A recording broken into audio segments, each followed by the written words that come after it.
Okay, testing. Also, it's been like a month since I've actually played the game, like streamed the game, like 3 weeks. Testing. Also, it's been like a I guess I'll post the commission at the Adventurers Guild.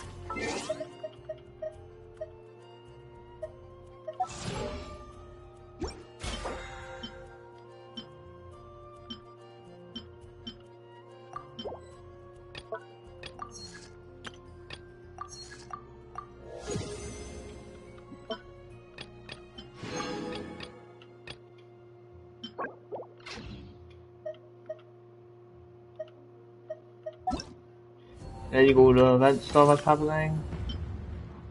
I even need to investigate that, but so guys, I want to, alright guys, right now to start, do you want to do the Arkham quest, which we may get into? I'm gonna see if whether I want to pull for this. I want either to be honest, but at the same time, I just want to see where I want to pull these characters, so I'm gonna take them for a test drive, and if I do like it, I will pull.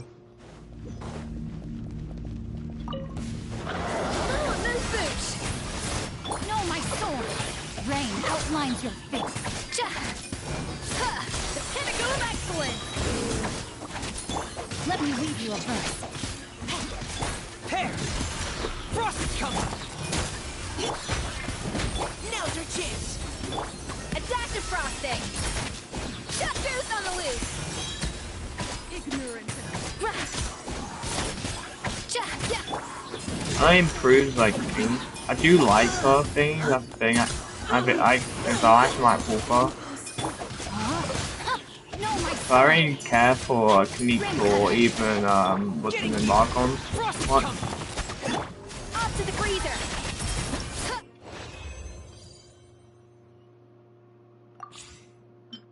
Might pull her, but whether Novia is better is another question.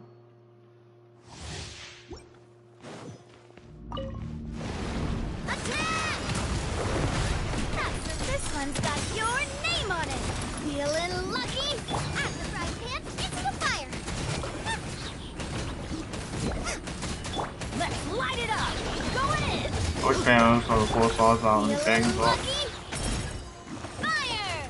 Well, with rocks. Lola, get them.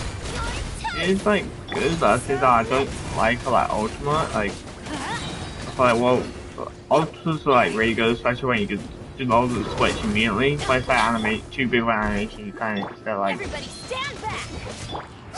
always switch. Watch out.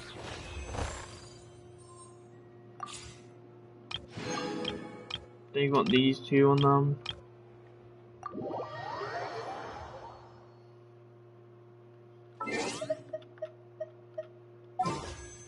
A1. So I basically got like confirmed getting one of the thingies, like gold at the very least. Whether I win, I think I'm on 50-50, so whether I win is up to a different amount. I could not be on 50-50 Elon or a thingy. I do wanna see. Can you not view them beforehand?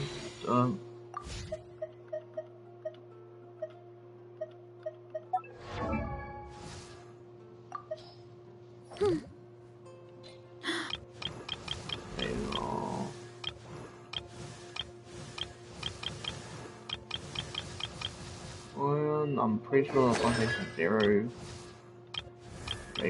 Zero constellation and who's top one? Oh, A5, okay, so A 0 and orange 0, so like I kind of feel black constellations by default. Yeah, I'm pretty gonna pull. I'm pretty gonna pull for the chef though, because honestly, the chef, I'm pretty sure. I'm I'm pretty sure it ups like electro charges and all that too.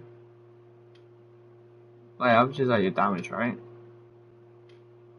Oh, wow.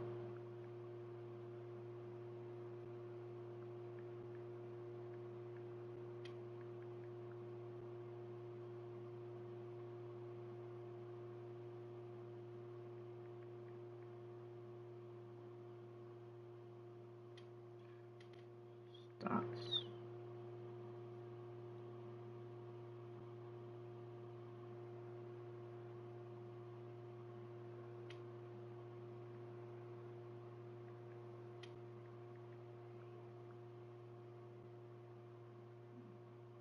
1 second, go back.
Okay.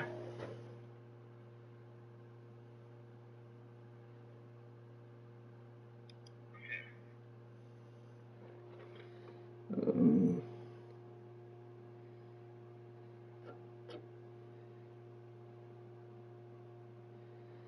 I do need to go and switch my phone.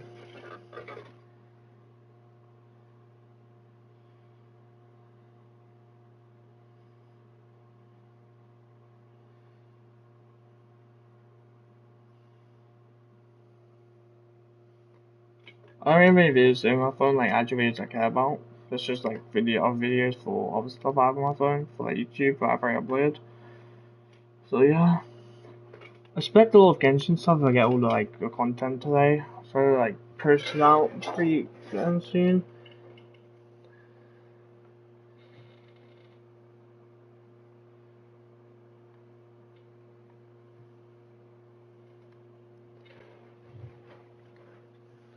Don't really need the light on to be honest. It's already pretty good now. Right now.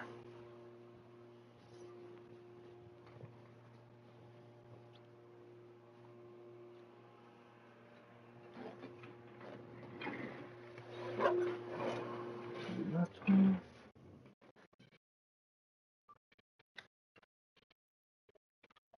Holding. Okay, to sync it up. 3, 2, 1. That's to sync it up. Okay, I always hate this, so I just pick any weapon. I really pull weapon. I just hate having like a thing on there. If I had to pull for one, I'm probably gonna pull for the new character because I'm pretty sure she damages over time. You don't need to like actually freeze them. From what I remember of the actual teaser of her. So we'll have to see. But yeah, I got 81 wishes. Whether I win my 50-50 is another thing. Hopefully I do. We'll have to see. And out of the 4 stars, I would like an E4 and probably some more Aurorans and maybe even that shield person. First try, imagine. That would be pretty good, damn good. Sword. Sword. Sword. Master's clear. Wait, my mic's working right.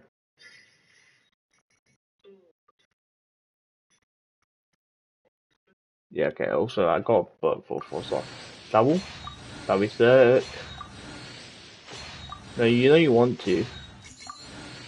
They won't give me a double. Ah. Uh.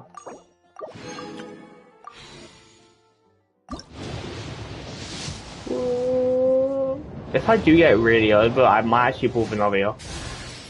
Okay. Double. Doubles. That's C1 or wrong because you got one for the, you got one last one for free.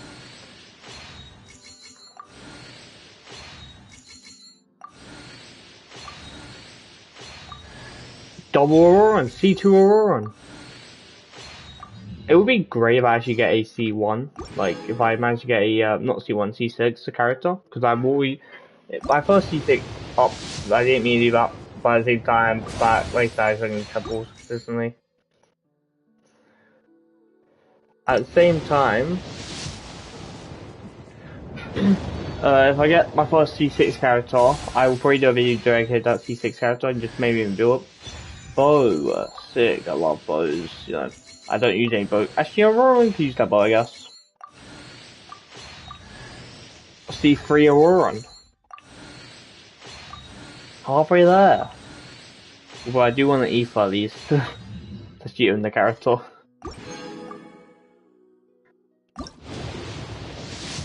Nah. It's gonna be cool late P, aren't I? Yeah.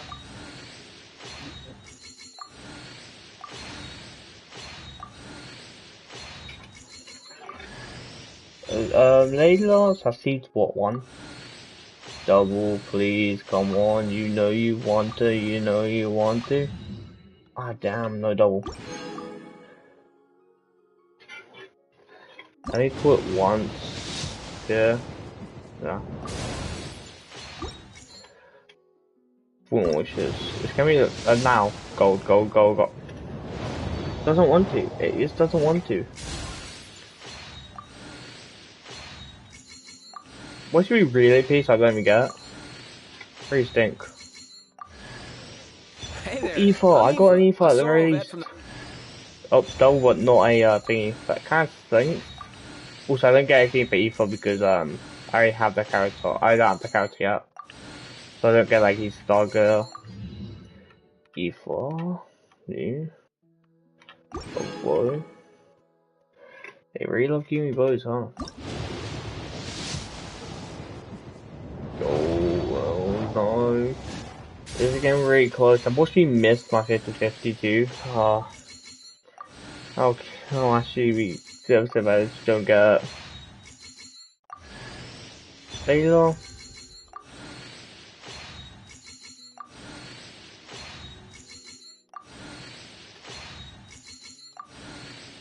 Double.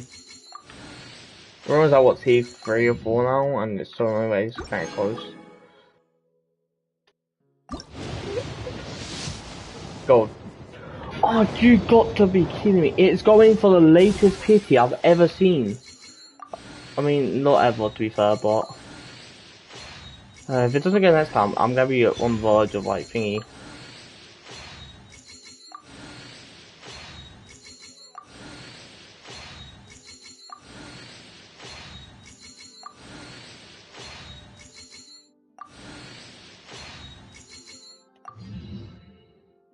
It's sword again. It's flute, right? Or something like that.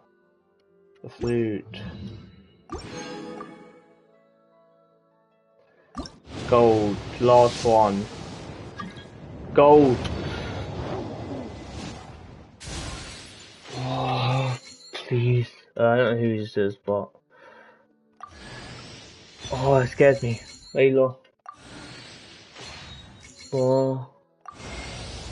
Yes! I'm Escoffier, I won it! Patissier Supreme and Master of Precision Gastronomy. As an esteemed guest of the Divine, You deserve the finest cuisine Tibet has to offer.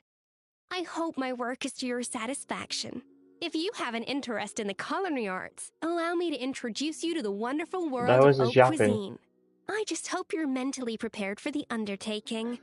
I don't tolerate a quitter. You done? Yeah, I think she's done. Pretty soon we get another purple for an Aurora run. It will be really cool of the game to give you an Aurora run. No.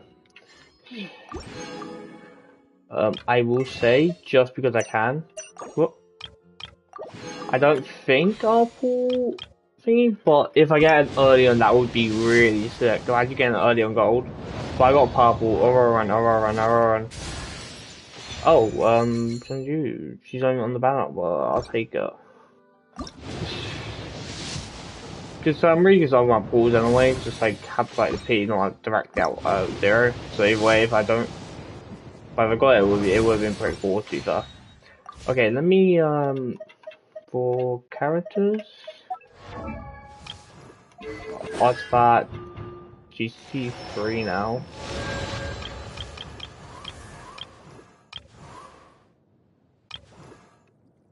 What? Why is it? Oh, it's just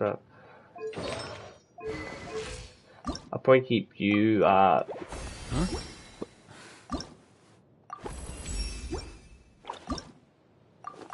Hey, get out! Cuckoo!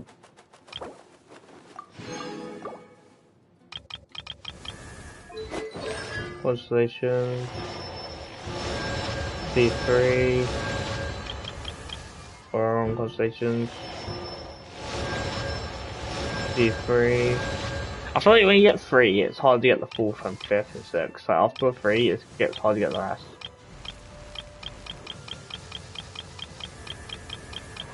That's why.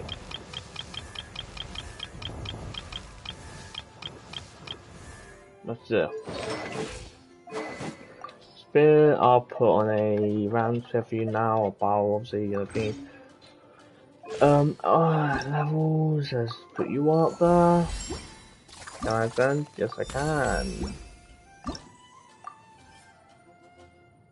It feels really fascinating when you already have those ends and stuff. And again, though I cannot yet, boss. Yeah, like first one you do can just hit them basically all the time, majority of the time.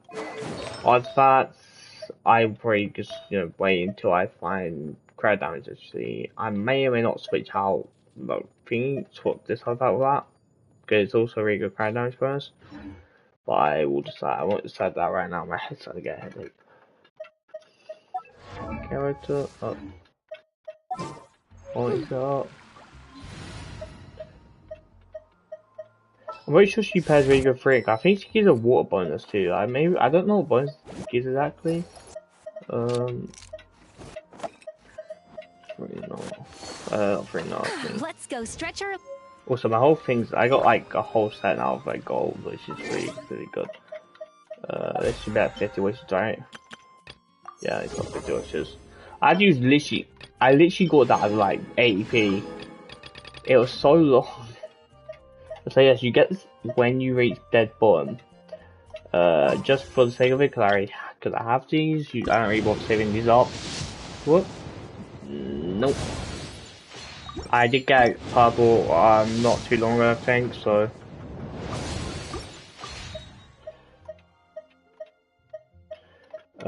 I'll show this for the video as well. She does have a story quest, which I will do eventually for YouTube, probably on the stream. She also, no, they also have an Arkham quest, which I want to do today too, and a new boss.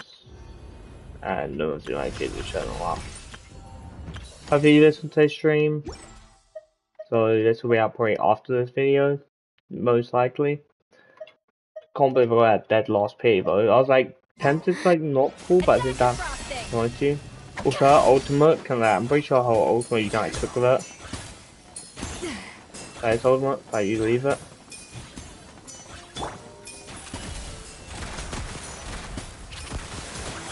There's that. That's not all actually, so I don't feel what. That's a pretty good thing, just size up. You got line and you thingy. Okay. Pool, as far as pool goes, I think I did a decent job. Got an E4, even if it's not C1 or 2. Got an E4, got like C3 Auroran, got 3 Aurorans, 3 Laylas, however you say her name. And yeah, I think it went relatively good considering it. But also the only thing that I would say about it, I'm gonna do this just because I can. Actually, before I enter this thing, imagine, imagine gold, imagine gold. If it's gold, that 4 star. I'll take an early 4 star to be fair. Or on later, cause that was actually really early. Um,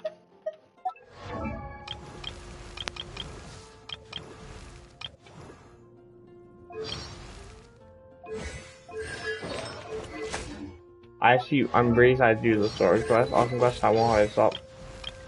I'm just hoping it doesn't make me stop Arc midway because I have something else people need to do. 2 more and then I get C6 Layla. Okay.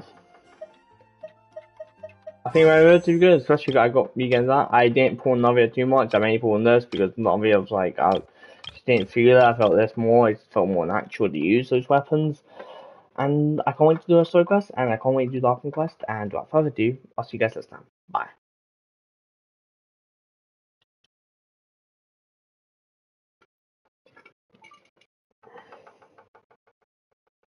Okay, that's the video. 2 minutes machine for 20 minutes. I am like burning up. To get the video done, well, thingy, so it should be good. Like, I haven't done my Genshin playlist has not been moving too much. I haven't really done anything for it. Genshin Impact has done slight videos, like live stream reactions. But like, it hasn't really been moving relatively. I want to get that to 300. If I carry on doing Genshin stuff again, it should reach that. I'm gonna really go AFK to go toilet, but yeah. I'm burning up, so I might get like something to cool me down, like ice or something. I'm burning. Okay, so I'll see you guys in a bit. I'm just gonna wait you guys, okay?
Okay.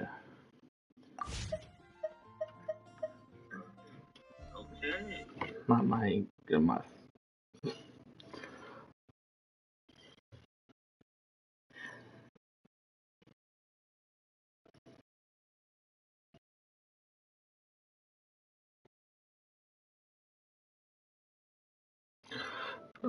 So I'm quickly going here to.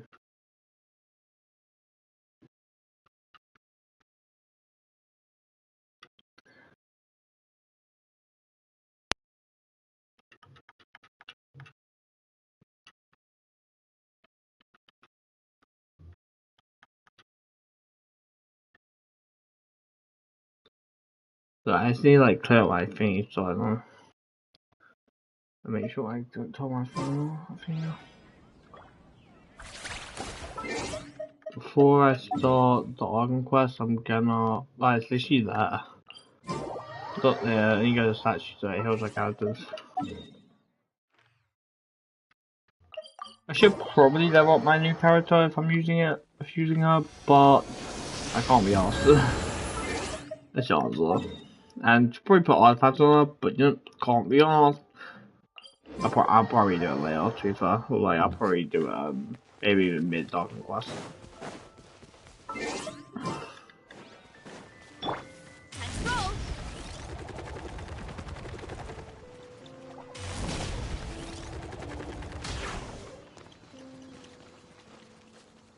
So Mondstadt Arkham Quest?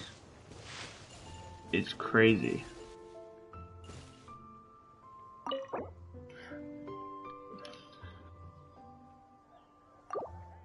Like, I want to Arkham Quest, it's just crazy.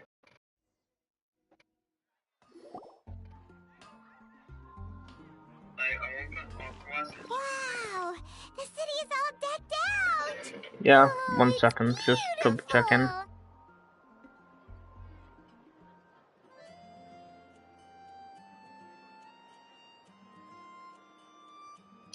Just had to think. Festival season means no commissions, which means no Mora. But Catherine's always looking out for us, so we should still drop by and say hello. Yeah, sure, let's go. I'm actually really hyped for this because like even though Mondstadt for me was like what 1 year ago technically, probably when I was probably like it's been like Greetings, 2, traveler. 3 years, Paimon. 4 years. Hey, Catherine! Still doing the whole no commissions during Windbloom thing? In general, yes. The people of Mondstadt don't delegate their work to others this time of year. But Is this supposed to be Christmas? Like what's going on? But...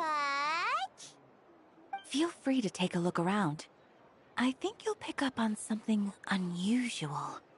Take a look around, huh? Albedo. What's unusual though? It's finally Windbloom. And here I am ruining everything. Wait, I'm recording. Sick. Just need to double You're a check bit that. tired. No big deal. Give it some time. How about doing something fun tonight? We could take a stroll or go stargazing. Stargazing? Like we'll find a spot. You know people start reserving places on Star Snatch Cliff the moment the sun goes down? Sorry, I'm just not in the mood. I should go. Whoa! Something's off with Beatrice. She would never give up a chance to talk to Quinn. This is weird. Oh, you're leaving? I can walk you home. No, it's okay. Thank you. I just need some time to myself. I'm actually Besides, confused there's on what's going still on. I need to do. The truth is, Quinn, not long ago, What is it? Is there something wrong? Never mind. It's nothing. Actually, Quinn, I think we should stop seeing each other for now. No, they're breaking up. I honestly don't know who these people Are are, you but like, saying we can't be can't remember. friends anymore? It's probably in a story I thought quest. we were best friends. Did you see that? Beatrice ran off without looking back. Oh, we go adventuring in other nations for a bit, and one of Mondstadt's best friendship stories is already over. Best lover stories. I can't believe it. Maybe they're just walking out of the cave. I think something's going on. Maybe like someone's like put a curse on this place. So, is this what you meant by unusual, Catherine? This is just one example. Also, there's like an update Beatrice with has the been thingy. feeling down for days. It's like But carpets that's as not well. all. Oh, it's the honorary knight in Paimon. Is something wrong? You don't look so good. I know a knight should be stronger than this, but I haven't been feeling right lately. I just can't focus. Catherine, did you I do started something to them? sleepwalking out of nowhere. Sometimes I'd even wake up in the middle of the night standing in a random location outside. You should see a doctor. I did, but all the tests came back normal. The doctor said I'm fine. I never like when I hear the doctor, I always think of that Harbinger now. It's so annoying. Like, of course, only in Genshin, but you know, strange. Yeah, I even consulted Miss Barbara at the church, but her conclusion was the same. In any case, she was kind enough to pray to Lord Barbados for me to get better. Is it because I saw something I wasn't meant to see? Sorry, this is for me to figure out.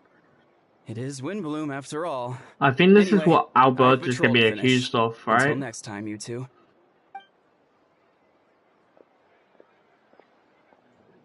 Huh. Is it something in the air, maybe? Oh, Donna, I know you. It appears at the very Miss least. Donna is also out of sorts. Oh, where can I find a truly fascinating man? Whoa, what Wait, the but Donna is the one who has a huge crush on D-Luke, right?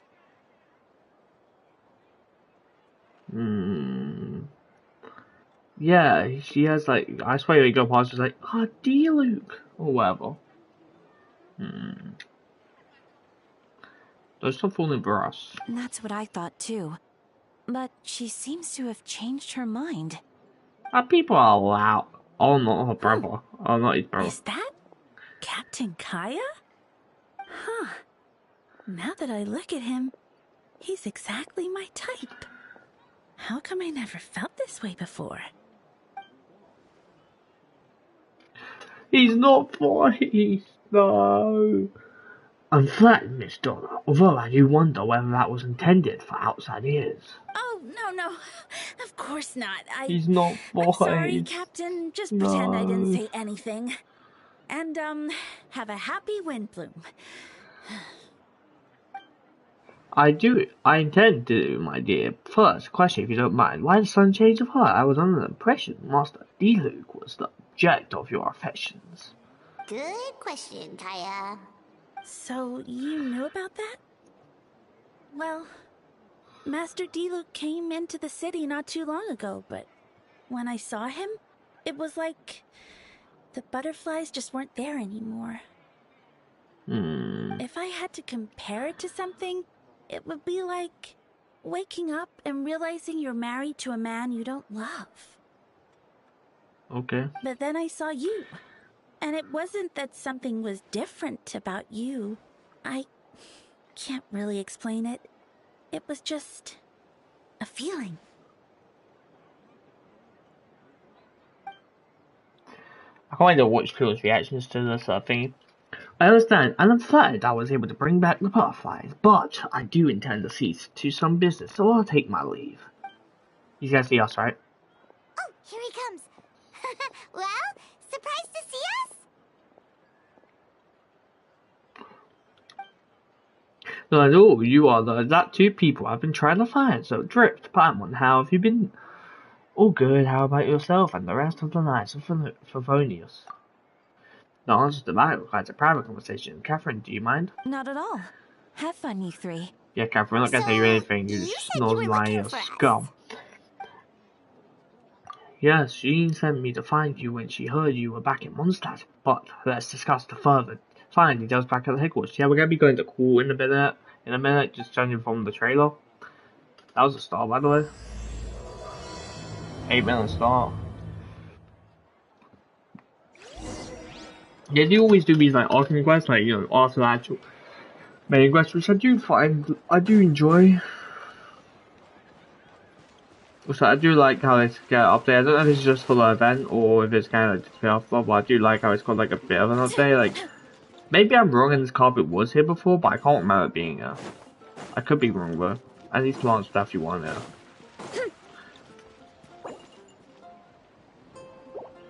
Okay, I can't teleport, so I can't leave Mondstadt until it's done. So I'm assuming I don't get I can't get put out of this quest, which is really great if that is the case.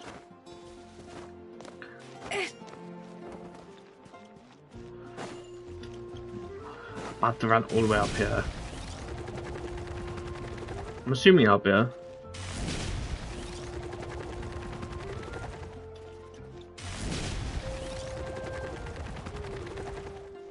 This is a charge, it's not thingy. I forgot where the night thing is. It's here.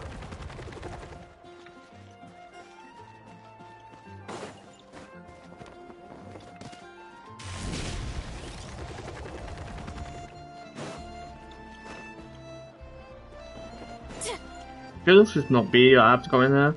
Okay, yeah, it's okay. Didn't give me any directions. Like, if I was told by Catherine's place, I just missed it completely. I would have been really sad. Ah, you lot. You found them. She's voiced. Yeah, yep, I managed to track them down. You actually saw us. I don't know what you mean track us down. Good. With what's about to happen, it's great to have you in town. Whoa, headquarters are packed. What's going on? Honorary Knight Paimon. Oh, it's an honor to meet you. I believe introductions are in order? It makes sense, this guy's voice. I say that and then he stopped talking. Oh no, Kaya talks. Okay, I was gonna say. Allow me, you have note, Captain of the... Oh, that was his name. You have note, Captain of the second company. Whoever that is, Captain of the third company. You lot, Captain of the fourth company. And me, of course, Captain of the ninth company. Oh, you're all captains?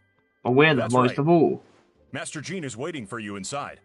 She'll explain everything. Albedo. Oh, she's not voice.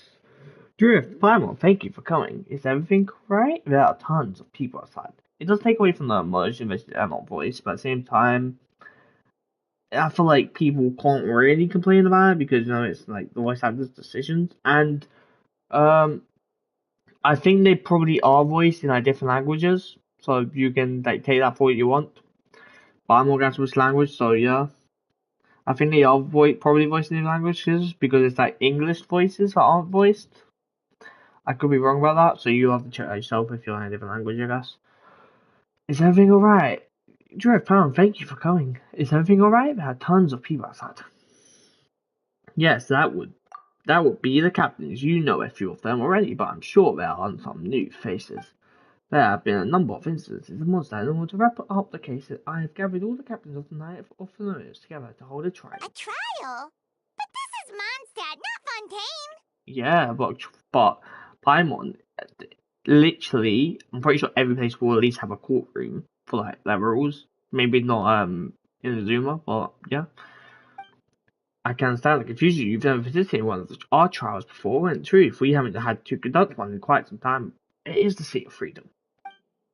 The Knights of Familiars oversee matters of law and order. In Mondstadt, of course, in the interest of fairness, major cases are tried jointly with the church. Is she standing on her chair? Under the guidance of Barbados, the Knights uphold justice in the spirit of our order, and the church carries blessings and goodwill wherever the wind can reach. I feel like someone in the church is the reason behind Barbados thingy, or maybe Barbados is goodwill and we go just convince yourself he's not. And today's case requires a joint trial by both parties. Which means it's a serious one. So, do you need our help? Hold on, the group of people we saw in the hall just now, there was someone missing.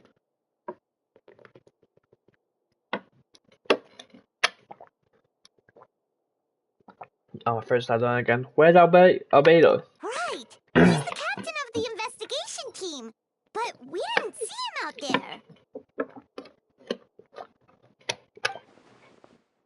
A keen observation, Drift. Well, thank you.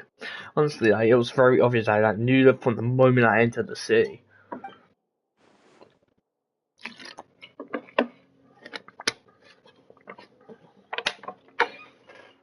That happens to be exactly why I called you here. In the upcoming trial against Captain Albedo, we will do our utmost to understand the facts of this case and deliver a fair and impartial verdict. Albedo is the one on trial? What did he do? Jean, it's time. Oh, Jean, it's time.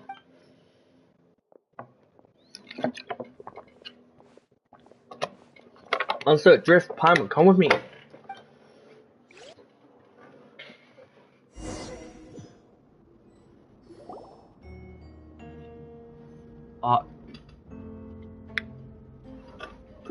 Yes, this is honestly ideal to do. Please sit wherever you like. I ask that you remain calm. No matter what you hear, I need to head over there. Don't worry, the trial will be fair. But will it? Now that everyone's gathered, let us begin. You got that person there from the church, right? With Grandmaster Varric away from Mondstadt for the time being, I, Jean, will oversee today's proceedings. Miss Dean of Church for Notice will serve as an assessor as representative of our respective organization. We will ensure a just verdict in this case. Oh, that's a new face.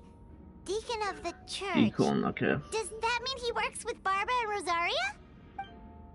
The defendant in today's case is the captain of the investigation team, Albedo. So what did you do?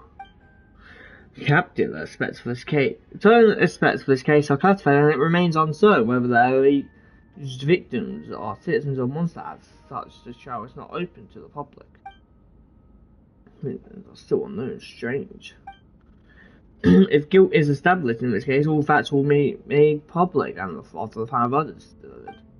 Now, the captain of the logistics company, Miss, will present the charges that can't appoint to speak on.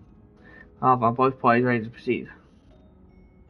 Miss, call business. Okay, so thing is, I feel like from what the thing said, from what the trailer showed, this Miss Hertha seems to be going on the internet. It just sounds like that.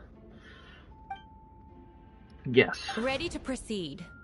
She's just yes. I'm ready to proceed with voice. Miss Hertha, the floor is yours. Prior to this trial, the Knights of Favonius, in conjunction with the church, launched an investigation into Mr. Albedo for suspected murder and unlawful disposal of human remains. Murder? A witness stated that, 11 days ago, in the middle of the night, she saw the defendant southeast of the city gates, dragging a large object she later identified as a human body. No. There's no way! I swear, if that's your only evidence, there's no proof that is true at all. Second of all, maybe this person works for the fraternity or such. Which means it's just not, there's no, actual truth to that. If I wish we were defending, I was like, well, you... I feel like we're gonna jump out and just jump. We're obviously gonna help with the investigation, which is gonna be nice, but there's not truth to this. It's just yes, someone saw you carrying thing, but they identified his body. We don't know this person is corrupt or such, so yes, we are accusing you on trial for that reason. We now call that witness to the stand. Beatrice, please tell us what you saw.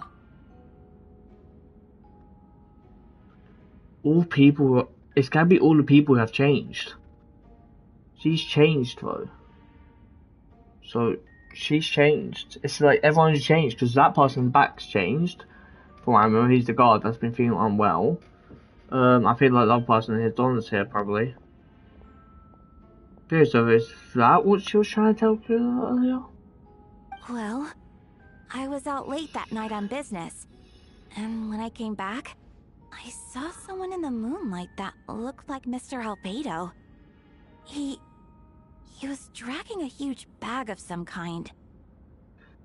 She said looks like, by the way, so could be double thingies or something? I thought it was strange, so I followed him. Then, there was a sudden flash of golden light. The bag opened, and inside there was a body! Mr. Albedo's vision allows him to manipulate the ground with ease. So he buried it, and then removed any traces on the ground.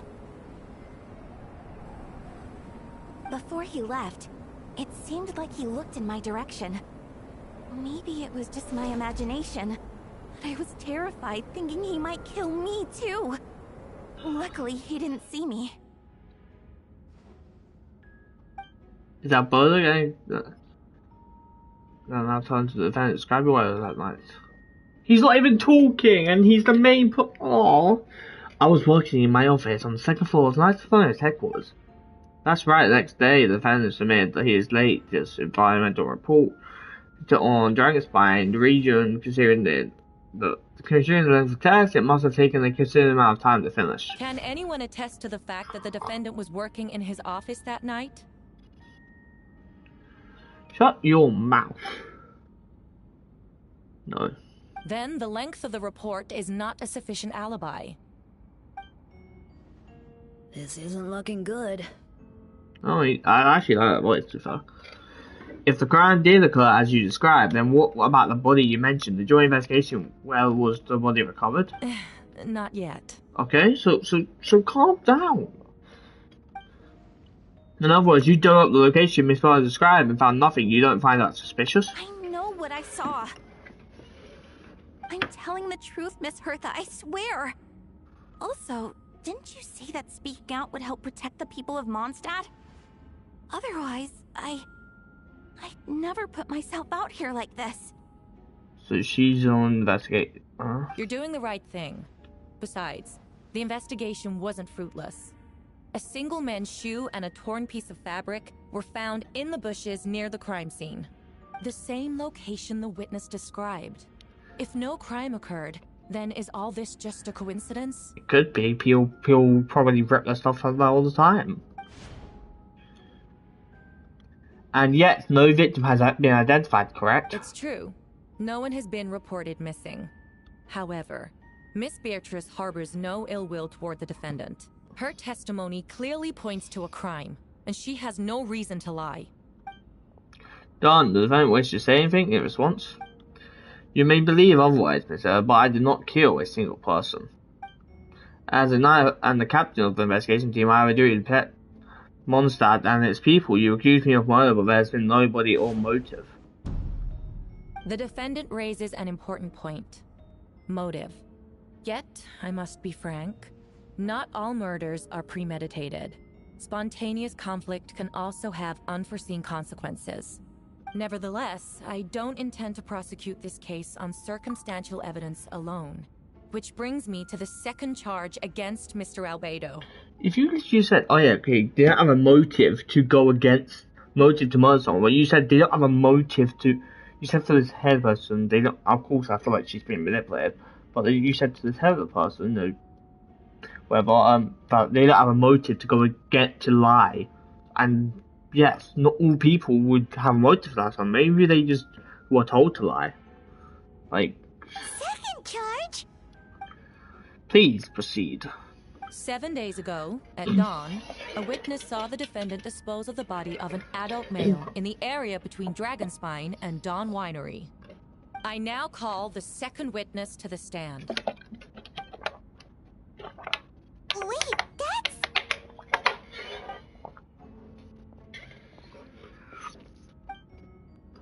Please tell Cool what you saw.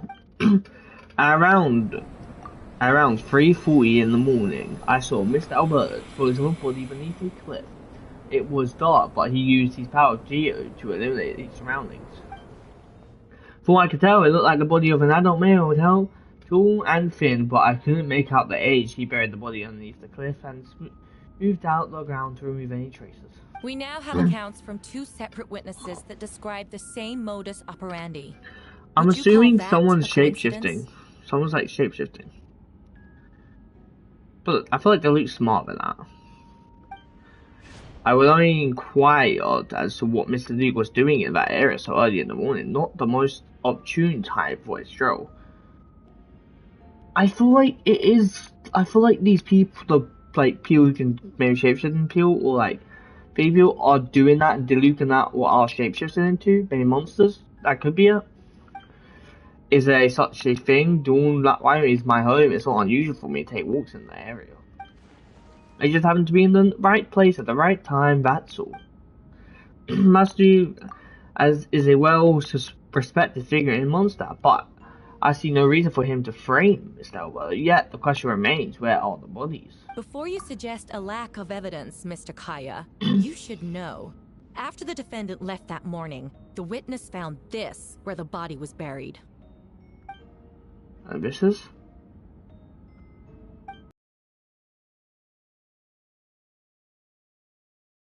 Of a human now, it does beg the question if the fur was fresh. Why is this all remains of the body? But I suppose I can. But I suppose Taylor is the only one who can answer that. I thought now with this, I do believe I permission of guilt in there somewhere. Assumption of guilt. Like you found nobody, you just found stuff which could have easily been planted. So like that's not sufficient evidence. Someone could have planted this. These remains suggest an accelerated rate of decomposition. Considering the defendant's profession, there's reason to suspect that alchemy is at play here. Both witnesses saw golden light, a known byproduct of alchemy. That's how the defendant destroyed the bodies. The light also explains how the witnesses were able to get a clear view of the events in the dark.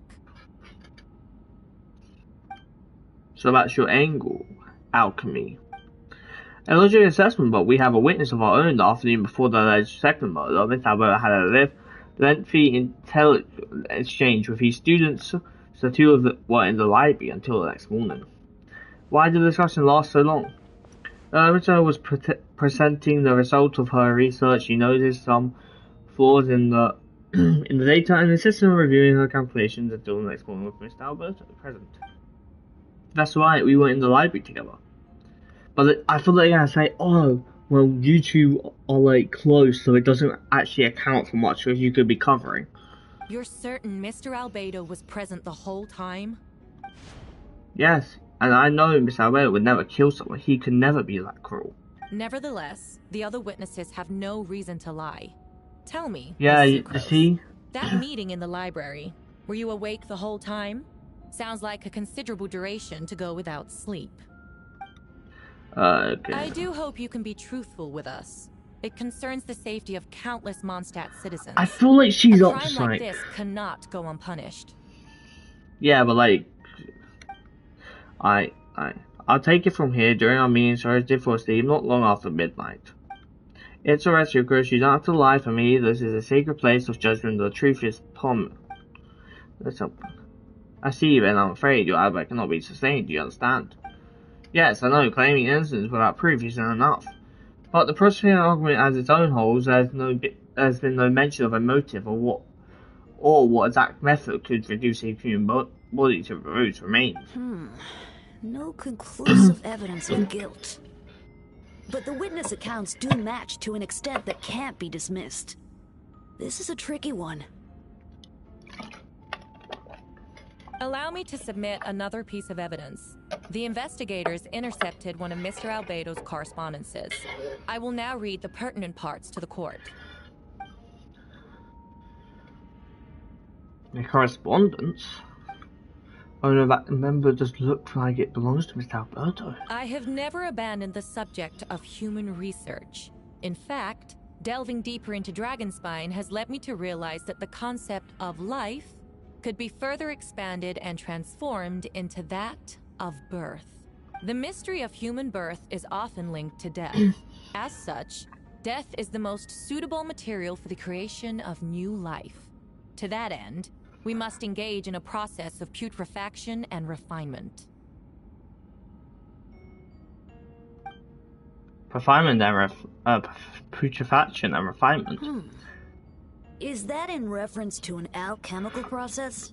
The letter continues. Experimental trials have been carried out in the Is it his northwestern handwriting? They never said it's his handwriting, but but southeast of Mondstadt's like main when you gate. get like to match The up data handwriting. is as expected. Just as you endeavored to do, I too shall take up the path of creation and break through current limitations to reach a new realm of living beings. I trust the investigators have confirmed this to be the defendant's handwriting, and that the letter makes more than passing mention of purification and refinement. Correct. Not to mention, the locations indicated in the letter match both crime scenes. What more can we trust than the defendant's own words? Come get us through the thing. No, it can't be true. I can't believe it. A guilty verdict cannot be delivered without sufficient evidence. In order to protect all parties involved, that is what our principles demand. My original assessment was that we lacked said evidence. But now, it seems the only remaining questions are the identities of the victims and the specific alchemical process used in this case. Then we are in agreement. The evidence is clear on the charge of murder and the court finds the defendant guilty. The people in the tent appear shocked. No one can believe it. A well-mannered person like Alberto could commit such a crime. Suspects of those unsatisfied with the victim will have to submit a notice of appeal, but most fear hopelessness. As well have been taken to record, you get a strange feeling that something hidden is about to come to light. It all comes back to the lair, a secret that you and Alberto know all too well, what the people must have yet to discover. Why would Albedo do something like that? Oh, this has to be a nightmare. Alberto told me the secret once that he was through alchemy. Could they have something to do with his case? But with what's following him? Plus, that's just because he's an alchemist creation that would only make him more suspicious. Well, we still got time for the worst. Rosaria! Oh, when did you get here? I've been here the whole time. I happen to have a message to pass along for us. Yes, you're needed at Times Square. He's waiting for you there. Who is he? You'll know when you get there. Going on now. Time is like the wind. I'm assuming, Venti? Venti's there?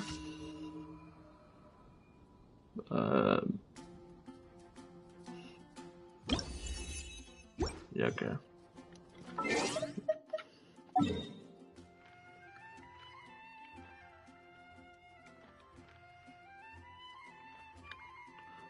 I guess it does figure out, so I might just class just eventually, which would suck if I do. Hurry up, Bressa! Yeah, hurry up, Bressa. Dr. Livingstone. Who the hell is Dr. Livingstone? Mike Dumb. I can't, I feel like I've heard the name, but I think that I have no idea. Also, I feel like it's very obvious that someone's framing him, but of course we know that, but at the same time, I feel like, you know, I feel like the guards on this, the guards up like, yeah, okay, it's Venti. What? Drip, Hammond, I can hear your wrath up on the wind. Where are you looking for me? Venti, did you send us that message? No, I did. Oh. Whoa, where did you come from? Wait, Venti, do you know this guy? His name is, what is his name again? Give him a nickname, okay? Didn't think I was that unmemorable. I'm Dahlia, deacon of the Church of Favonius. Oh, and he's herald of the Dahlia, animal deacon. Archon Barbados. That's the Not charge. gonna forget next time, right? So you called us here to meet with Venti? That's right. I noticed you during the trial. The legendary honorary knight. You seem to have a lot of thoughts on your mind, so I thought we should have a chat. After all, I am the herald of Barbados. If the people of Mondstadt are in danger, I should keep the Animo Archon in the loop. So he knows. Wait then, you know about... About what? The fact that my tavern-hopping nomad of a friend is Barbados himself? Don't worry, they're close, he knows everything. Besides, the god needs someone to communicate with their will in a formal setting, and no one does that better than Dahlia. Not that I saw that coming when we first met. But back to the matter at hand. I believe you two already know about Albedo's background. If you mean your identity, then yeah, we do. So, you know too, Venti? That's surprisingly Archon-like of you. Ah, well, I knew from the moment Rentor and Alice pulled Albedo to Mondstadt with those two are in town. When those two are in town, oh, it can't fit expression of similar life at this stage in the case there are countless questions surrounding Albedo's motive. His true identity is a potential weakness. A synthetic being loses control of their sanity and goes on a killing spree. That's how a novel would frame the story, and people are inclined to agree. Albedo has told us before that humans often value the ordinary over the transcendent and miraculous. And the slightest difference is perceived as other. A very common phenomenon. Which means we need to find a way to help your friend. What do you mean? What do you know about the situation, Renty? Also, Renty, he's our friend, let's be honest here. Well, I know about it. It's being that a lot of strange things have been happening in Mondstadt. Even though Wind Bloom should be drinking and having fun. We noticed that too! The minute we got here, something was off. You sure you know you're inventing it? I've picked up on most of those too. Miles is out of sorts. Beatrice seems anxious. Although I didn't know Donna stopped being interested in Master Diluc. When no love remains for the song to tell, the words become naught but an empty shell. Cruel is that fate, cruel it may be, but were it not for a hero who could set us all free. What are you getting at, Tone Deaf Bard? Oh, just make it a comment there are always unavoidable trials in life. At least that's what Barbados would say. It's not someone is going to need to overcome a trial like that. In such cases, even the seven know better not than to tamper with fate. If only there was a brave soul willing to aid a friend in his time of need, should he meet a terrible fate, all of Mondstadt could be worse for it. If you wanted our help, you could have just asked, you know. Well, even if Albedo wasn't at the center of the case, protecting Mondstadt is part of being a very knight, right? You still have help. You still have help, of course, which is why I've prepared a little surprise. Behold. Oh, it's Clee's bomb, right? Don't worry, I removed the fuse, so it's not going to explode. Say hello to the. Oh no, it's the device that like it's gonna contact Alice. We're gonna see Alice and So, stuff. this thing belongs to you now? Well, pals, I think. She cared if I borrowed it for it. I think it's Clee's, right? I think it's Clee's to contact her, like, mother and stuff. Anyway, eventually with a little help from a trick of mine, we'll be able to keep in touch. Well, best uncover the truth. I think it's Clee's. That's all I ask. No matter what comes, you have the win on your side. I do hope we get to meet Clee, because she's a friend of ours. There's no way don't. I suppose we're old pals too at this point. Indeed, your friendship is like a breeze in the air, warm and familiar. In all this time, I've never witnessed Lord Barbados approach anything in a serious manner. Perhaps this time, I'm in for something special. But very serious, huh? You gave it too much credit. Hardly. It's not blind faith, you know. I've always had unwavering belief in the Animal Archon. Is that so? I wonder what Barbados thinks about that. Perhaps you should pray to him and find out. Good idea. I'll tell him I still haven't deciphered his drunken musings from our 3 trips to the tavern last month. His wisdom is sure to reveal itself in time. Oh, you know what? Forget about this. Treat me to a drink instead. You wouldn't refuse me, would you? A dear friend like you? Never. It does actually feel nicer that someone else that knows he's Barbados, like, people actually talk to him like that. Because I'm pretty sure Gene stuff knows, Gene and all that know. But, Gene, Duke and that, but I don't really talk to him like he's the Archon. You can't talk to him like he's Venti. It's nice if someone, like, talks to him as the Archon, as a new character. Where am I going? So, I think it's, like, go on and on just before, but...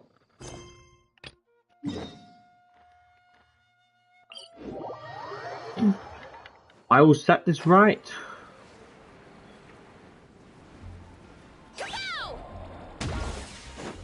I'm pretty sure we're gonna be able to go into the shop.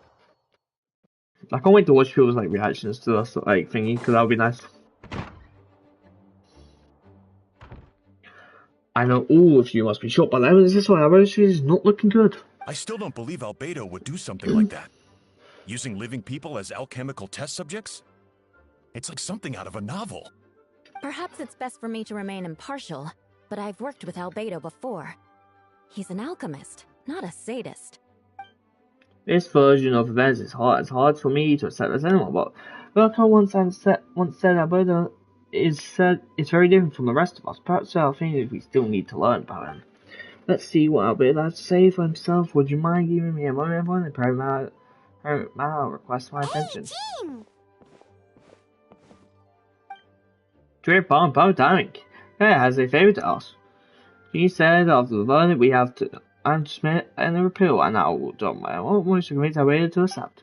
He's been acting strange, and I can't read him for the life of me, but I need you two to start investigating the case. Investigate the case? Yes, it's also time for you to get involved. Do you want us to join in the joint investigation? Are you sure we're just avengers after all? We'd like you to launch an investigation of your own. I'll continue working on his defense. In the meantime, if you find anything that helps the case, just let me know. I know it's against the spirit of the season to task you with this, but Albedo is a trusted member of our ranks. We owe him the benefit of the doubt. Understood. I'll look into this case. Fine. He's also my trusted friend. I know you'll get to the bottom of this. Drift, you never failed us in our time of need. But what if the accusations turn out to be true? Then we forced the evidence, Paimon. Come get with it. They were only NPCs that died. So it's not like a big deal. Anyway. Then you will have done, Mondstadt, a great service all the same. And I'm expecting a retrial. Until then, you're welcome to have a look around Albedo's office on the second floor. I'm counting on you. How long is this talking quest? Like 2 hours? So I know there's a lot of stuff going on in this Arkham quest. I got to... So I believe we weren't even able to get up the stairs for. Maybe wrong, but yeah, okay. I don't think we were ever able to get up the stairs. I could be wrong. Wait, I can't remember. Kaya, surely I can't just... These two are here on Jean's orders. She asked them to investigate Albedo's office. Oh, in that case, head on in. Oh yeah, this is a crime scene now, isn't it? So this is Albedo's office. Pretty much exactly how Paimon pictured it.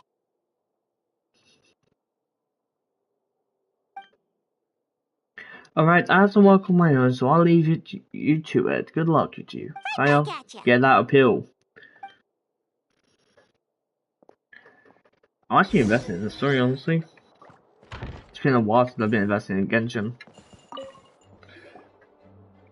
Alright, let's see what we can find. Okay, this might be annoying. Let's get the book. There's a stack of books on the desk, mostly relating to alchemy, science and life science.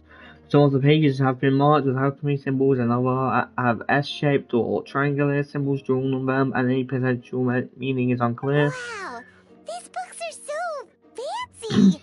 Albedo must have gone to great lengths to get them. Yeah. Investigate the but where they stacked? There's only one book there. Huh? I've moved the book, the desk looks almost empty. Oh, underneath the book. Your hand slipped while moving the book, caused the hardcore book to strike the desk. The resulting noise is a bit unusual.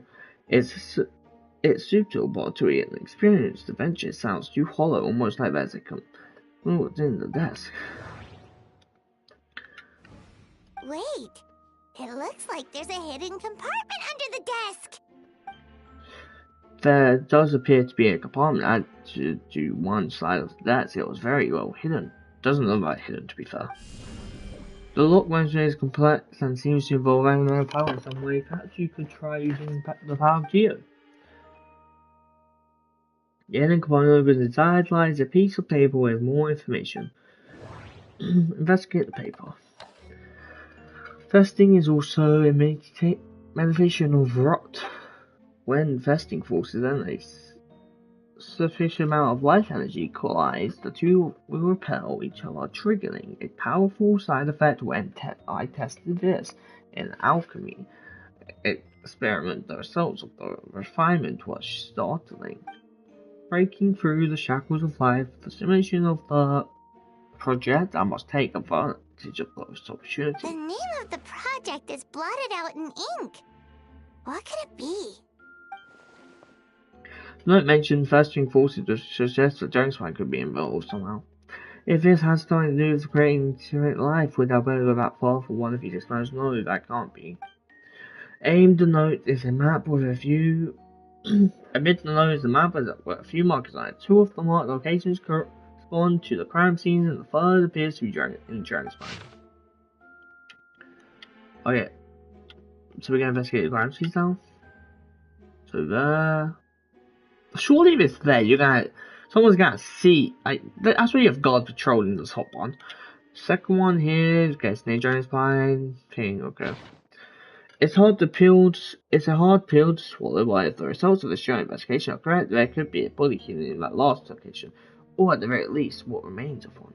Huh. What does this mean? Oh, do you think something might also be buried at the last location? Alright, that seems to be it for this place. We should go tell Jean what we found.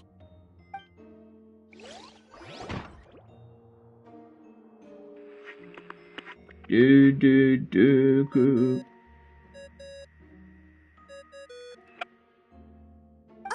Vent is calling. Let's answer. How's the investigation going? Find anything? Oh, we found stuff, alright. Stuff that only makes Albedo look even more suspicious. I see, so Alberto researching something that doesn't help his case, huh?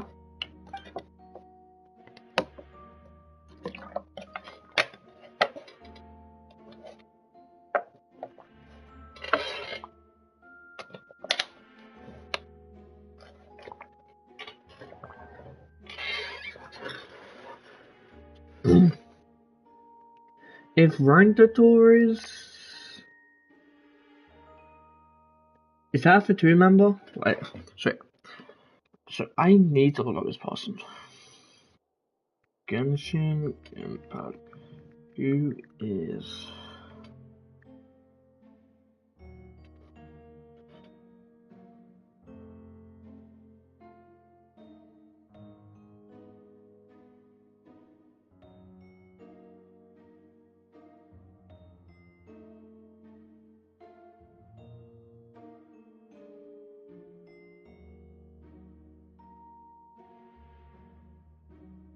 She's probably one of the sinners of Humriha.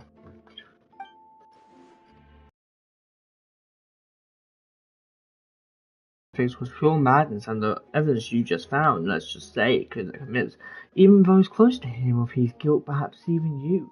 I don't think the handwriting was faked, and the note also sounded like him. Then it comes down to trust. Do you trust Owen? I don't know, but I want to. Absolutely, I do. Yeah, I absolutely trust him. Friend. We should keep the faith. And if he is guilty, we will do our best to bribe the gods. And if he really is the culprit, he must have had a reason, right? Yeah, they must be bad people. Maybe he's just not allowed to talk about it. Yeah, that must be it. Yeah, positive faith, final.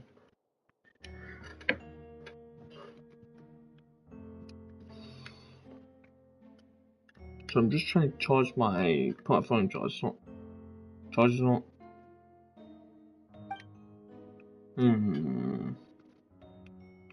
feel like we are biased to this case, but it's.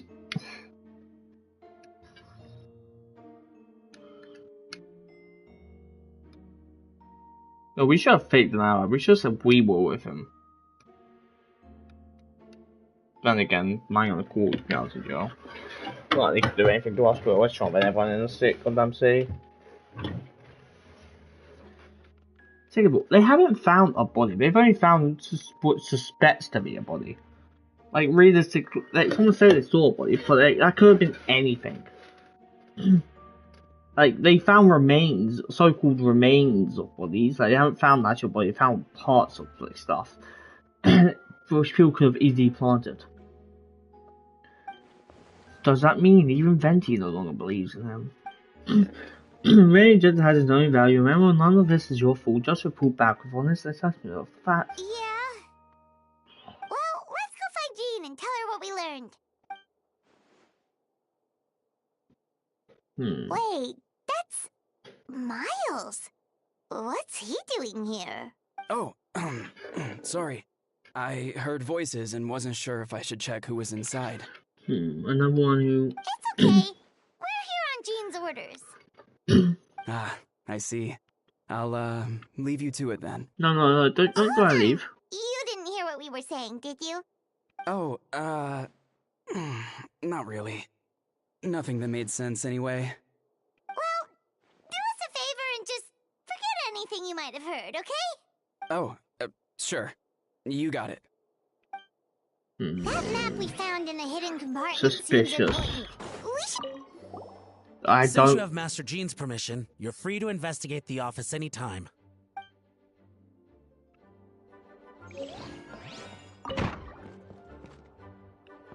Since you have Master Okay, that's just him to win. Okay, we got up here. Okay, we can't go up this part yet. That's gonna be... Maybe we can go up there later. I know we got something with, like, Alice, right? We're gonna, like... Alice, so I just want that to happen. That... Oh, Alice. Double cool. Oh, we're going to... Wait, we're not even telling Jean? Okay. I thought we literally said we're gonna go tell Jean. Oh, we're going straight to John's fine. Because I'll... Look at this stuff. It's white. And so cold. Is it edible? We should be getting close. Oh. You remove the snow and find a seawall and a hole underneath enough to fit a human body.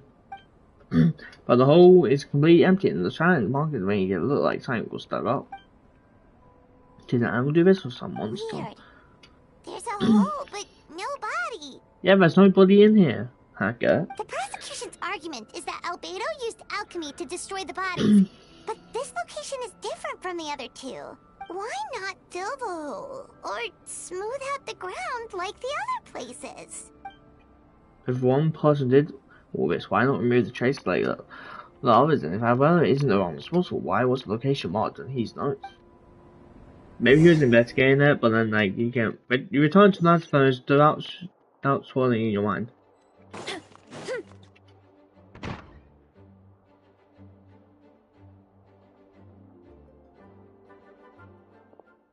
You're back. Did you find anything? Yeah, but none of it helps Albedo's case. You tell Jean about your findings from Albedo's office. I see. A complete result, but your efforts are appreciated. Did Albedo submit an appeal? He asked for a retrial. There are still questions surrounding the identities of the victims and the disappearance of the bodies. The many remains that were uncovered have been sent for analysts, which should provide some answers. Just What's wrong? if the victims turn out to be from Mondstadt citizens, the citizens become all the more serious. The second trial would likely have to be open to the public, and I doubt public sentiment will be in Albedo's favor. Yeah, not when the charges are so serious. The check trial is to take place in 2 days. I hope you consider attending this one as well. Of course, we'll be there. In the meantime, we should all just stay positive. Well said. When the trial comes, I'll carry out my duties to the best of my abilities. So you gotta talk. Good night again. Miles. What's he's up, psych? I feel like he's gonna testify in the case. It's like I'm not gonna like.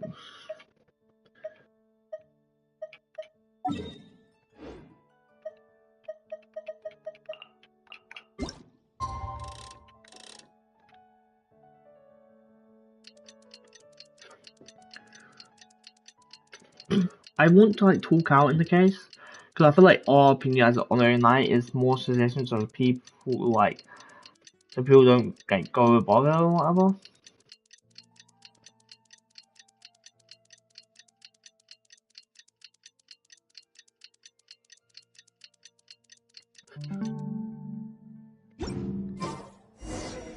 We should meet up with Jean. It's about time for the second trial. It's in 2 days, is it? Huh? Why didn't we go in here then? I'm confused.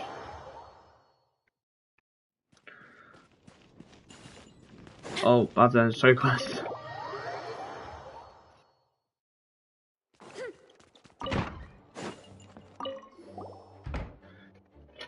You two, let me know if you're ready and we'll head out. Ready, authentic. Follow me.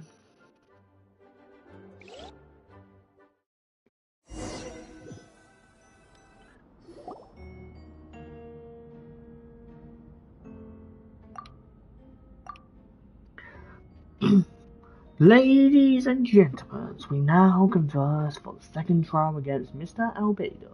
I, Jean, Goldhill, once again to oversee the proceedings. Okay, let me quickly end the recording and we'll record again because it's about 55 minutes. Partially. I found my sneeze. Representation on both sides remains unchanged and Mr. Durr will continue to serve as successor. Mr. Durr represents the prosecution and Ms. Cass speaks on behalf of the defendants. The defendant in this case is the captain of the investigation team. With that, I now bring the trial to order.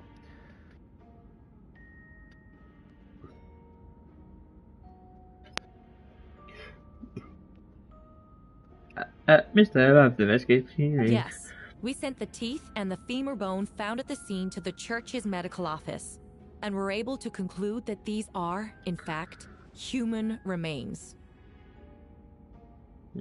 Polite. In addition, the investigators were able to identify several Mondstadt citizens who appear to have been missing for quite some time. Forensic analysis of the remains allowed us to pinpoint the age and gender of the deceased. Interestingly, one of the missing individuals matches that profile to a T. Okay, so this can be open to the public.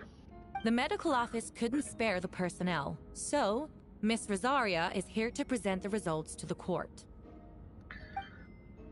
Male, 46 years old, much of a hunter, consistent of the concession. In the last trial, he disappeared when unreported, likely due to his lack of relatives. In addition, medical records show that he has sustained a mechanism-related injury to his leg 3 years ago. The damage on the vertebra is found is consistent with such an injury. Therefore, we can conclude that one of the victims in this case is Hansma. A specialized technique was likely used to accelerate the rate of decomposition. Is it reasonable to assume this technique to be alchemical in nature? Alchemy and magic both are possibilities. Thank you for your testimony. The identity of one of the victims is now confirmed. But what about the defendant's motive? Considering what he wrote in the letter, we can deduce that the defendant needed subjects for an alchemy experiment. Who better than individuals whose disappearance would go unnoticed? In other words, he sacrificed the good people of Mondstadt for his own gain. Hey, it's a truly vile act. It's not confirmed, so you're just, you're basically accusing him with false accusations as of right now. It's not confirmed. You shouldn't be saying, in other words, he sacrificed. You should say, in other words, the defendant allegedly sacrificed. In addition, another witness has agreed to testify. Miss Donna, if you would. Yeah, it's the people who have been feeling uncomfortable. Another one, huh? Wait, Donna from the flower shop? I'm sorry it took so long for me to come forward. But the night Master Diluc saw Mr. Albedo, I was there too. She's shaking. I was camping with a friend and we decided to stop near Dragonspine. I couldn't really get comfortable that night, so around dawn, I decided to go for a walk. And that's when I saw Master Diluc. I thought it might be nice to, chat. So I headed in his direction and then I saw it. Someone at the bottom of the cliff was getting rid of a body. She hasn't said Mr. Word of her. I was terrified the person might see me. Even after I fled, I couldn't shake that fear. And I started to wish I never had a crush on Master Diluc in the first place. hadn't wanted to talk to him, I would never have been in that situation. Well, I didn't want to come forward because I was scared. But Miss Hertha convinced me it was the right thing to do. I'm sorry it took me so long. Miss Hertha convinced both people that they should come forward, right? Both people who have been acting completely weird. I feel like she has a part to play.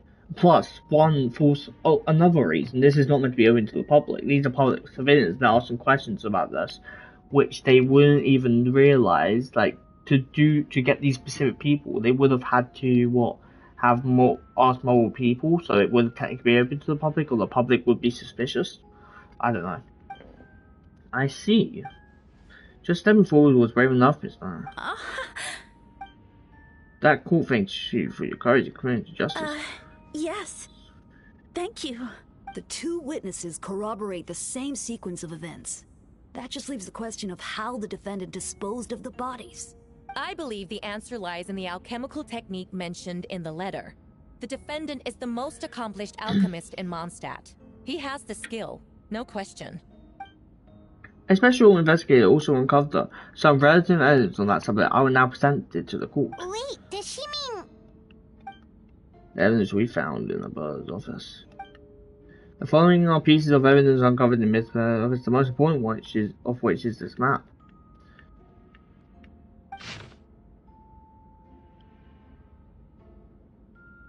Okay, so they have all. The map was found with the defendant's notes, the markings corresponding to the direction and the locations of the crime scenes. To you? Yes. Were you the one who marked these locations? Yes. You do realize they're facing an admission of guilt, don't you? The evidence against you is near. No. Did you uncover I might as well explain. We have witnesses and physical evidence. What could you possibly say in your defense? Well, I always have. I never killed a single person. Ugh, you have some nerve. Saying that when the evidence is stacked against you? Yeah, well, if he's innocent, he does have a nerve. Listen, you've presented a convincing case, I'll give you that, but I will not admit to something I didn't do. So, what? You're just going to bombard the court with excuses? That's a rather dismissive way to refer to an innocent man speaking in his own defense. Besides, I'm not making an excuse, I'm experiencing patience. Exercising patience. That won't make the charges against you disappear, Mr. Albedo. Perhaps not, but patience comes with its own reward. It's easy for things to remain buried in snow until someone comes along and brushes it away. Everyone seems serious but unfazed. Does that mean he literally didn't do anything unfound? Not for snow, is that supposed to be a hint? If it was a hint, then it must have been to do with Dragon's Plan, which reminds you of one of the locations more than that we found was in Dragon's Plan, wasn't it? Drift, you were the one who uncovered the note, right? Then I'm assuming you've visited the third location on the map as well. Yes. Okay, tell us what you found. You nod your head and gave an honest account of the scenes you found in Dragon's Plan. Wherever we set them, the hole was gone inside the area bore the marking of an unknown creature. With everything covered in the snow, no one knew there was something to discover in the first place. Then, there must also have been a body. I indeed need to think about what clues am I missing. The first one location is near Mondstadt. Beatrice saw Abel use alchemy to dig a hole and bury a body. A single men's shoe and torn piece of fabric were found. House nearly taken together. This evidence seems to suggest that Abel killed someone and concealed the body. The second marked location is where the saw the body of an animal of human remains. But do describe nearly the same events as the bird. There's no reason for them to collude against the bird, so their test should be trustworthy. Dilly found teeth and a human bone at the scene found his of defense because she was also there that night. The two should have no reason to sell up despite her crush. No one wouldn't lie about something like this. Just not to mention, Donna has been acting strange before the trial. So of course, marks around them. But there was no bloody or any remains whatsoever. No, that doesn't make sense.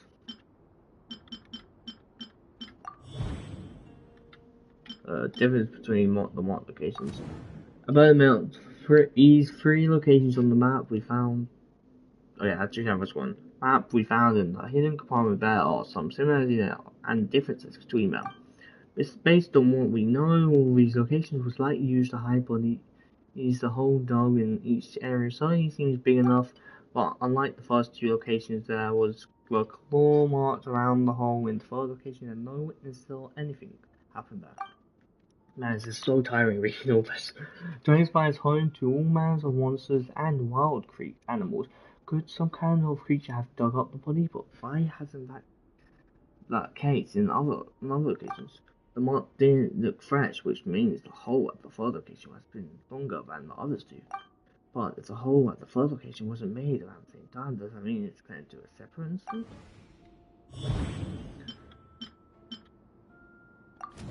Dragonspire they found is common in the snow all year round, even so it's home to various monsters and creatures that can withstand the cold. Deep within the mountain lies the remains of an even more mysterious creature. Although the dragon has been dead for a long time, he still possesses a pure life energy. Now that I think about it, a lot of strange things have happened in Dragonspire. Most people know of him as an alchemist and the captain of the rescue team, but in truth he's the created by one of the 5 sins called. Although it is a steadfast, intelligent, and treats everyone with kindness and respect, I think most people would agree with this. He's also a calculated thinker. It's fair to say that if he did commit a crime, he would likely be well received. Up until now, but has never displayed any ill towards humanity, and he also seems like he's himself. As he's found, I shouldn't reveal the truth that any of that would only make things worse for him.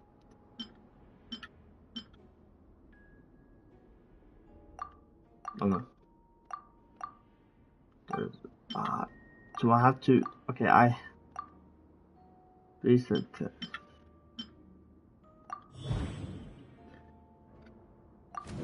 I always forgot Palmer and I once ago someone has transpired who looked exactly like her and we weren't the only ones. Wait a second, someone who looks exactly like him.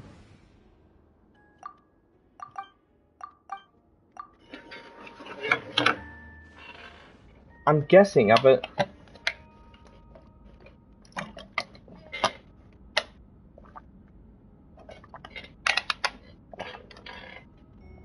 I hope my throat during a walk.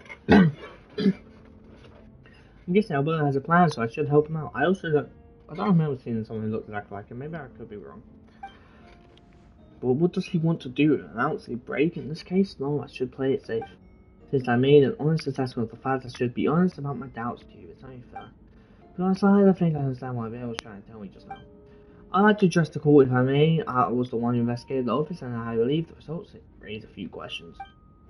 Regarding the 2 cases addressed in the previous trial, it was established that after the disposal of the bodies, the defendant had used alchemy to restore the ground to its original state. But that wasn't the case at the third location. The hole was still bare.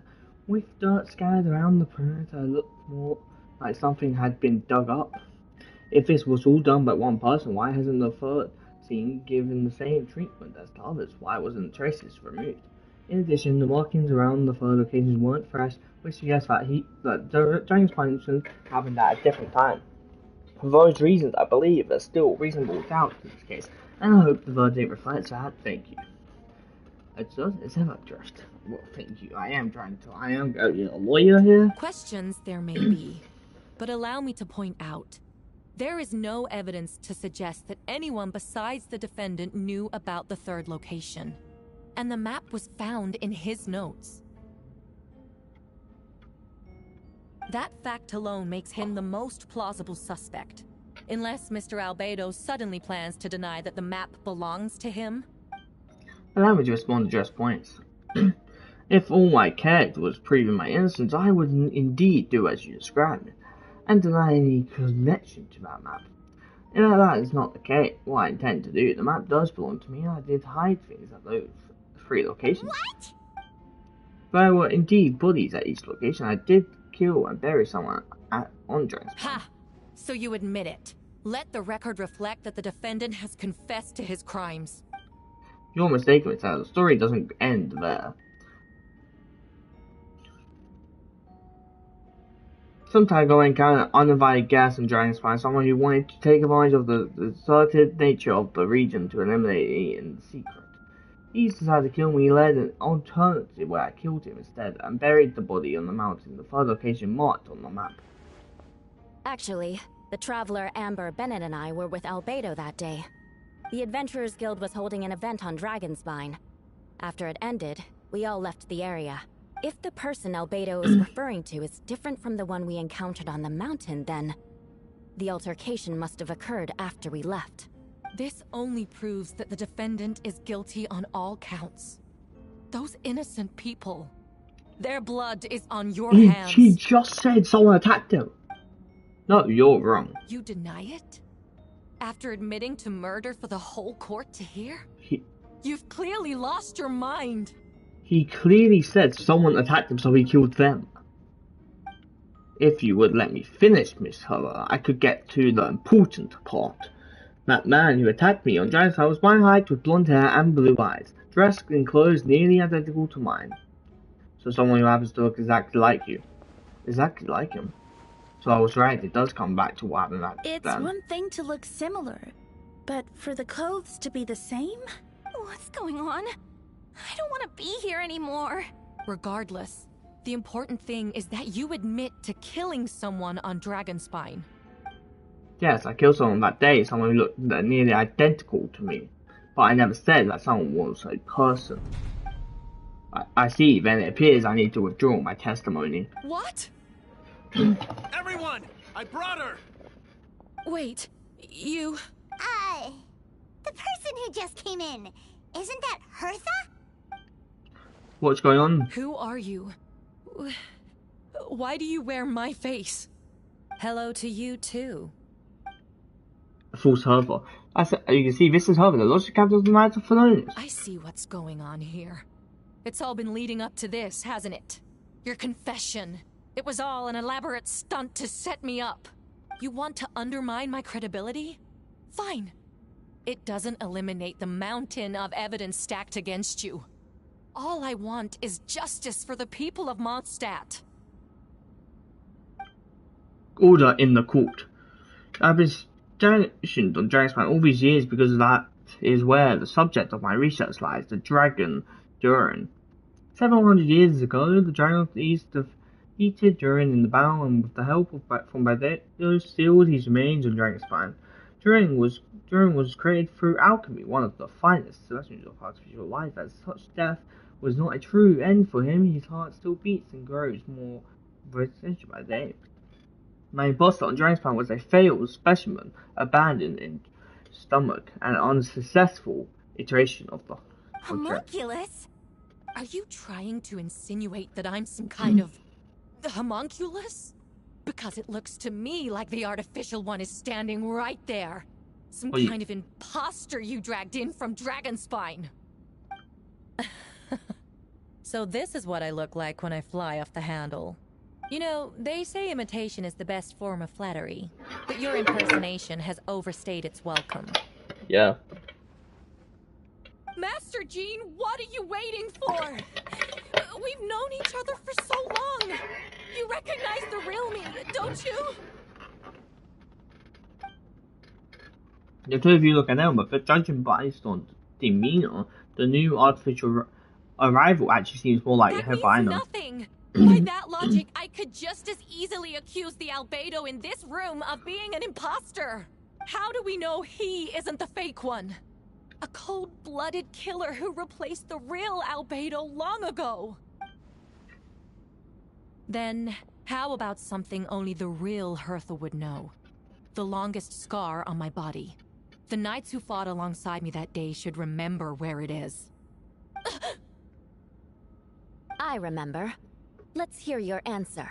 I'd like to hear Miles' answer first. Huh? You don't know? Or you don't remember? I heard you've been acting strange these days. Disoriented? Confused? You were closer to me than anyone during that battle. And yet you don't remember a thing. Strange indeed. No, my head. It hurts. The scar is right here. Why the nerves? I can't imagine.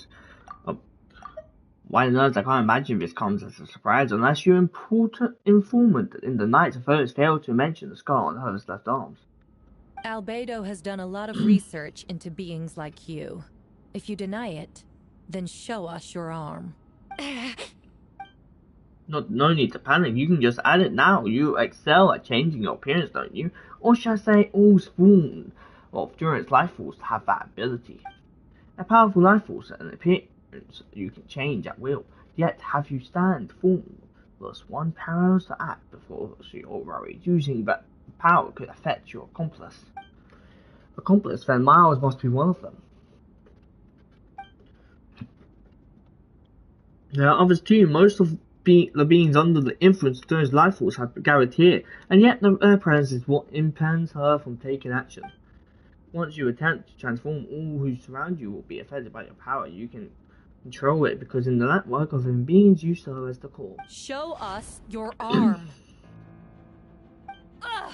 Have it your way. Whoa! Come on, let's go. Do you really think you can get out of here? Like, They're shielding the imposter! she's trying to get away. Stop her. Don't let anyone stand in the way. There are others trying to get in. Must be more people under her control. There. Time to get moving, everyone. Whoa! She just leaped across the room! After her! You can just change, though. Oh, it's time. All units move out. Far coming, keep on the imposter's tail. We finally have a chance to talk, but before I explain the events of the past few days, I'd like to make a few things clear. First, I never killed any of my fellow citizens, and I never used the remains as part of that round. Second, the events of the past few days were all part of a plan. Most of the members of our order were in on it. As for the witness, most of you picked up on the situation long before today's proceedings. Well, that's quite an important plan. Indeed, follow me. Wait, so everyone knew, so we were lied to once again? Honestly, manipulate me once, kill me. Alright, so now it's monsters in there. What? How are there monsters in the city? They are all monsters from Giantsman attacking everything, but fear not, we've been prepared for this. We've been watching the reinsurance of Tyrann's life force, its festering nature, and today these monsters, we know it was only a matter of time before they advanced to Mondstadt. And so we made preparations for an inevitable battle. I was hoping you two could join me and provide assistance on the battle. Of course. Where's our first step?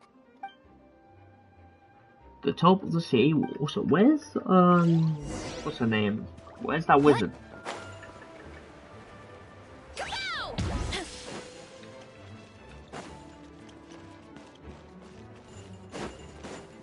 Oh, Moon is the blade. I'm talking about the wizard. Master Jean, headquarters should be secure for now. We responded in time and had enough manpower. We can even spare some for mobile support across the region. Good. Our intel suggests that the monsters from Genshin could be disguised as Mondstadt citizens, so be sure to exercise caution. Oh, and my division relative are also regular people under the influence of some strange power. Not all of them are monsters. Yes, so for those people, the aim is to subdue, not harm. Before you attack, make sure to figure out what you're dealing with. Understood. It would be funny if you're tall into the imposter right now. Okay, so that's why they're adding with they're under control of them.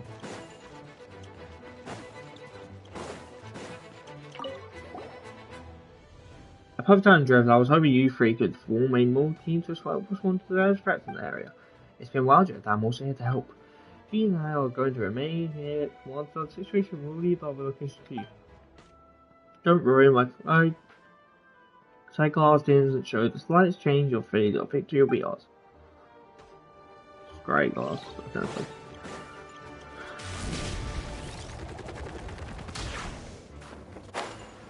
Was this is sick from one start? So yeah, it's like Running late again. Captain Captain Albedo, honorary knight, and your floating companion. Some of the people around here are acting strange. Be careful. Shoot on sight. Well, did they get changed into monsters too? By the way, I wasn't really, I couldn't see that. Some of them changed to monsters. I don't want any of these girls to die, so.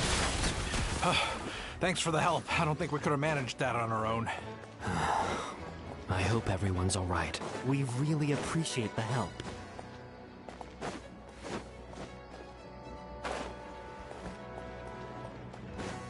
Hey, Venti!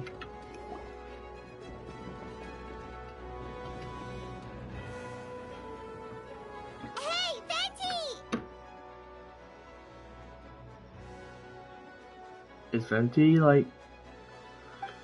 Shoot, someone's coming. Help me, please help me. Someone help me. What's with the freak out? It's just us. Oh, she like... Oh, perfect, I can drop that. Sorry, I thought you were regular citizens.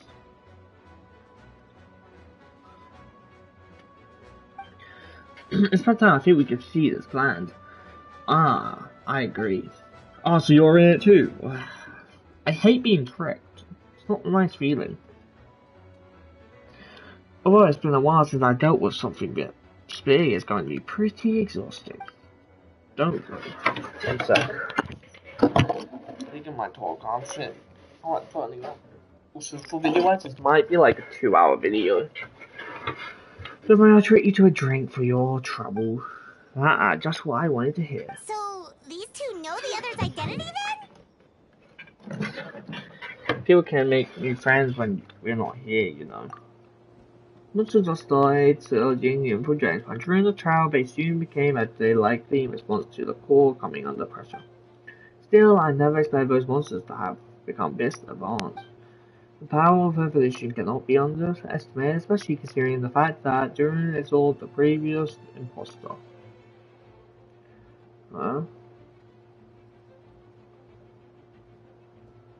Okay, so during it absorbed the imposter, okay. Wait, so what about the map? And the missing bodies? What the witness saw was true. I did hide those bodies. As I mentioned, the situation on Dragon's Fire, I noticed that those who ventured there came back are different.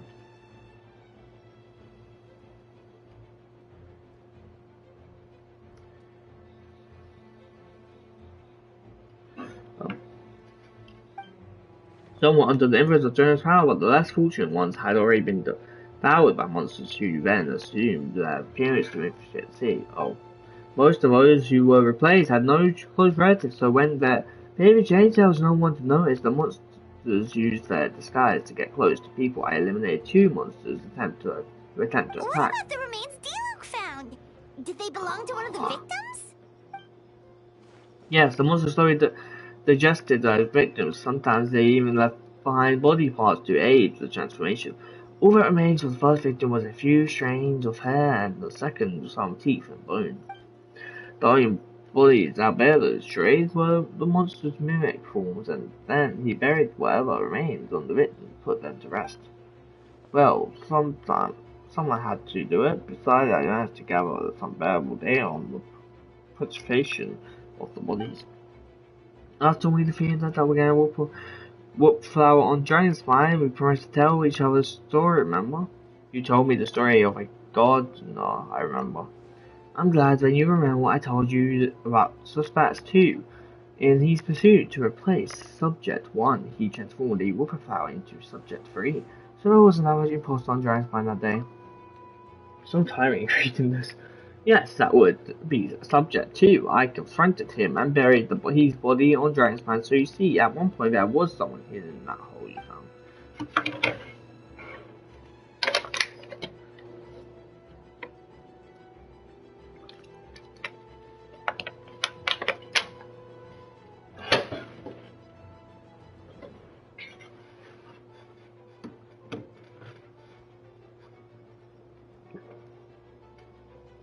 But during is becoming more relative by the day under the influence of his power, the monster dug up suspect Two's body and returned it to Durin's stomach. Durin absorbed the failed creation along with his knowledge and way of thinking. Ever since then, all the creatures formed from his power had the ability to transform their appearance. Humans who venture into and spine for too long are also found to fall under influence, but those effects don't show themselves right away, and the extent to it which a person has been influenced is hard to perceive. You saw it for yourself, didn't you? All the people at the strange vote. You know, the same people who just tried to break into the Knights of Felonia's headquarters. Durin's power remained dominant within them until finally it surged to the surface and seized control. So I was right about the shapeshifter thing, technically, yeah. I'll take that. That was also our goal. If we could force a situation where an imposter had no choice but to unleash that power, all those under its influence would all become violent, and thus we would know who was affected. Wait, so what do we do? We can't go around hurting We can probably people. like detect if they're like actually monsters or not. That's why I'm here. It would make me look bad if I just lazed around after promising to help. We will use the power of Amno to restrain them for now. That should give the Knights the chance to subdue them without harm. A specialized team will deal with them later. Alright, that long short decision is time to achieve that thing, right? Yeah, so if there are little secrets over people shouldn't know my identity, for example, keep it to yourself, okay? Alright, this should do it. Are we going? Oh.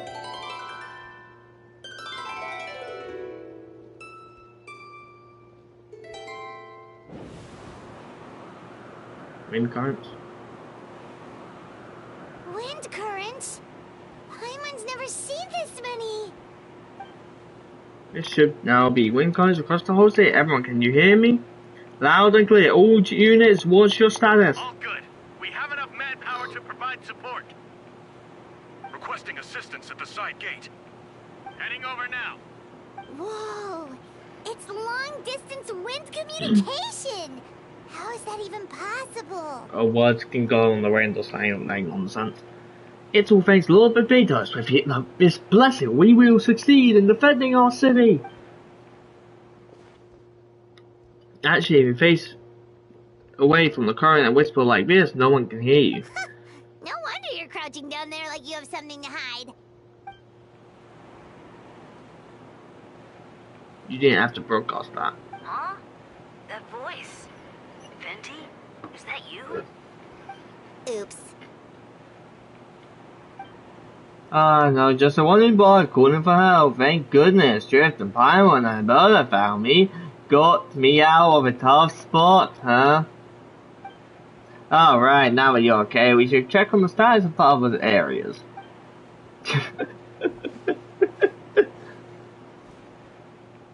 Thanks, friend. May the animal Archon protect you. We do not know. I've got things covered here. Yeah. Oh my god, this is pretty cool. Sucrose. Oh, this is sick. Kaya. So I don't like being in the middle like this, especially on a bridge. Oh, look who it is. It would be sick if there was like doubles of etc. Like you got Kaya flashing his double, but then like influenced or like they can't absorb each other, so it wouldn't make sense. Phew, that was a close one. I suppose thanks are in order, Master Deluc. I appreciate the help. No idea I didn't intervene to save you. It was for my own convenience. You were in my way. Oh well, let me get out your hair then. I suppose we could work together, but you would just melt my ice anyway. Suits yourself. Alright, tell me, when did you notice I was off? The first trial. Because of the fake hair? No, because of you. What did I do? My defense wasn't passionate enough. No, you weren't nervous enough. Tell me, then, Master T, when did you think I actually got nervous? I suppose we'll see, won't we? Monster incoming. On second thought, best not to think about it. Oh, we got players then. Let's go. Dealer. Retribution. Do they really think a bunch of Pidgeots is gonna do a thing? Like, really? It's not like they're stronger than any other monster.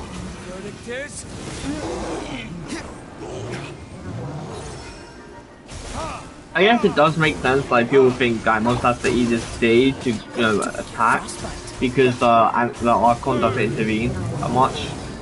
Like people think the Archon doesn't intervene that much in a way. I mean, they've obviously lost these things, so he's weaker now. But like,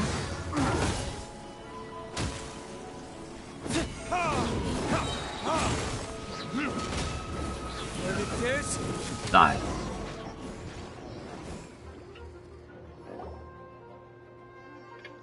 They're over there! Dilu, Kaya!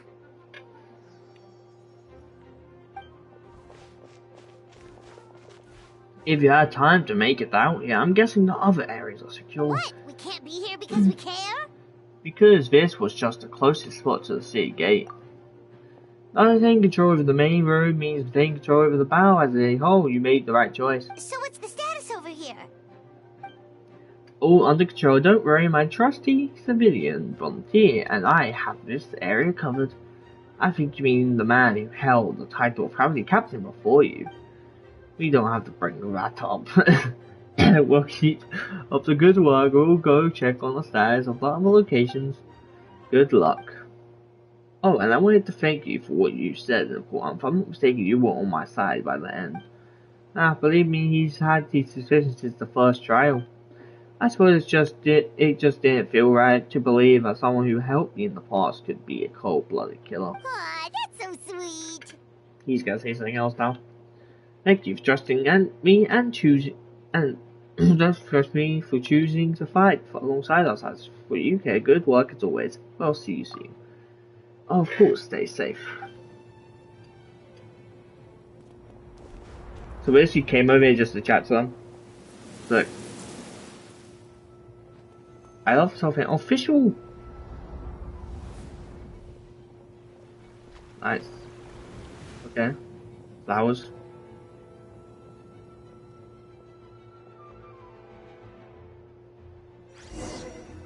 So where am I going? Up bar. Let's dance. Get back on the battlefield.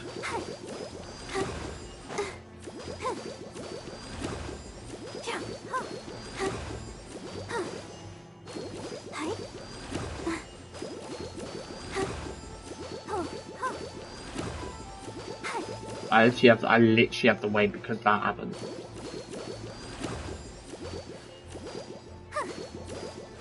Wait, before I do that, I can't talk the name, but I can't do it.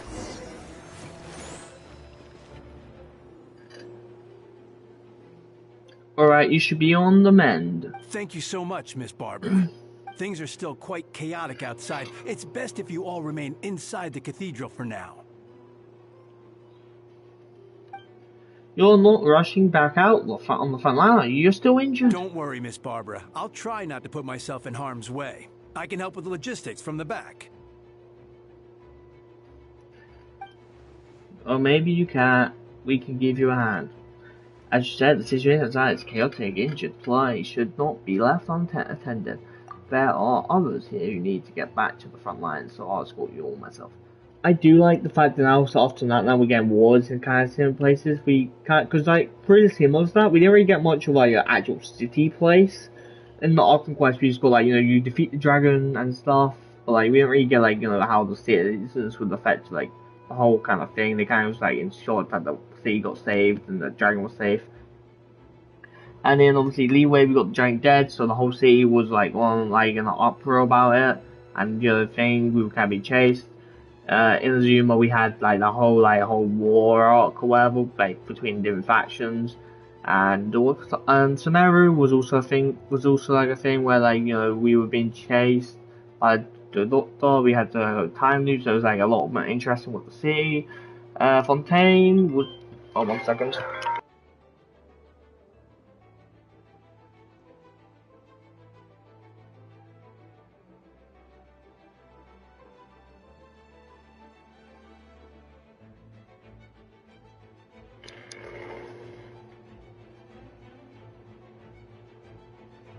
I don't know if I want you with Jim, but I thought my legs weren't.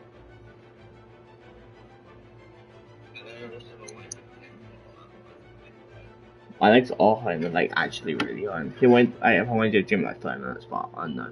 I'm also like burning up. Of course. Thank you, Miss Rosaria. And Genshin is way more important than exercise, let's be honest with you.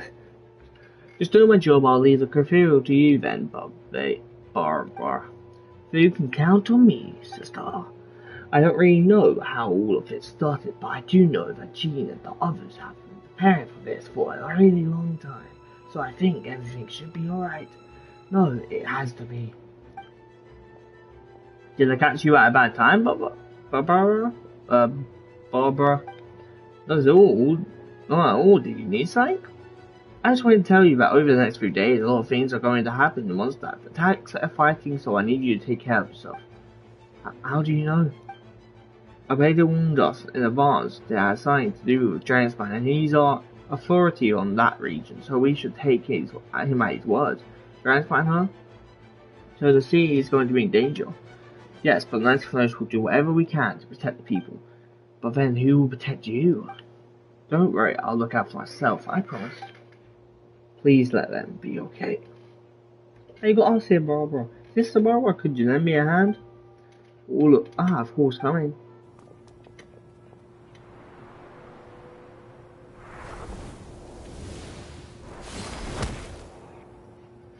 Yes. Oh, well. Oh, Bennett.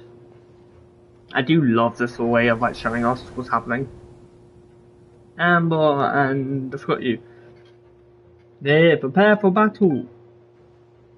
Oh god, everyone, incoming monsters at 11 o'clock.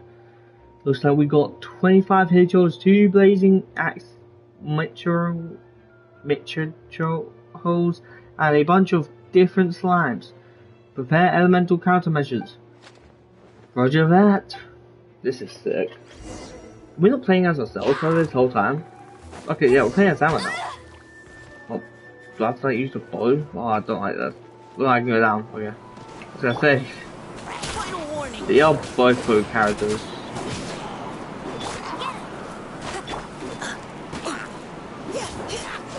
I do like the fact that we get to play as like kind of all Mondstadt characters.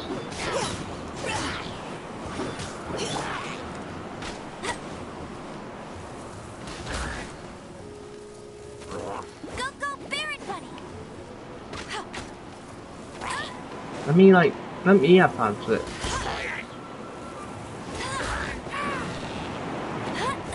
Oh, I gotta do this like a lot. Just...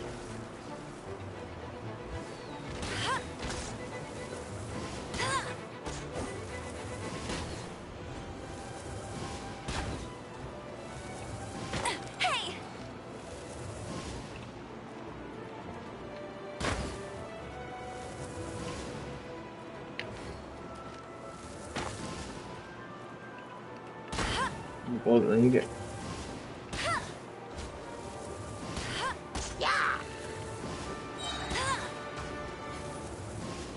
I hate using amber. I can't use my ult because I know I'm gonna have to use that in a minute. I'll use ult for this first.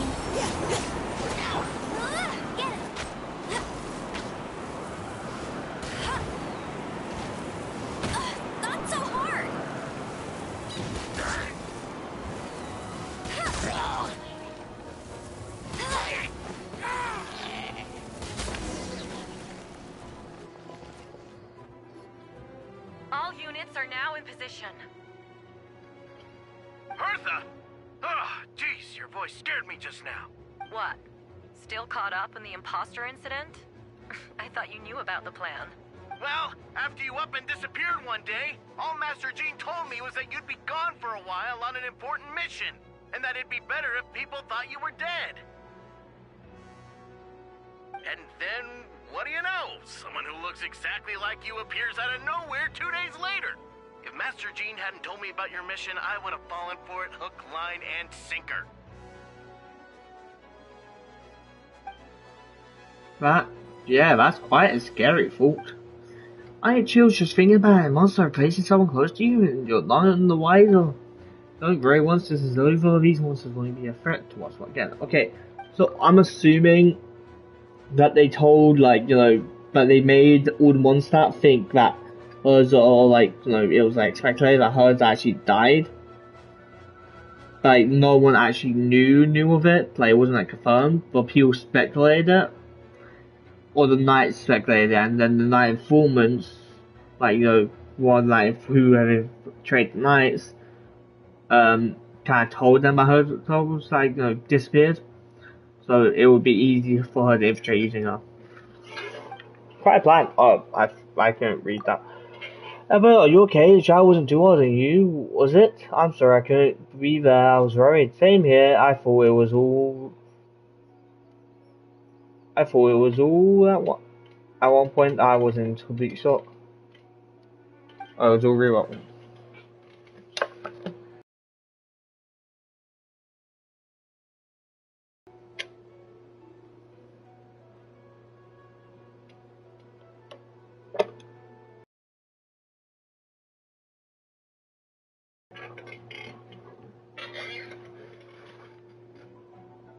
So you didn't know him, but then it seems Yulo did an excellent job at keeping the situation under wraps, and no need to worry you, I am no worse for wear.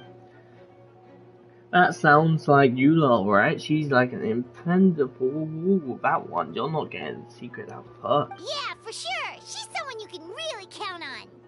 Wait, so how did you decide Hertha should disappear again? After all this fighting, I can't seem to get it straight. It was Kennedy's suggestion. He said the plan would work best with someone well known and reputable without being too high profile. Naturally, Miss Hertha was the perfect choice. We needed to leave a hole in our organization, so she came up with the idea that she would disappear. Ah, so that explains the rumor that someone had fallen during a mission. Of course, it didn't take long for that to get resolved. No, because the imposter fell right into our trap. It was all part of the plan. First, we spread the rumor that Hertha was missing in action after some kind of incident. News came from Kaya and Hertha direct corners, which was important because we needed it to be credible. The imposter saw the gap in our ranks and couldn't help but take the bait. It didn't take long for the fake her to appear on the night's patrol route, claiming to have survived her mission. When did that happen? Over 6 months ago. Oh, Jesus, man. Whoa, so this has been a long time in the making. Yes, and our enemy was more meticulous than we expected. Monsters have been searching Predator's body in order to protect the imposter's identity, which is a more advanced way of thinking than Subject 2. So we had to wait long enough to convince the fake Hertha that she had our trust. Furthermore, we need to give her time to gather evidence against me and convince herself she had enough to strike. But how did the Knight's internal information even reach Durin and his monsters? There's an informant among our ranks. Oh, thingy, right? Don't worry, but Bailey's already tracked her down. She doesn't have his blessing, so she can't hear what we're talking about right now. Honestly, this whole situation almost gave Paimon Wait, a so heart wasn't attack. thingy? All those awful accusations in the first trial? Is it someone who's been shapeshifted, or is it like an actual person who's working on them? It was to expect that I couldn't just reveal the truth. It had to be at the right moment, or it would have been given to the imposter even more fuel to use against me. She would have demanded to know how I knew about Dragon's Plan and the monsters in the skies, and if my true identity got out, the public trust in me would be gone. It was a trap, you see. She argued back and exposed my origins, or keep my mouth shut and be seen as a murderer. Credit where credit is due. It was all through. Yeah, thank goodness we were able to back her into a corner. Indeed, and I have you to thank for that. Drift, you probably don't know it, but you've been a part of the plan since the beginning. Me, but I didn't even know there was a plan. And for that, you have my sincere apologies. I know I kept you in the dark, but I had a reason. This might not sound it, but I did not make the plan even stronger. But at the beginning, I knew I had to leave the letters in my office for a fair and independent reader to discover. Someone willing to seek out the truth. Naturally, I thought of you. I knew you would return for wind balloons. I knew you would agree to attend the trial. And I knew your sense of responsibility and justice as an honorary knight would compel you to start your own investigation. The fake Hertha such that Subject 2 has met you on Dragon's Plan before.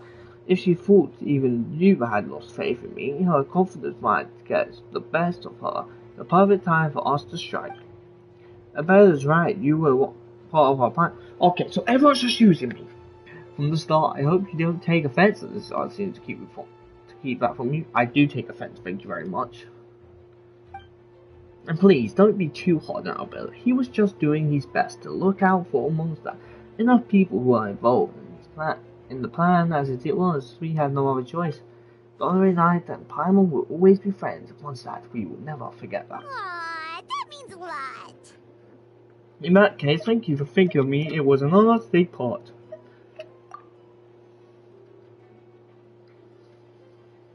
It is us who should be thanking you, Honorary Knight. Wait, was that you just now? Let's go to the side gate to check it out. Side gate? I think it'll be this way.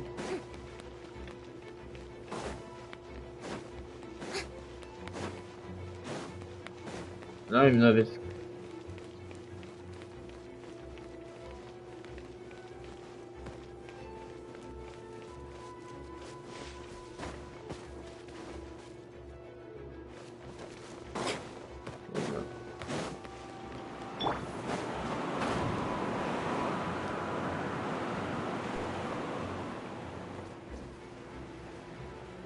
Am I dumb?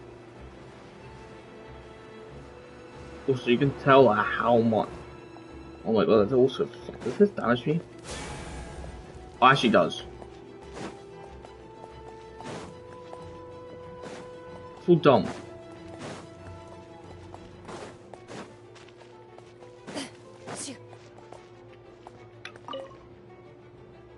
I'll take it from here. Oh yeah. Wait.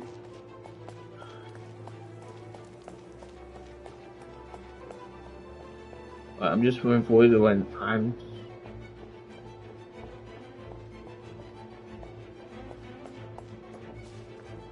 Oh, don't okay.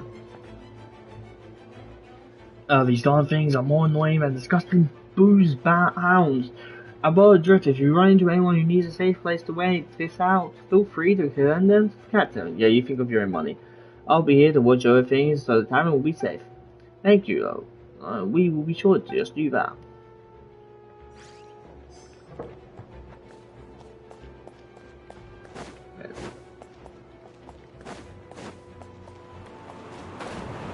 Ah yes, finally, Lisa, I think that's her name. All Rangers also here. Oh yeah, I have to tell them. I'm the only one in this group I don't have. What the oh yeah, he's thinking like, no. I feel like for this you should get a 3 hour. Actually, I mean the 5 star. It's a 5 star, but they probably won't give you a 3-1. I think it's a 4 star. He may be a 5 star. It is early game, so I don't actually. Feel this ancient power.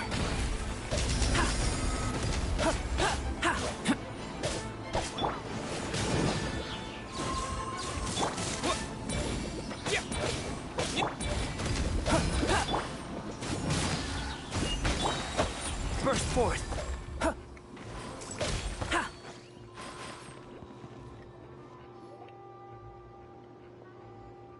Dude, it's been a while since I unleashed my light dream. When it happened a lot. Yes, Razor's voiced. At least you're lighting on people. Haha, no, once in a while. Maybe it sure feels good to let loose though.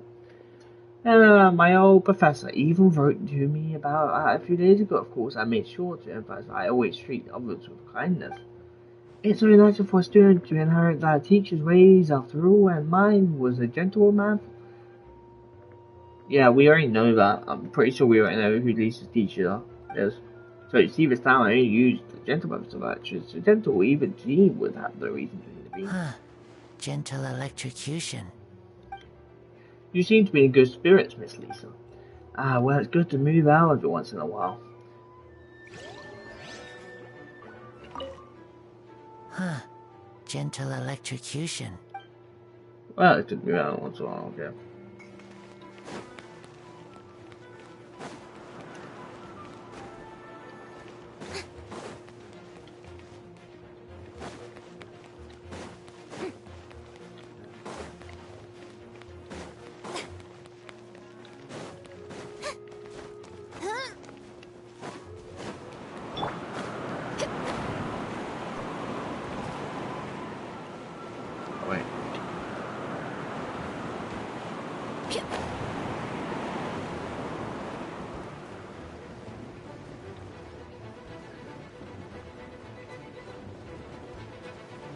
Wow.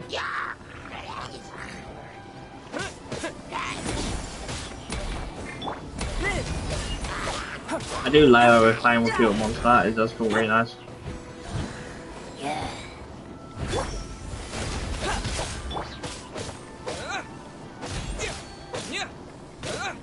Steady as stone. Burst forth. Witness my great undertaking.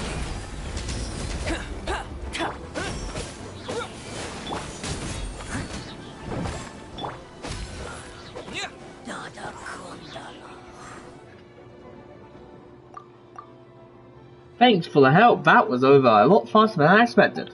I'm sure you have places to be, so don't let me keep you. Rest assured I'll keep the people around me safe. Be careful out there, I know victory will be ours. Oh yeah, I'm gonna quickly go toilet because I need to go to toilet really bad. The video's about to get to 55 minutes. This video is already gonna definitely be an hour long. So yes, also I will give my thoughts at the end of the end, just somehow I think of the Ark Conquest. Personally, so yeah, it may be even 3 hours depending, because I don't know, but I'm pretty sure we also have the Alice thing. Maybe that's for something else, but I remember them doing Alice like thing or whatever, so I feel like there's more to this event, so we might even be here for another hour just doing that. So realistically, this event's I'm also burning up, like ugh, I'm sweating like hell. Okay, I'll be right back, guys. And then for this, we might go back.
Okay, before I do that, I might. Actually, I'm gonna put this back on. Put my top back on, actually.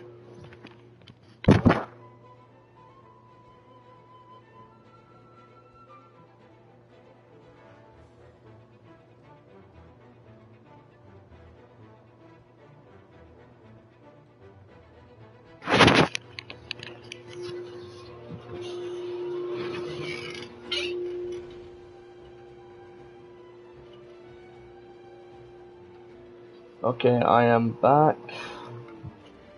I'm gonna talk house. I see if my mic's working on the machine. Yeah, okay, that seems to be working right. Just I always do that just because I don't want to, having these find out it's muted. Or sometimes like my internet mutes the real video and I have to like put it to a different side of it. I'm pretty sure they mean this gate.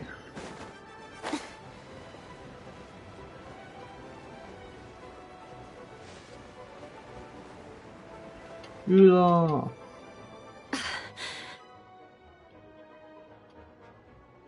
You got a headache? This isn't Yula. It's all my fault. I knew Clea was fast, but disappearing like this? I only lost sight of her for 1 second. How am I going to explain this to Albedo? Maybe she is. Explain what? Albedo, Traveler, Paimon. What brings you here? With riding motorsport across the region was something you need to explain. You can tell me anything. I hope you know that. Yeah. Plus, we kinda already heard what you said, so. Just tell us that there's nothing to be afraid of. Clea, she disappeared right under my nose. I'm sorry. I'm doing all I can to find her. I see. Please don't beat yourself up. Please. Wait! Something's coming this way! Also, Clee's like what? I'm pretty sure Clee's like Alice's daughter, which Alice is like game. My stream lags. I saw that. Is it Clee? Only lost sight of her for a second. Are they after Clee? So I can't wait to see Clee again.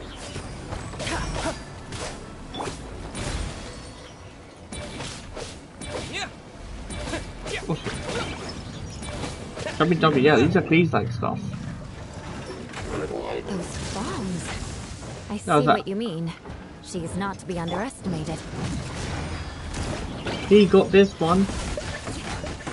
She's not here though. Where is she?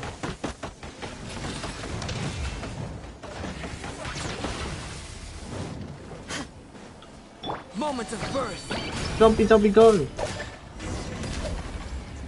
Oh, are we like? Is that her bomb we're throwing? Oh no, Clee said we won. Great work, Clee. I'll be counting on you to protect Eula next time too. Albedo, you can't be serious. No problem, just leave it to Clee. Are you going on patrol, Mr. Albedo? Clee heard you were camping for a few days and those monsters followed you back home. Camping? Ah, right. The truth isn't suitable for little ears. That's right, so I need to report back to Master Jean to sell my expenses. If you have some time, I'm sure Eula would be grateful if you escort her back to headquarters as well. Of course. I place myself in your capable hands, Spark Knight. Yeah, it would be an honor. Clee will do her best. Aw, Clee. He's best character of Mondstadt, 100%.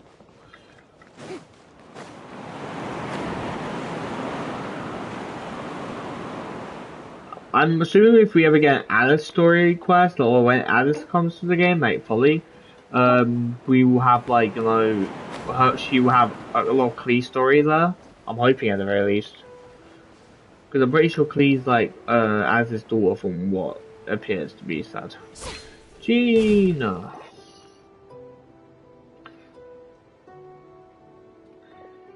That should be it for now. Good work everyone. How did we fare injury wise? Good, our preparations are paid off. Injuries are few and are far between. I'll have the full record here. Wonderful, I'll review it in a bit. Everyone alright? Amber? Yep, right as the rain. We're back. Lee kept Miss Yuna safe the whole way. Yeah. That's amazing, Lee. We was lucky to have you. Looks like we're still missing a few. Reporting back, Master Jean. Mission complete. Good to have you back, safe and sound. Great work, everyone. This operation could not have happened without you all. Your leadership is what made it possible, Master Jean. It's been a busy few days. You should take a well-deserved break.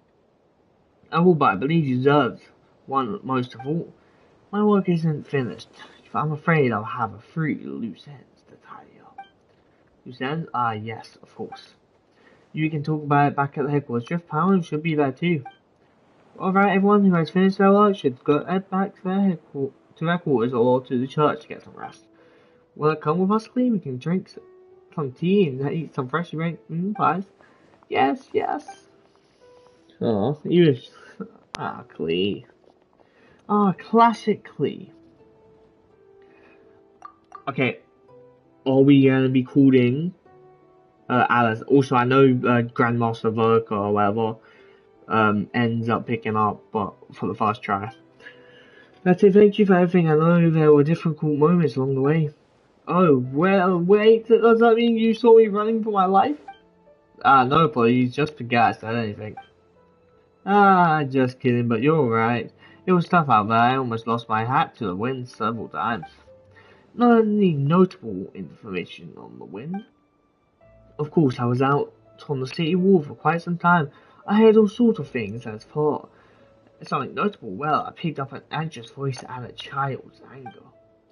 Durian has been isolated for centuries, but absorbing subjects to emotions allowed him to understand certain truths about this world and his existence, including the fact that he is no longer mother's only child.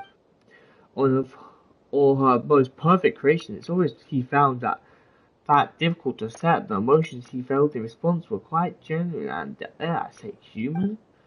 If I eliminate the perfect creation, I will be the only child mother needs. This mindset aroused our instinct to compete and survive and came to dominate all those around him. Of course, the absorption of subject to knowledge allowed him to take a more intelligent approach, accusing me of murder. In the end, however, Durian still lacks sufficient social intelligence. The fact that his army even got this far is a miracle. Oh, no wonder Venti sensed a child's anger through the wind. That's saying and feeling it's close.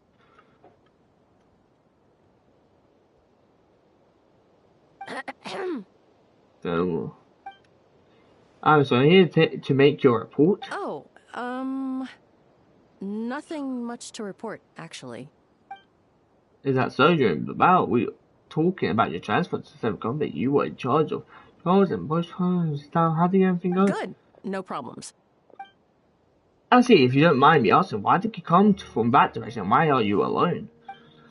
Did you think we were still meeting at the side gate? There was a change of plans. We sent the message over the wind in the last few minutes. Well, there were a lot of changes during the operation, but I imagine you missed those as well because you wonder. Since then, you have been since your trip to Japan for 6 months ago. What's running at you? Oh, so she's the informer, I'm assuming. Don't move. Let's continue this discussion back. Let's continue. Don't be scared, I'll figure out a way to free you from his power soon. So it's not like they betrayed thingy, they're just like not under the influence. Keep on.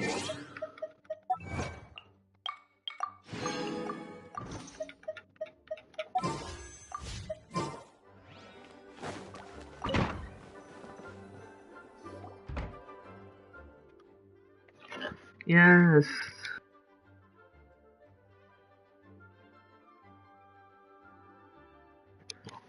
Alright, the others are looking after Fern. Please tell me you can help us.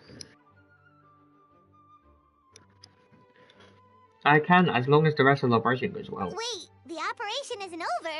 What do we do now? What happens next is more of a personal project. I've consulted Venti about this possibility of calling a tribute conference. Ah, yes, that's a relatively new tradition Grandmaster Merkel came up with the idea a few years ago. I still remember when he approached me about asking the lovely ladies for a small favor. The trouble is caught me off guard. If I hadn't known any different, I'd have thought he was talking about his older sisters or something. Older sisters? Is Varka really young or something? I wouldn't exactly call him young, but he's not an old either. Why would you he's the type to crack a joke at the opportunity, whatever age that is. Indeed. Anyway, the trip to the conference is a gathering of 3 parties, the Hexer, the Animal Archon, and the joint forces of the Knights in charge of Phenomenus. One of those was able to facilitate a meeting between Voka and the mages. Voka has quite a way with words, so he was able to gain their favour and convince them to agree to a very important request. Namely that in Mondstadt's greatest hour of need, the mages would turn and lend their aid to our nation. Yes, and now I have a request of my own, so I need the Congress to convince once again, if you would. Of course, just pass the declaration advice. You're gonna use that thing to call them? Oh, I can't wait. Yeah, just watch and learn. Okay, I think this should do it. It's kind of the work of a doo-doo-doo. What's that ringing? Is it the wind or something? Hold on, that's not the right voice. Wait. Barbados? Barker! Grandmaster! Oops, I put in the wrong number. Sorry, Barker, you're probably busy right now. But considering I'm surrounded on both sides with a group on my tail looking to turn me into mincemeat, yeah, I'd say so. Yes, well, have fun with that. We can talk some other time. Alright, pass along my regards. Oh, and I still owe you for those drinks, don't I? Just take it from my stash. I keep it in...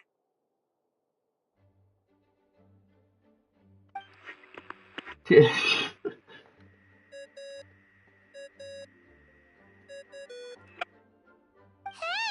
He was just about to tell us where to find his secret stash! Don't tell me he hid it beneath the great tree of the wall. There seems to be a bunch. That seems like a bit much.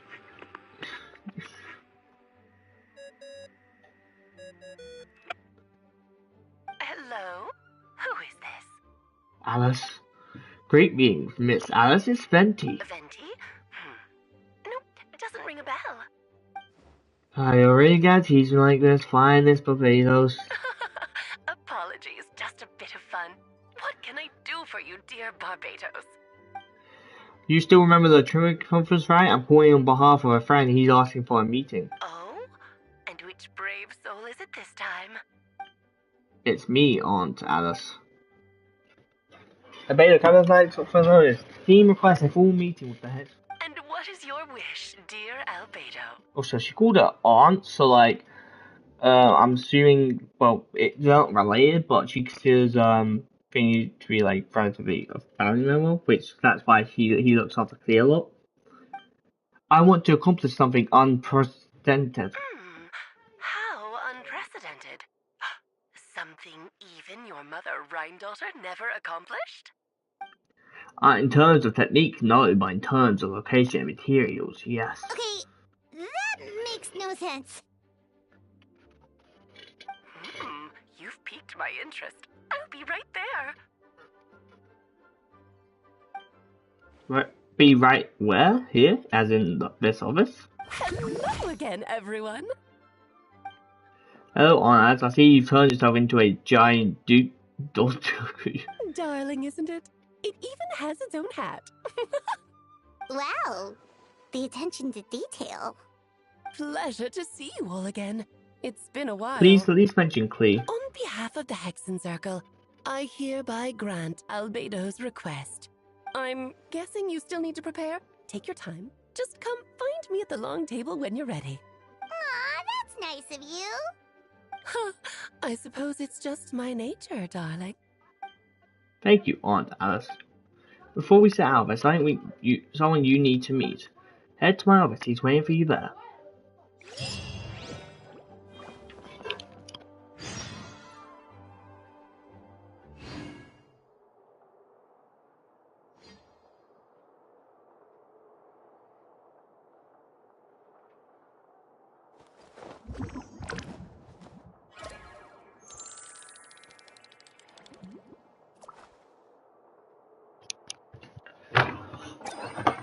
Okay.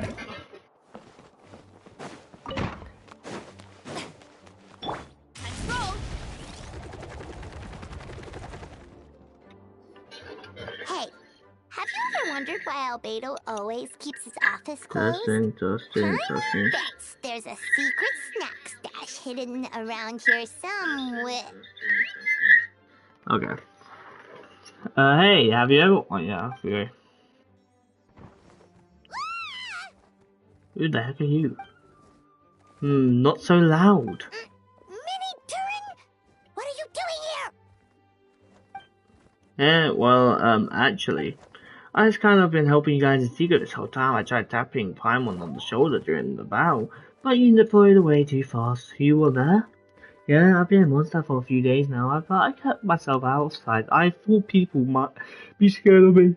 Oh, don't worry. We aren't scared of you. I actually don't even know who you are. Thanks. I'm assuming it's pretty something like a world quest or story quest. Oh, is it Windbloom? There are a ton of fun games this time of year.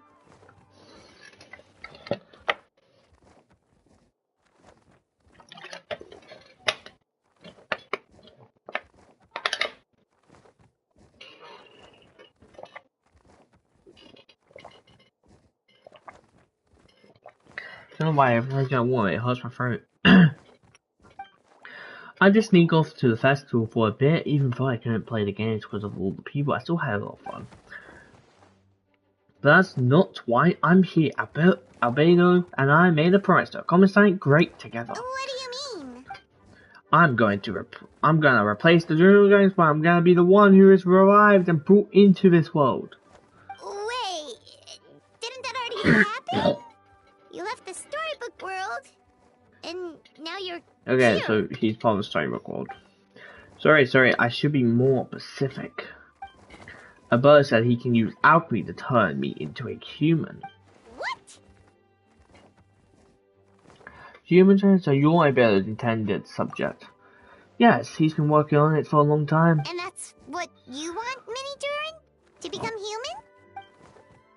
I don't know if want is the right word. I don't even know if there's a right answer in a situation like this. But I do know this, I have just as much of a right to this name. I don't want to lose to the other Durin.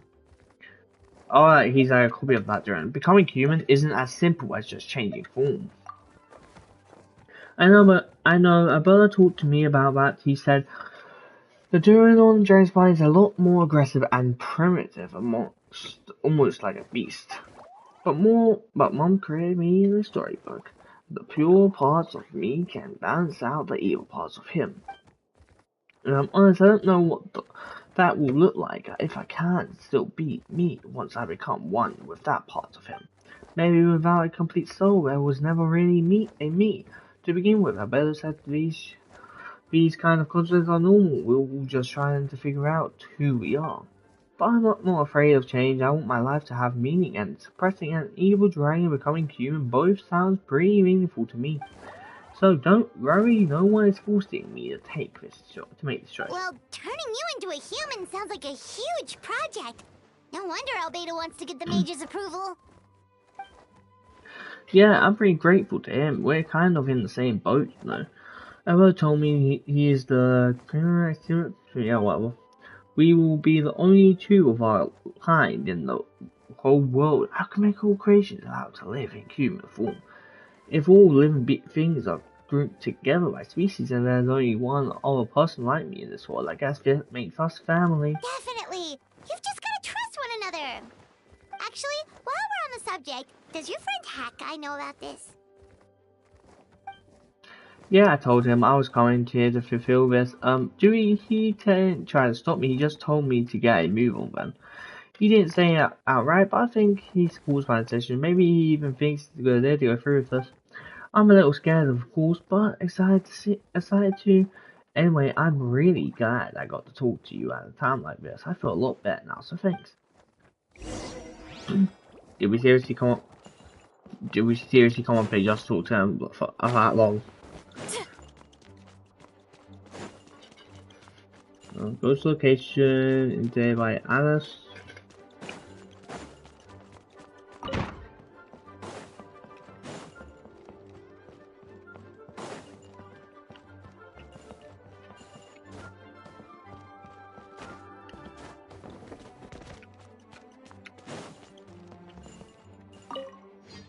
we couldn't go in this room before. Your party computer cannot be.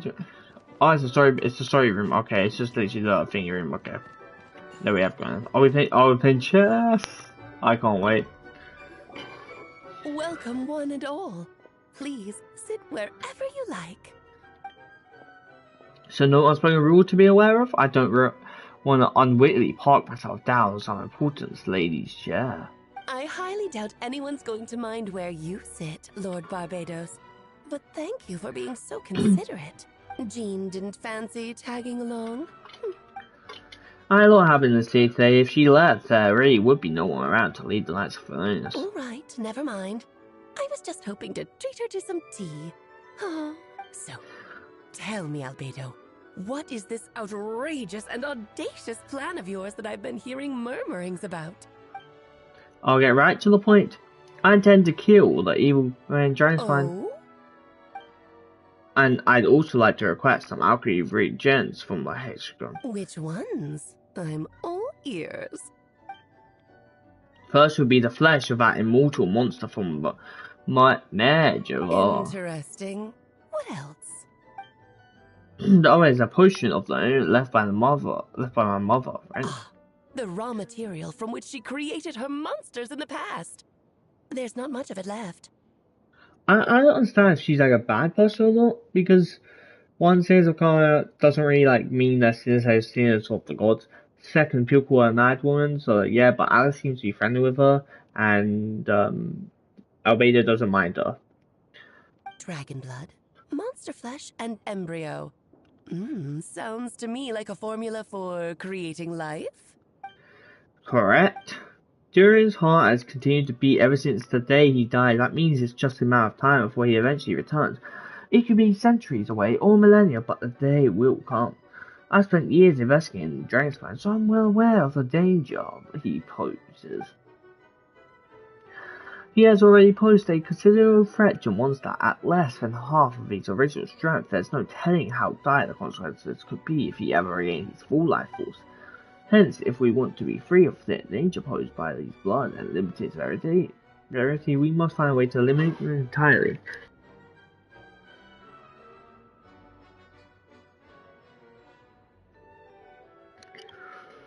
Unfortunately, Durian is a special entity. Even after death, he could awaken at any moment.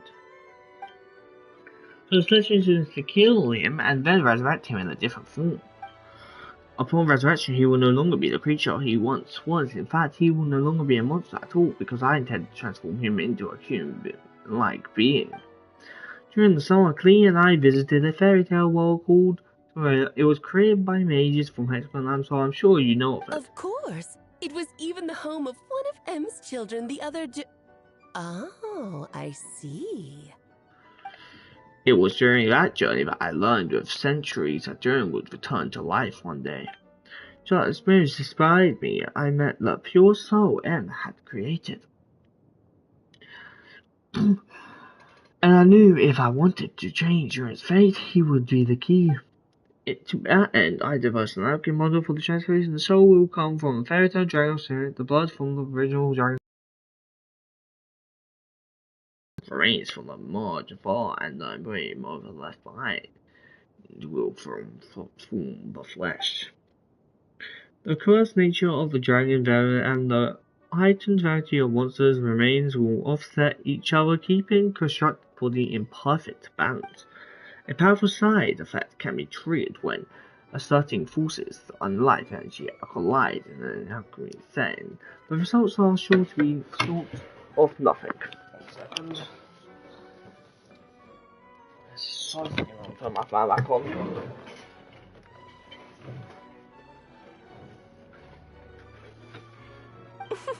The glint in your eye when you talk about these ideas. You really are your mother's child. Is that a compliment? Do you see that as a bad thing, Aunt Alice? Of course not. To me, you're both extraordinary individuals. I find you fascinating. In any case, now I see why you asked Venti for help. The raw materials you seek are extremely valuable. The misuse of even the tiniest amount could cause unimaginable chaos. That said, we're happy to give you what you need. But there is one condition. You need to prove you can wield them. And so, you must pass the Hexenzirkel's trial. I understand, I think something like this might happen. That's why I asked Drift to come along. Wait, I'm joining you in this thing? You're not even gonna try to be into it? Oh, you need convincing? I thought you wanted to keep relying on me. Who knows a sort of outlandish things I might attempt with someone without someone to keep me in check. Fine, I'm not going to argue with you. So you know our tricks, huh?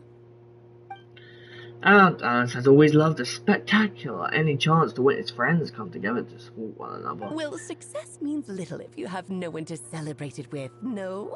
Although, I'm afraid dear Paimon will have to sit this one out. What? Why? Paimon, you're not strong enough. The Hexenzirkel trials are no walk in the park, my dear. Besides, I already decided on the structure. Chess. There's only room for 2 participants, I'm afraid. No more, no less. You understand, don't you, Paimon? Oh, don't be too angry with your dear aunt. You're not our aunt. Okay. You can turn off the charm.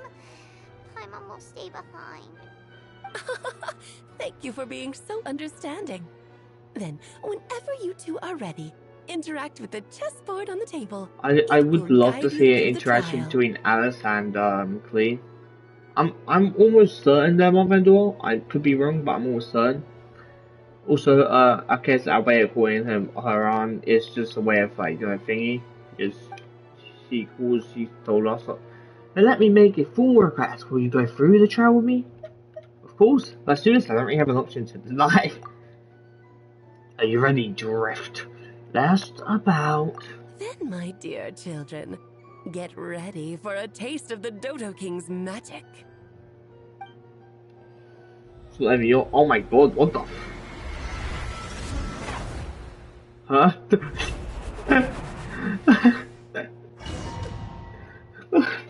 Oh my gosh. It's certainly in keeping with her. We've been shrunken down to chess piece sizes. Oh, you're so tiny now. Take extra care of yourself. Please say we can see them as big people. What is it? Nothing, it's just Paimon's voice is even louder than usual now on this side. She's always so energetic and lively, nothing can dampen her spirits. Don't worry, you'll be back with her again in no time. You sound pretty confident, Albedo. What you got me? You got me. Aunt, I didn't realize you personally conducted the trial. Well, since your mother has to recuse herself, who better than I to put your abilities to the test? Okay, so her mother's still alive. And she is a sinner of Comria, but that I'm assuming she hasn't got any ties to the Fatui. Maybe she does, maybe she doesn't. I doubt it, considering Mondstadt and the thingy are pretty well, like, they seem pretty well thingy. I have prepared quite a riveting new performance just for you two. See?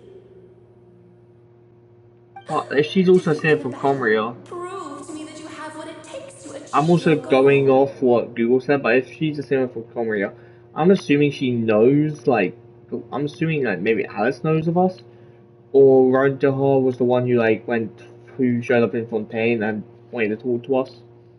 It might or less, I don't know. Swashbuckle your way to victory like gallant fairy tale heroes. And it makes sense considering because she may be Mondstadt's Mono's thingy.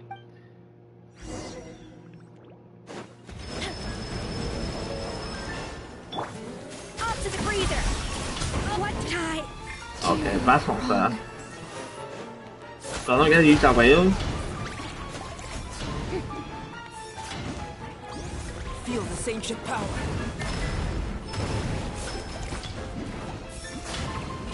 Let the world come on!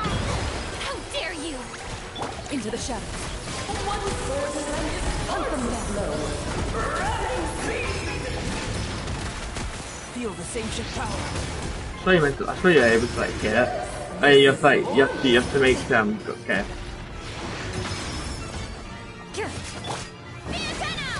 First point.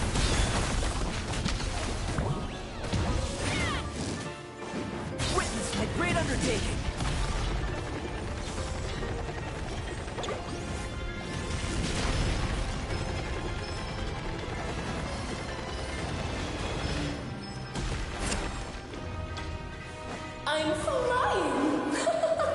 Moments of birth.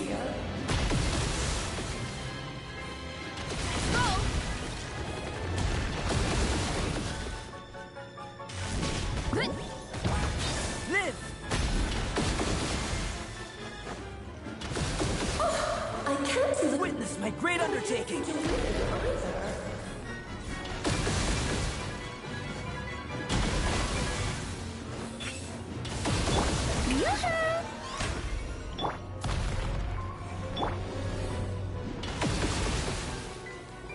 Feel this ancient power.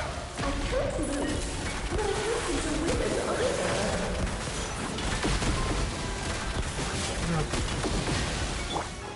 A little amuse-bouche. Oh, brilliant! You Oh. cleared. Feel this ancient power. Burst forth. Off to the breather. Yeah. Ha. Yeah. Ha. Yeah. Yeah. Witness my great undertaking.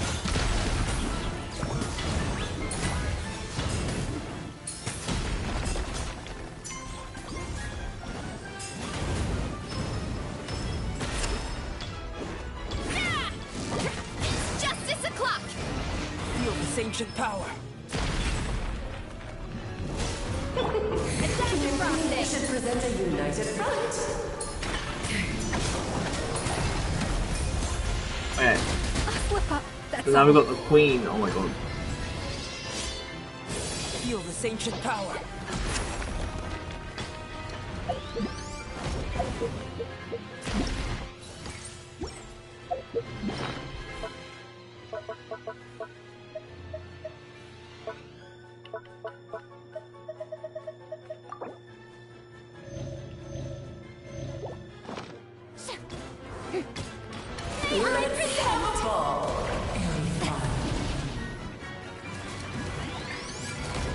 Witness my great undertaking. EMG free. I'm pretty sure this is a new boss entirely.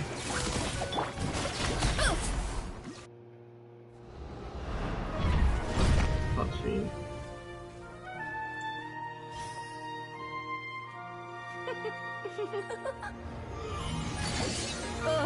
It had to be this form? A toy really doesn't suit me. Oh. Well done. But this isn't over. I will now preside over the second trial. Who are you?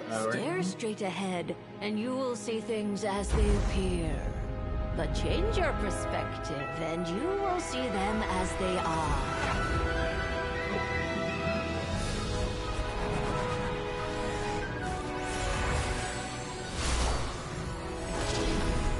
Where are we? In Cyberpunk? Okay.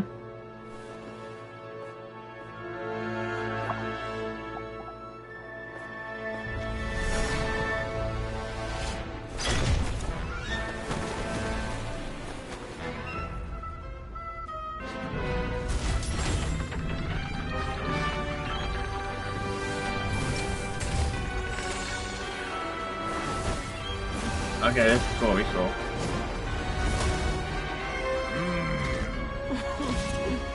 The trial awaits. And my characters aren't gonna be healed. Only by turning the world on its head can we see its true colors. So, it begs the question, what do you see on the other side of this chest? I know that there's nothing. Do you like weaken them? Freedom the moment they gain This is all getting rather dreary. So, in the spirit of Rhino, Far better. surprise. No need to thank me. Just a small gesture of kindness from me. This calls for some pomp and ceremony. Oh, Albedo, you're always so charming and delightful. Like my own student, she can be so full of herself. Moments of birth. Witness my great undertaking.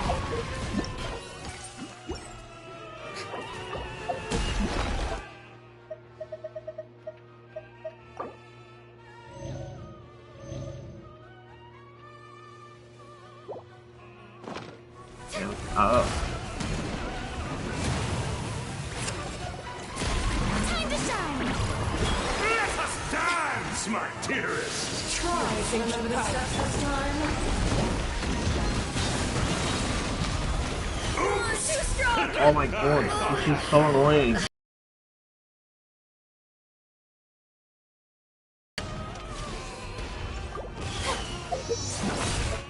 Oh, you dare say how your friend has been killed.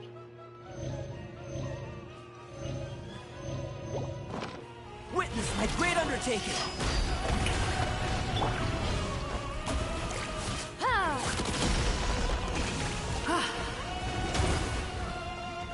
Moving.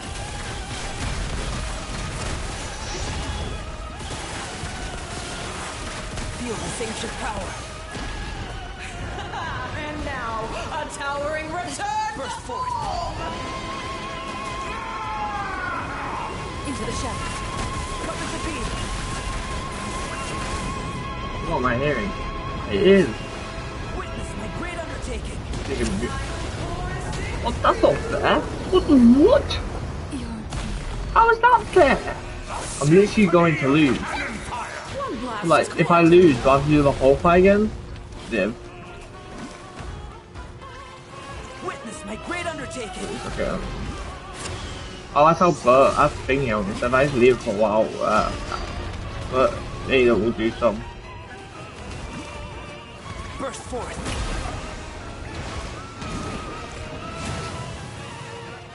Moment of birth.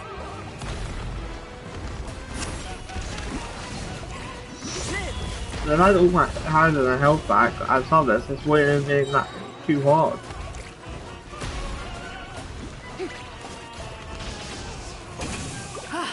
Witness my great undertaking. The one of them. I don't think it's really. To slay our foes with one almighty. Oh, you dare say Some pomp some and random. ceremony. Okay, you got one. Strike a pose. Witness my great undertaking. Our performance has yet to conclude. Wait, you can't revive him? Oh, this. I dance for you, my dear. Burst forth.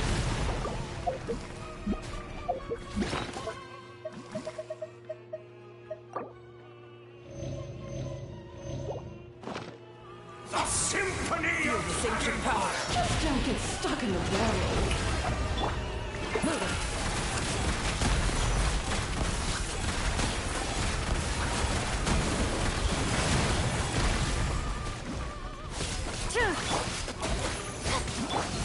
Moment of birth. The final act is upon us. There it is. Down away. That was so annoying. Too long than I thought. Yeah, just brush it all off. Yes, very well done. We did it! Oh, they've grown up so fast. I'm so proud. You don't even know us. Really? Well then, I'll leave you to debrief the others about today's events. Huh? You're leaving already? You did marvelously today. I'm thrilled for both of you. And should you feel the need to gloat profusely to that student of mine so she knows to up her game, be my guest. Oh, I'm Mona, right? Lovely tea party. But that'll do me for now. Until next time, my dearies. You're just going to up and leave? Barbie? You'll have to forgive Barbalov. She's always on the move. And she never says where she's going either. I think she enjoys the mystique. But if I had to guess, she's probably going for a walk. She's a very health-conscious individual. Barbie was satisfied with your victory. And so am I. Congratulations to you both. You can come back now. Oh, whoops. I need to turn you back to normal first, don't I?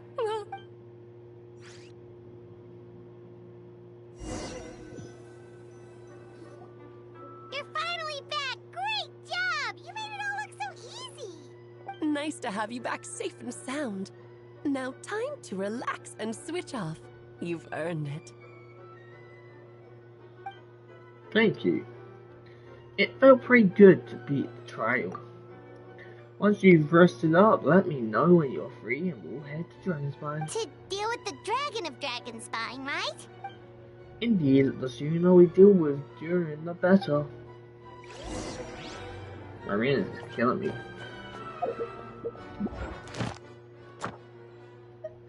Cool, the switch is done.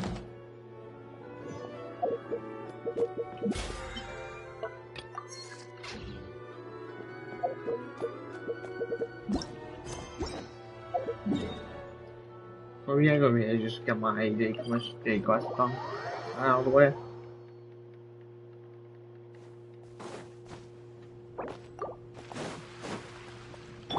Hurry up, Brassa! Add Astra. Let's do this first.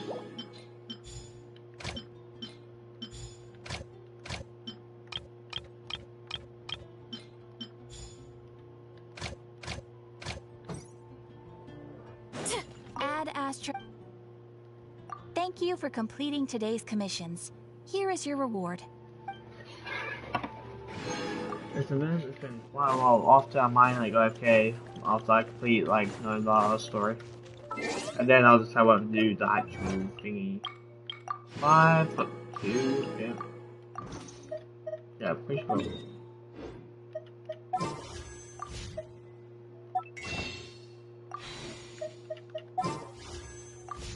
Don't need to do it right now.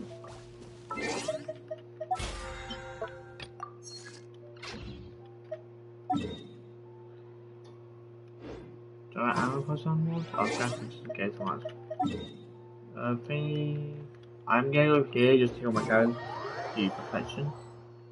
Look at this stuff. It's so white. So cold. Okay.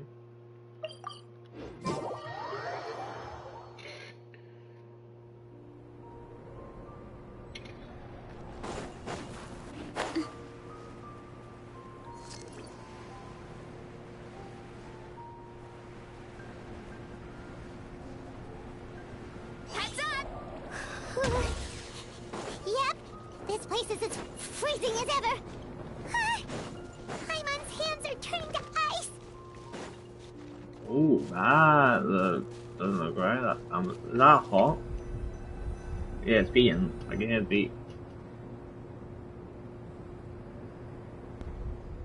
We've arrived. Sorry, Paimon. I have to get to work now. Still beating away after all this time. Leave it to me. You two stay on guard.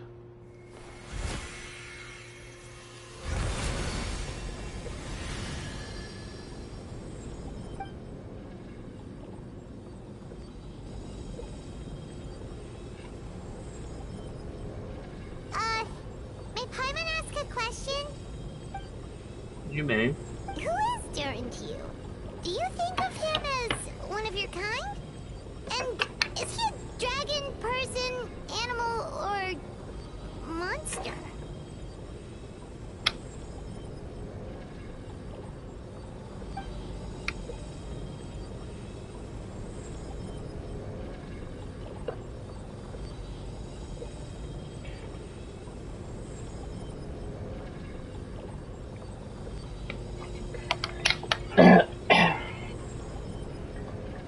One sec, I just wanna...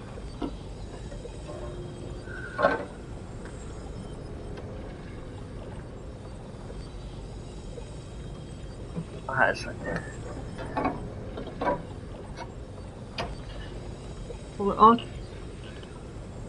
an artificial alchemist, we're both artificial creatures, but biologically speaking, we have no relation whatsoever, so that to say we are kin would be practically incorrect. Sounds like you prefer humans to dragons, then.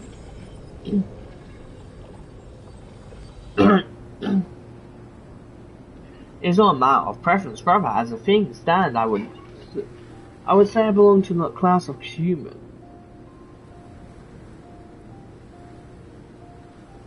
Human Albert, the unicarry theft, yes, sorry, but then again, most of life in this world possess some unique traits.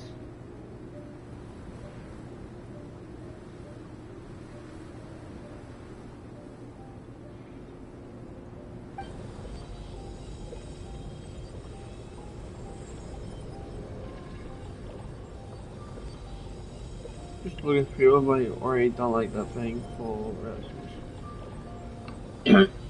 I am perhaps the most unique among humans in that I am the only one of my kind, but soon there will be another just like me, assuming that our project proves successful. I believe many already told you of his intent to replace them. During my conversation with him, he also expressed a strong interest in becoming human. It's a fascinating prospect, not to mention an extremely challenging one, but I understand why he came to that decision. Do you see this as an act of creation? Well, I understood in that broadcast. Then, in bird descent, this where it deals with both the past and future, and stands so firmly impact many lives that primary is what makes it worthwhile. Helping him become who he wants to be is a secondary decision, though it's still a meaningful one. By contrast, my personal motivations are nothing so grand and meaningful. I'm just pursuing something I believe in. In my view, to correlate life which the world cannot generate equally is to cultivate the world itself. Whatever act aids life in attaining a great level of perfection improves the world by doing so. It is not a question of whether this ought to be done or not, merely whether I wish to. The alchemical enterprise is concerned with deciphering and comprehending all forms of knowledge. That is the path I walk. Of course, that's not to say that this isn't just a scene. Science aspect to me, but anything that affects Mondstadt, I approach first and foremost as a member of the Knights of Baronius. Does that answer your question? Satisfaction? Well, nothing. That was a long explanation there.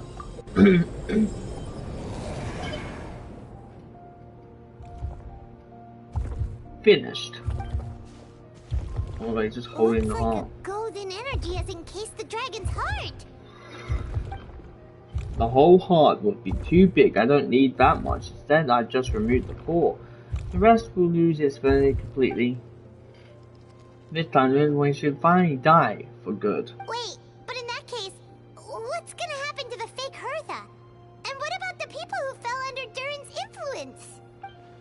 Knights will keep an eye on them, but as far as I'm concerned, eliminating Durin's influence on the citizens and creating a new directory are one and the same thing.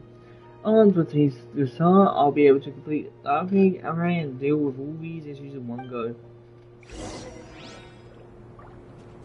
Return to Mondstadt. I'm annoyed that we didn't get Alice to talk about Klee. She didn't think that. Although Alice and the other wizards or whatever, they seem like old ladies. Of course, not being just the way they talk. How shows when they portray such things. Like darling and dear or stuff in real life, but yeah. So just checking out.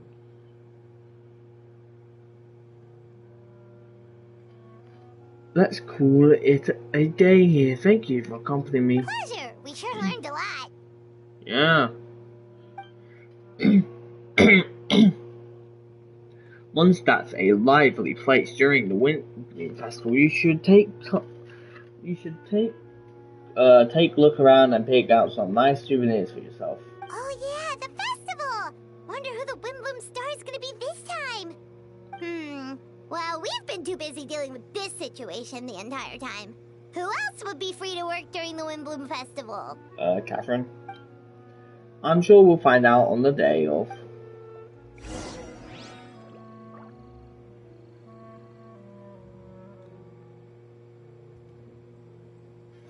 Wait until 2 days later. Yeah.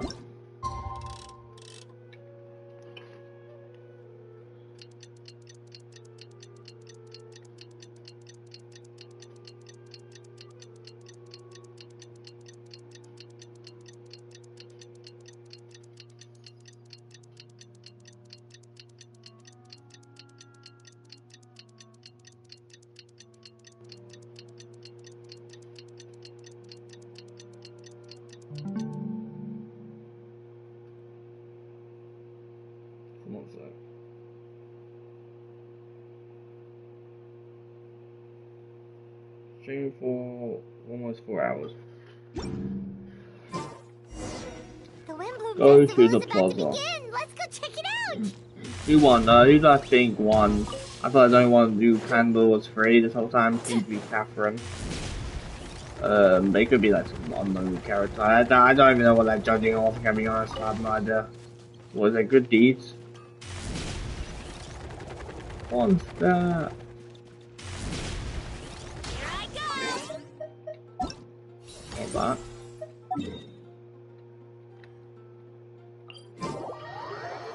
I swear, even though I've been to Mondstadt so much time, I always get stuck navigating this area, even though you just go up. If I'm looking for a specific thing, it's always something like, okay, immersive storytelling again.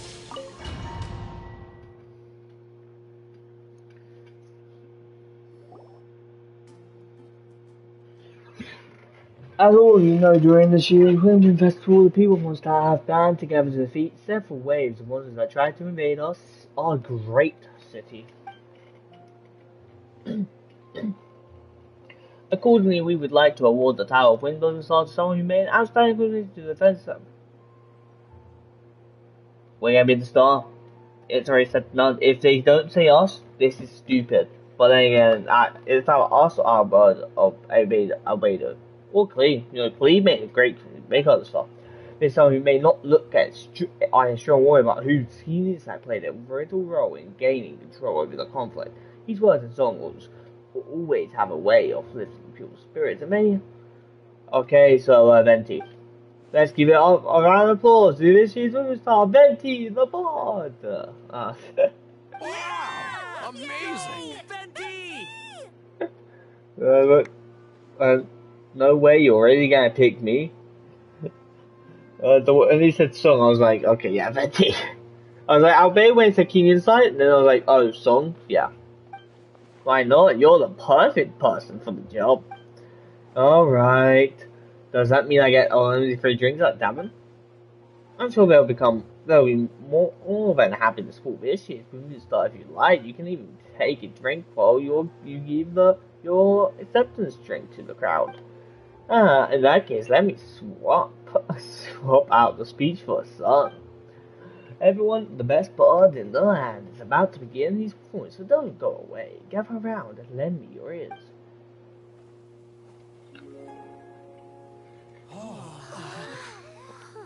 Literally plays one note. Oh, I'm the pool. Oh, fireworks. Oh, nice. Go.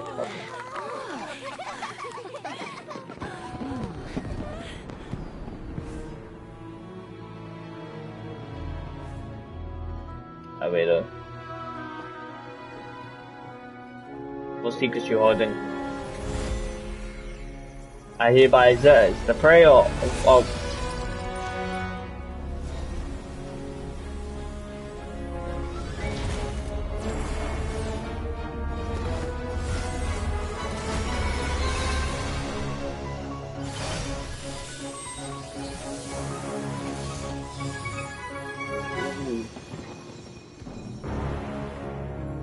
unique earth following water, refined fire following wind.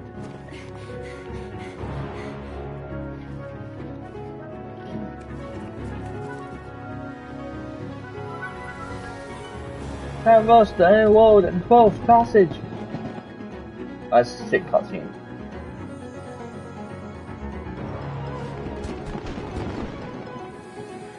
Immerse soul enter the mortal realm.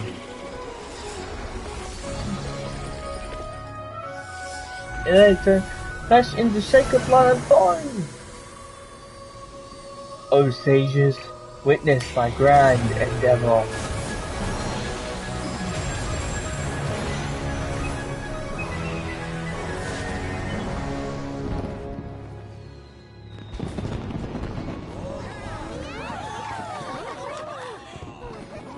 Thank you, everyone distracted.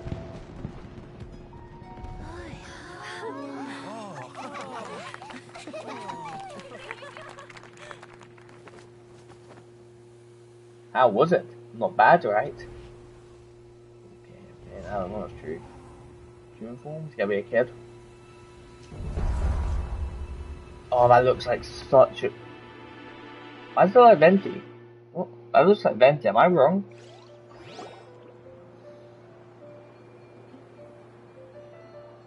Also, that looks like such a great, like, is that gonna become a character in the future? Because that looks like, the wings in the background look like a demon. It looks super great. Next week, I say we choose, I'll go. Really? So Mini Durin looks like a human now? Correct, however, his newly formed body is still standing, we should give him some time. Oh, please let us see it. Incredible work, Albedo. I guess we said the compliment. It really is rather remarkable what we've accomplished. So, how do you feel right now? Quite good, I did what I set out to do and achieved a personal goal. I think even she would have made a rare facial expression if she's seen it. She? Your mother, right? Your master and mother, gold ring. A long time ago, she sent me to Mondstadt with an instruction to complete a task to find the truth of the world. I had a feeling about what she meant. And in time I was able to sure enough, finding the truth of the world basically stood for getting a life. That might be easy for most people, but for someone like me, it meant doing a lot of learning about a lot of things. I had to find out about myself and the world around me, get to know me, and get to know other people. Life is the space that exists between me and the world. To become truly human, I had to inhabit that space. So, for an artificial human, finding life is more, in some sense, equivalent to finding the truth of the world. So that's what she meant, huh? Well, no wonder those monsters wanted to infiltrate the city and replace you. They wanted your life for themselves. Being alive is just existing, but having a life makes you truly human. I think that is the message she wanted to get across to me. Still, I found this whole series of events has given me new inspiration. Becoming human is only beginning. What follows is the choices of the human has to make in life, as well as the kind of family bonds they will form.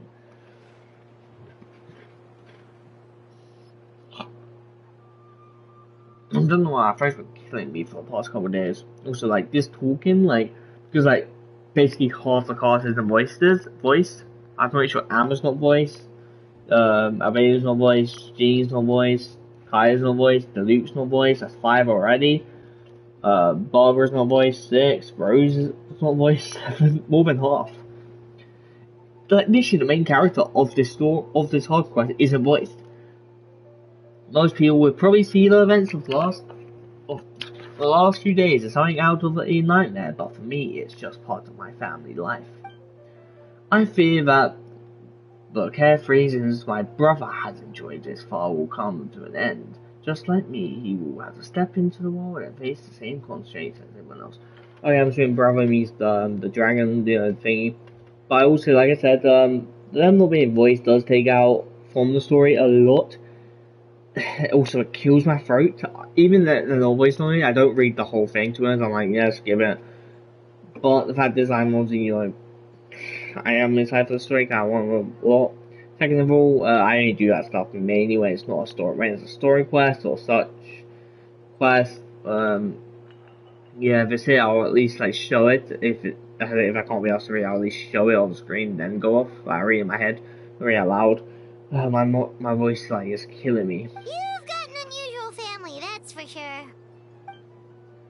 Well, I suppose we get it from our mother. She's slightly unusual. There are all kinds of families in this world. Some base their life around the family store, others around the farm. Yeah, fair enough. Also, my video is about to reach an hour, so yeah. By an hour, I mean like the recording is recording right now, so I'm going to re-record. And I'll give my thoughts at the end.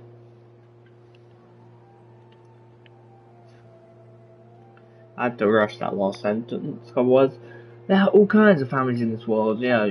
In my family, I suppose we tend to the flowers and now I'm a gardener too, as long as you feel like you've gained something from that experience. Master never showed her face, but if the expert knows what I've done, that means she knows as well and gave her approval. Since devouring Noberus, it would seem she is found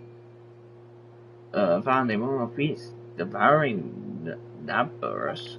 And if so, then I am truly happy for her. She didn't always have a penchant for madness, you know? Devouring Nefarious? What's Nefarious? Yeah. It's the name of the ruler of life. What? And Lance told me about it not too long ago, but it came as no surprise. I knew Master would do it sooner or later. As for the ruler of life, all I truly know is that the birds are gone instead because of Master's action. She and the birds are now one. Like what? The ruler of life. You're saying she devoured the ruler. Stand by my side for it. Like, if she devoured the ruler of life, like, without the ruler of life's consent, and just devoured them, she basically killed someone, and he's just brushing it off. But if it was, like, something that had to be done, fair enough. Or if the ruler of life was, like, some, like, annoying jerk, I don't mind. Of course. That's what friends are for. Paimon took the words right out of my mouth. She always does. She basically made us mute for, like, years. What you say that? Means more than I can say. Hearing you say it means more than I can say.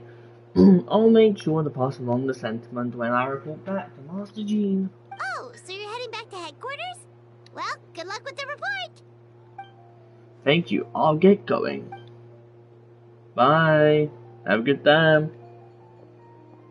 Wow, this Windbloom Festival turned out to be a special one. It feels like we really made a difference. I've already had a Windbloom Festival before. Maybe it's something new, or maybe like they've mentioned it before. I have no idea. Oh, Paimon almost forgot. If the Windbloom star has already been chosen, what is this year's Windbloom gonna be? Want to take a guess? Venti, you're back. It's gonna be a song. How well I couldn't keep my two dear friends in the dark about this year's Windbloom now, could I? What do you think of the I don't know. It's quite thin, I like it. The true feeling of the brother sun is sensible and sweet and warm as gentle as spring. Breeze, perfect for the season. Drift, give me your hand, huh? The mages are very pleased that you and Alberta managed to pass their trial. Alberta received the materials he sought to, so you deserve something in return as well. Next one wants you to have this. It contains something entirely one of a kind, a secret of sorts that when the time is right, that it will reveal itself to you. So no need to open it right away. Wow, a gift and a mystery all in one. The mages sure love their secrets, huh? According to the center, you are probably the only person who could make use of something like this. I suppose it belongs with you. Alright, thanks. I'm assuming it's Albedo's mother, because she's just seen it's like, from what Google said, I'm obviously going to Google because I don't know. If she's a student of Comria, she probably knows her way from Comria and we can actually use it. Alright, thanks. Ah, well, all I did was deliver it. Although I did go to great lengths during this whole ordeal, I suppose a reward for my efforts wouldn't be out of the question. What do you want? You've helped a lot, Venti. How about we treat you to a drink? Yeah, okay, I knew we were gonna. Really? I hold you too bad, you know. No going back on your word. Of course, Dad! Let's go to the tavern right now! Music to my ears, I'm so happy I could fly. It's like this festival was made for me or something. When no love remains for the song to tell, the world becomes naught but an empty shell. West End.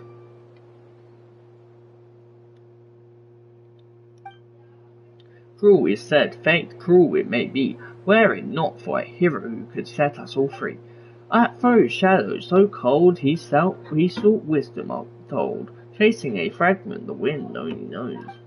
The west wind fell and faded into night as he stepped from the darkness and into the light.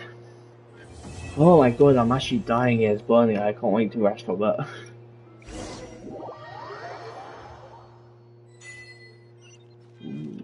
60, yeah, here we go, you know, I like stuff.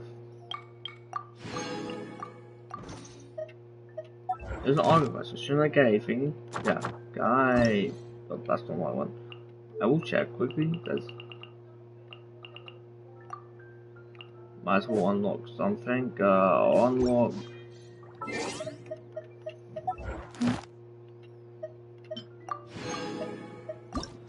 So let me unlock. You ain't doing these ones yet, what? That's already unlocked. Unlock yours, so why not?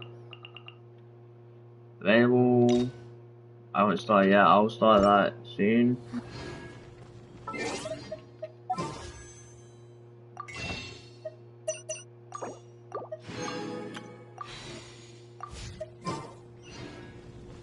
Oh no. Okay, I'll get my thoughts on the quest quickly. Oh, where should I go to like do this quest? I'll go here. All in all, the quest was actually one second, let me go like. No, I'll show the statue quickly. That'll be why I got the best. The Buzzfield one slap.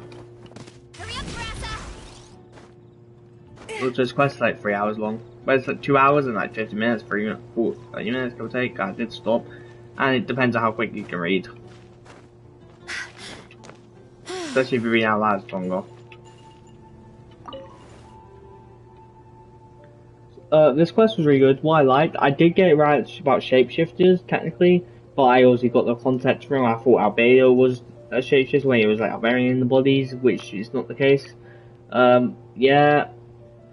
So that whole deal, I kind of got right, and I did like how the whole thing was like, you know, people under the influence, they were kind of like, you know, went mad and kind of easy controlled, and then the person, I thought she was really suspicious at first, because she didn't really care about Levin's being pushed back. She was like, yep, you're evil anti-demon, like, to use allegedly and all that, like, legal terms and all that.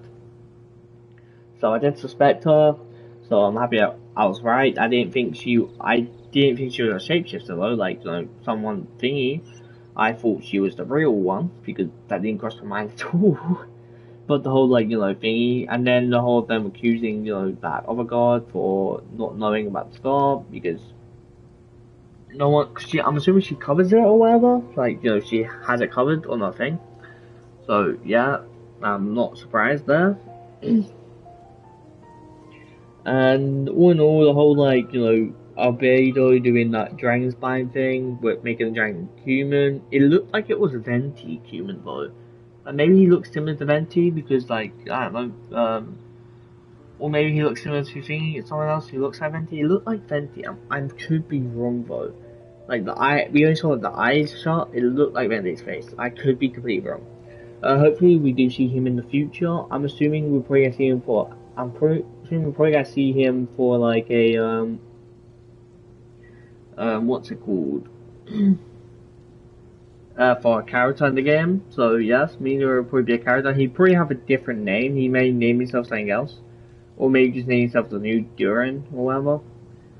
All in all, great. The whole Alice stuff and the whole we got to hear from Virgo, Grand Master Virgo. It's been literally like what 3 years since the game started, give or take. Probably in 5. I don't actually know. I think it started 2020, so 5 years since the game started. We haven't really got anything from Grandmaster Virgo. So the fact we got that, and then you know and we also kind of get a bit of his personality there with the whole talk with him and Barbados. And we got a bit of lore surrounding him even more. All that was great. Oh, Alice stuff was also really good. Like, you know, Alice coming. I would like if Klee was there, because from what I know of, Klee is Alice's daughter. So yes, I would have loved it if Klee was there.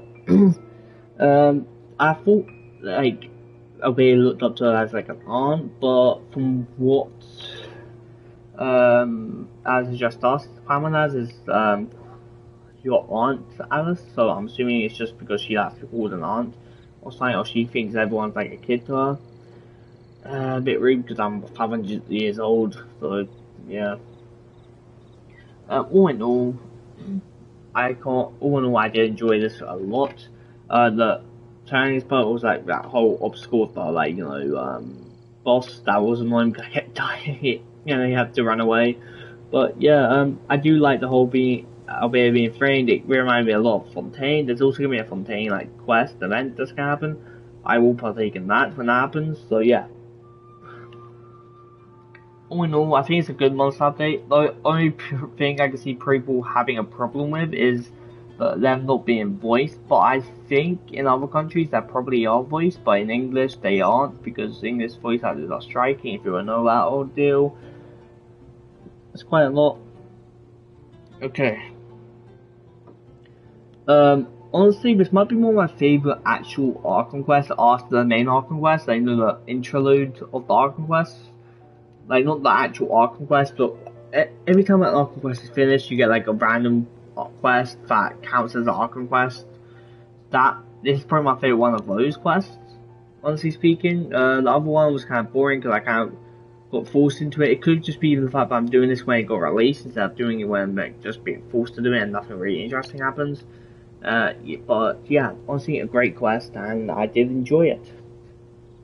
Without further ado, I'll see you guys next time. Subscribe, do all that stuff. It does help me out a lot. I'm probably gonna go AFK after this just because I need to finish. It's like burning hot. Hopefully, this has got me to play the game again because honestly, as of late, I haven't been enjoying the game. I wouldn't say I haven't been enjoying it. It's just the fact that I haven't had time. Not time to play.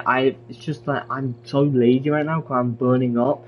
Even right now, I was playing. I'm burning up. So maybe I'll go off after this. But I'll go off again and then see how I feel in like 20 minutes it would take.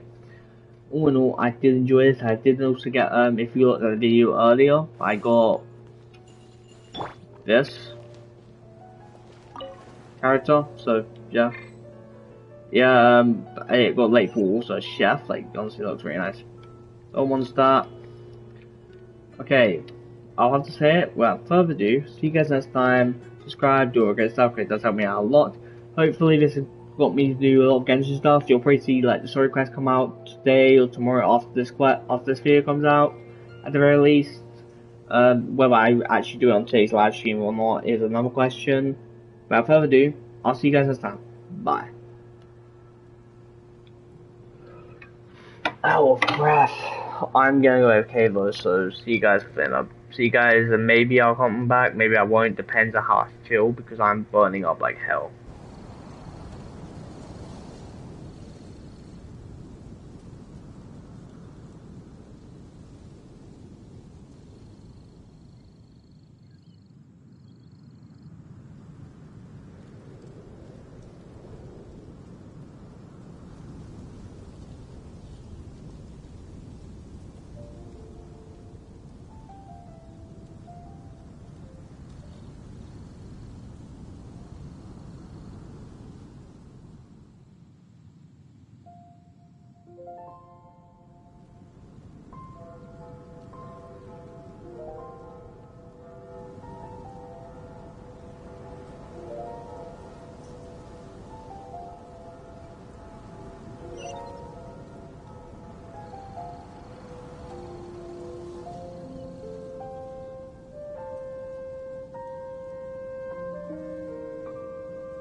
Okay. I'm just quickly looking for pixels. And plus that. Plus that is basically towards like 5th. Plus that it's like 3 hours, okay. So that video is definitely 3 hours. It's like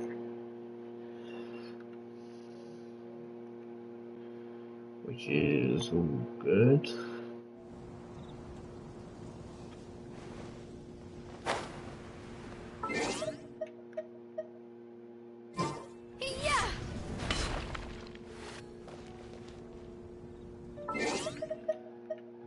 For this thing,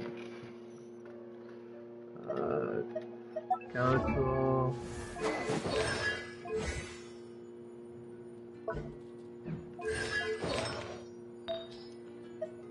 I kind of want to cook higher stuff. I don't want like this.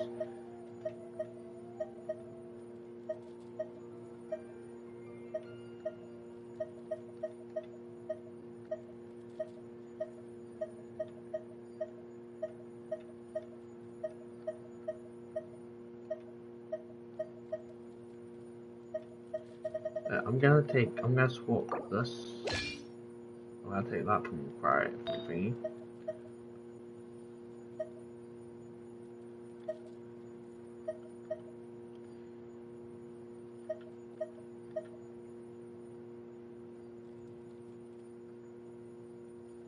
I don't really use you, so I'll take that from deal. Razor, you can, I don't use you anymore, so I'll take that. Actually, I want to take this and then upgrade that if I can.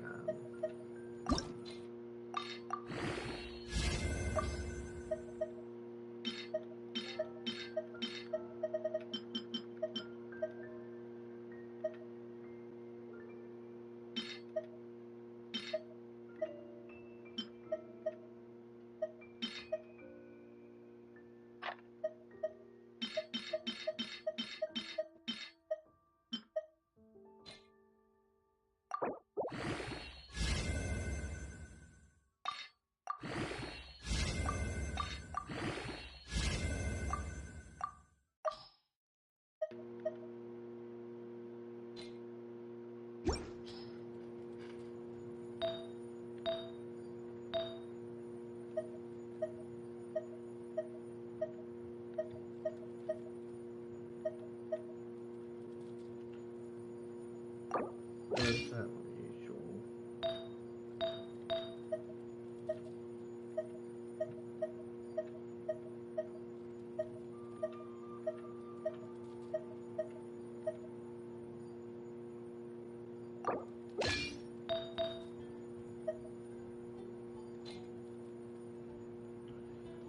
Okay.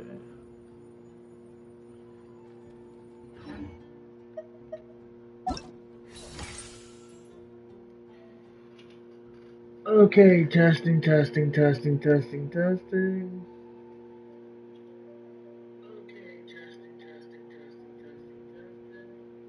Yep, and back to you. Go up this. Get quest. Navigate. Contain. Yeah, we do that. Okay, give me that. It's like a 5-minute break from doing. Is that Navia over there? Oh, it's been a while. Let's go say hi. No, if it's in your quest.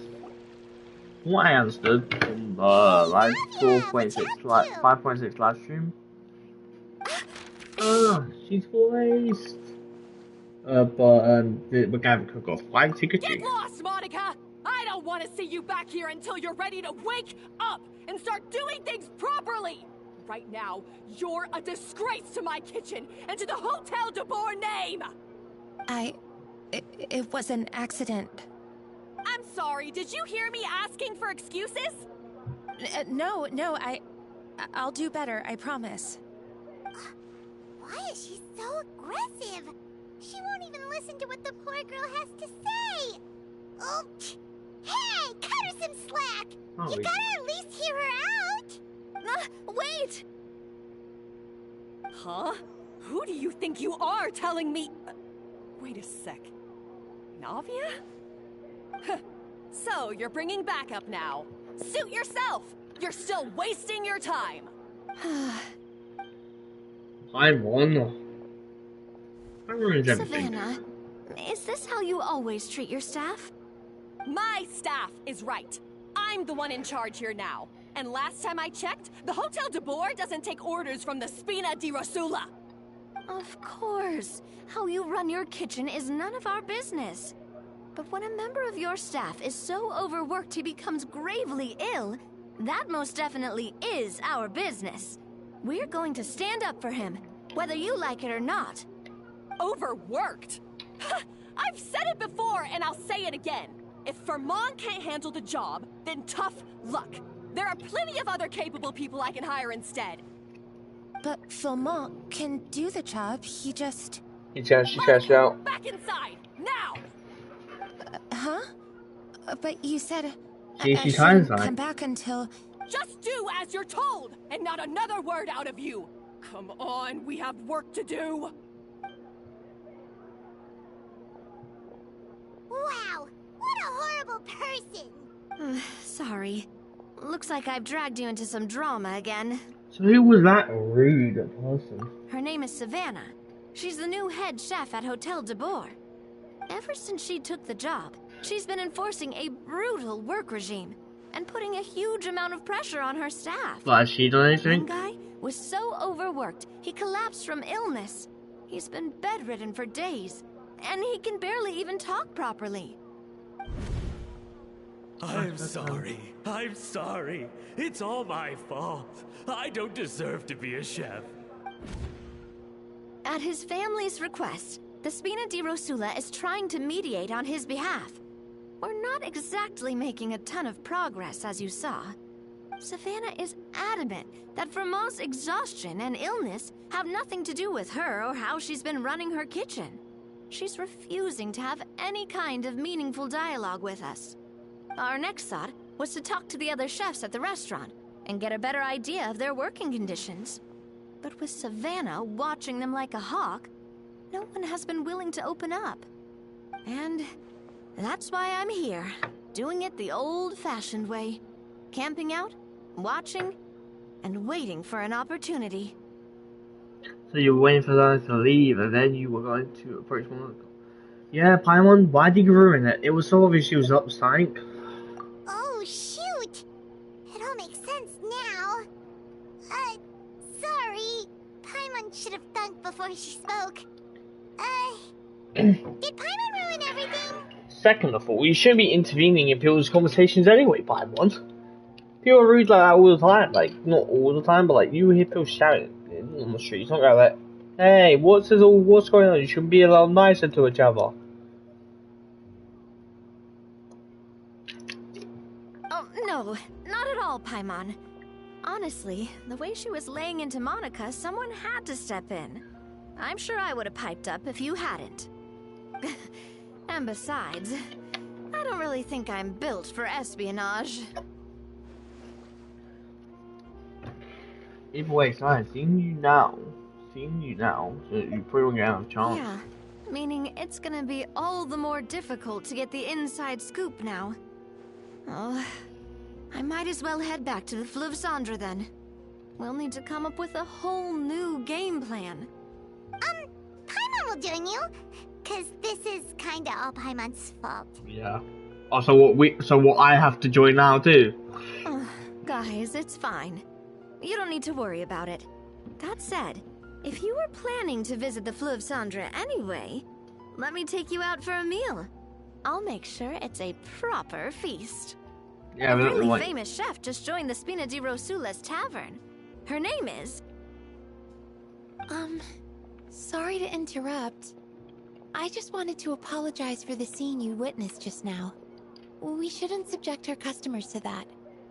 This is a small token from us. It's some candy from Monica. She asked me to make sure it was delivered into your hands. Monica's the one apologizing? Huh. Clearly Savannah is the one who owes an apology. Our head chef has been a little highly strung lately. Sorry for everything. Every time you mention her, though, everyone gets on edge. Like maybe I'm assuming they're scared they'll be fired. Because like maybe she has someone higher up, so like easy like fire them. Like I can not like everyone else know. Paimon, don't make things more difficult for her. Thank you for the gift. Alright. Since there's candy, Paimon will drop it. Not the candy. Thank you for understanding. We'll make sure to pass your feedback on to Miss Savannah. Please don't. Please don't. A little highly strung, huh?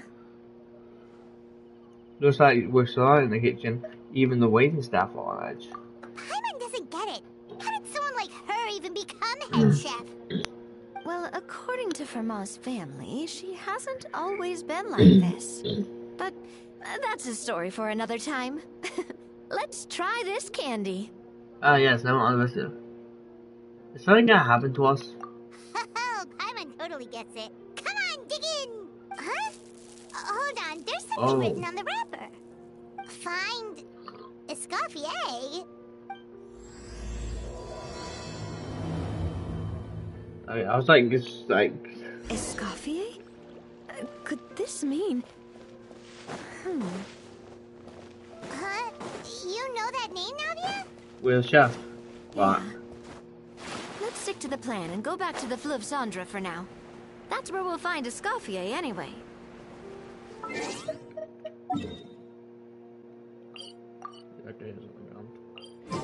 When something that always confused me, that's not.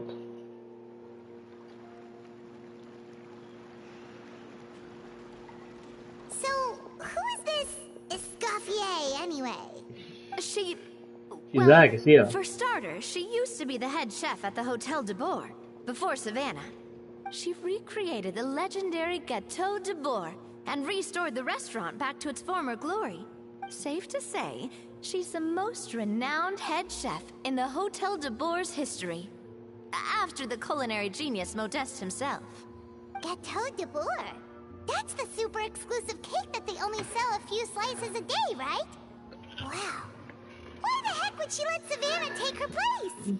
Well, apparently, the Hotel de Boer was reported for a safety incident. Someone claims that the kitchen was adding an illegal substance to their menu, but none of the chefs had any idea how it could have gotten into the food.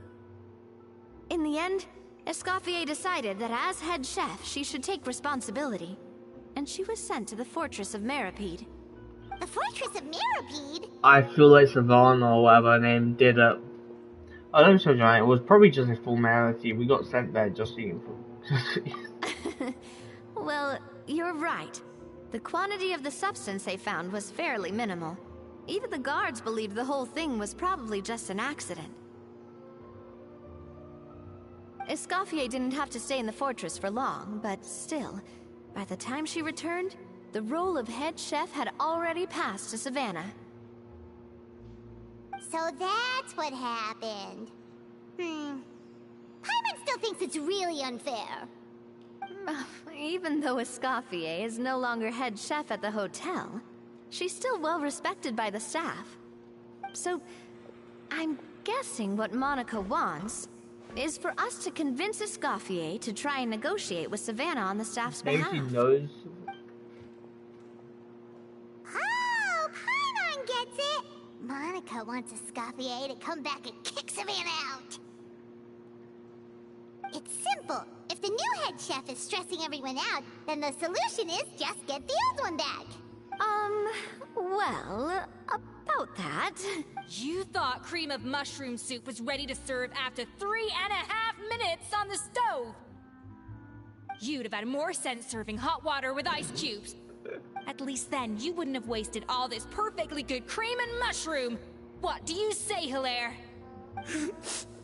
I'm sorry, Cream. I'm sorry, Mushroom. As you can see, Escoffier is that kind of chef as well. How is the hotel this far? I'm at lost for words. You have to leave it on the heat for long enough to allow those flavors the chance to come out. Don't be fooled by the aroma when the water first starts to boil. Got it? Yes, Chef. Then go back and do it again. The customers are still waiting. Remember where you went wrong and don't repeat the same mistake twice. Yes, Chef.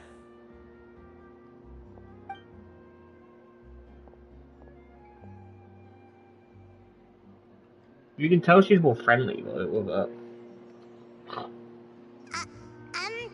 Excuse us, we're... Waiting to be served? Sorry, we're pretty busy. I'm afraid you have to join the line. Oh, no, we're not here to eat. So you're not paying customers? Then I'm afraid the wait will be even longer. It's hard to talk to Escoffier when she's in the zone. Let's take a seat. We can catch up while we wait.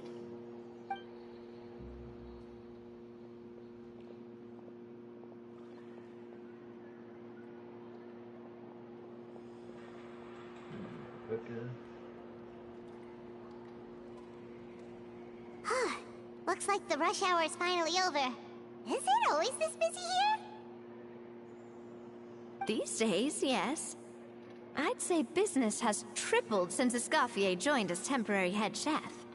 She didn't want to go back to the hotel. I'm assuming, like, she probably couldn't because of, like, going to the fortress. Well, in her words, the Hotel de Boer doesn't need her anymore. It doesn't look like she's got any plans to go back. I guess I'll be heading off then. Wait, take these home with you. We can't serve them now, and there's no sense in letting them go to waste. Oh, thank you, Chef. For what? Like I said, I just don't want them going to waste. Oh, and tell Fiamma to get well soon, so you're not running yourself ragged every single shift. Fiamma. That's the second time we've heard that name. Who is that again? He's the chef that fell ill from stress. Hilaire is his son. And with Mom stuck at home taking care of Dad, he decided to pick up some work to help pay the bills. Escoffier knows their situation, so she's been making some extra food every day for him to take home. Hey, I heard that, Navia! I've told you before, no one's making extra food. Hilaire is making blunders in the kitchen, and I can't serve his failed dishes, so he might as well take them home. Yeah, failed dishes that just so happen to be nutritionally complete every single time. So you two must be the world-famous traveler and his companion, Paimon. Yes? Is there something I can help you with? Oh, I so know you that. know us already. We'll skip the introduction then. We're here to talk about Savannah? Since Havana is working for you, you must be aware of it. Oh, I certainly am. The Spina's headquarters are right next to the tavern. And I've lost count of the number of times Navi has come to pester me about it. But I don't work for the Hotel de Boer anymore. And being ex-head chef doesn't give me the right to interfere with that business. Besides, I'm the one who persuaded Savannah to take the job in the first place. What? Well, she was a much gentler person back then. A little timid, even. She wasn't at all confident that she was the right fit for the role. That's hard to believe. Are we definitely talking about the same Savannah here? Honestly, I do wonder if she's just emulating me. I mean, I'm not the most pleasant head chef to be around either. At least she's self-aware. Anyway, suffice to say that given the history between us, it'll be tricky for me to tell her she's doing her job wrong without coming across like a huge hypocrite. Fiamar and the others probably think that Savannah gets it all from me. I wouldn't be so sure about that, Escoffier. Look at this note we got from Monica. She mentioned me. Whatever shortcomings you feel you have, it looks like Monica still trusts you. As for the others, well, how can you know what they think unless you ask them? Monica. Plus, it's not like we're asking you to storm in there and raise hell. We're only in the initial phase of our investigation. All we're trying to do is get the other chefs to open up to us. Oh, Monica. Oh, Monica! Escoffier? I can't believe her!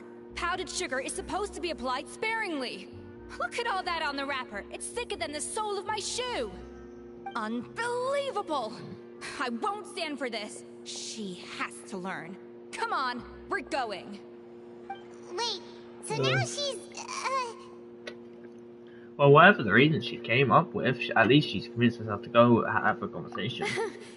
Let's go catch up to her. We don't want to keep her waiting.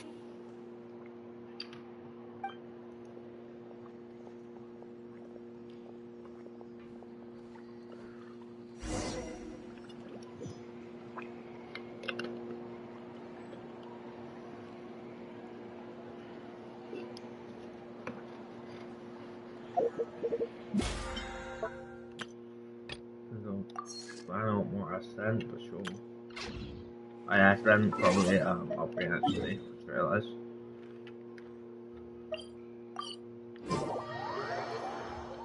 We can have a cook-off, aren't we?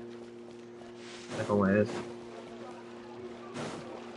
She's probably trying to imitate her, but she's doing it all wrong and she doesn't want anyone to criticize her, I'm assuming. Wait, she looks like... I'm sorry. I'm so sorry.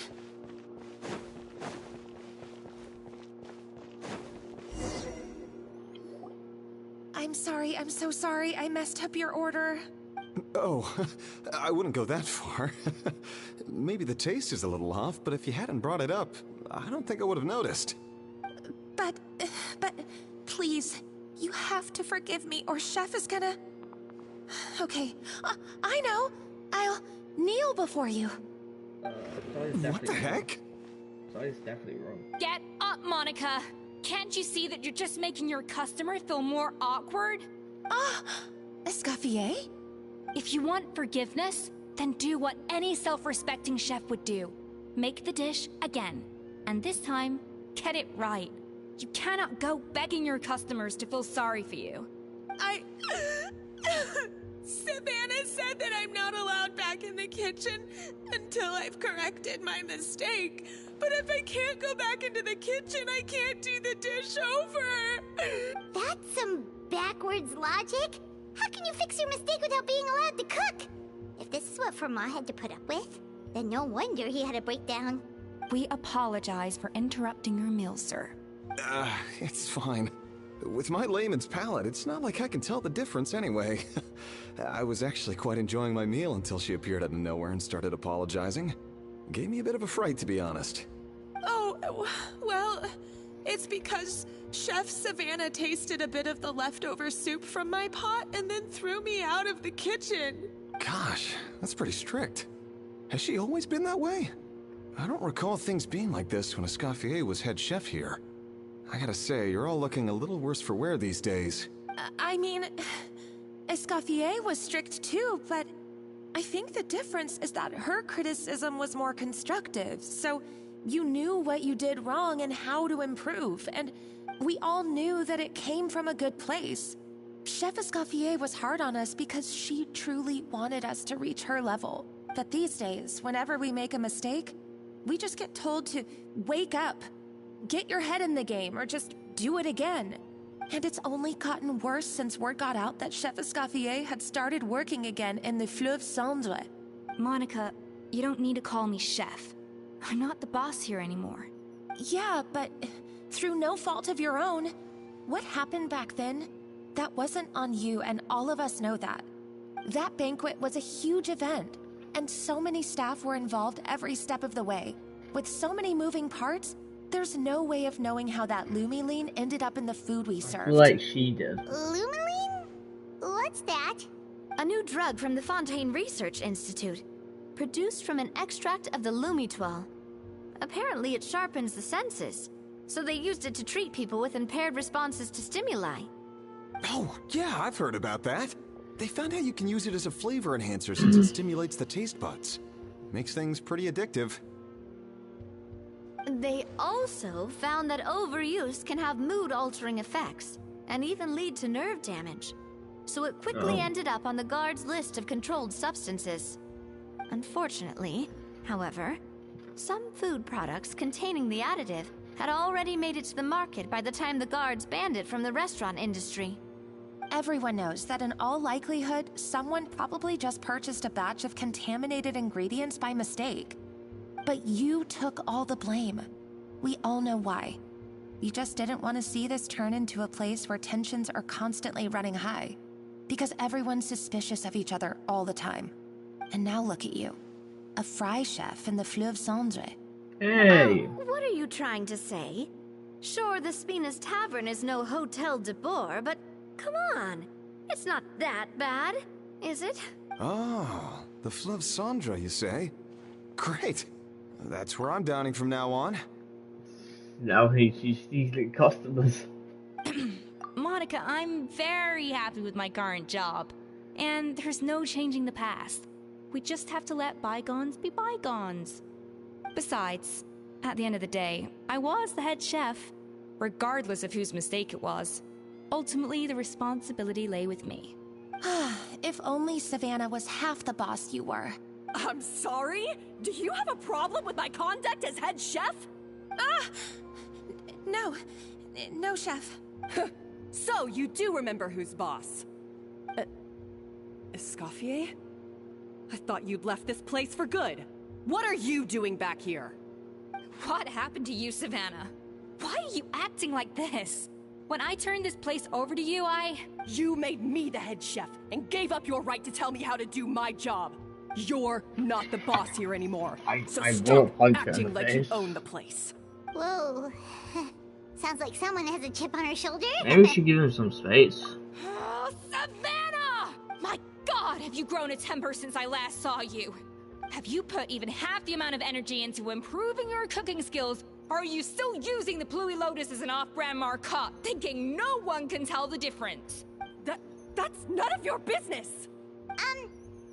What happened to not storming in and raising hell?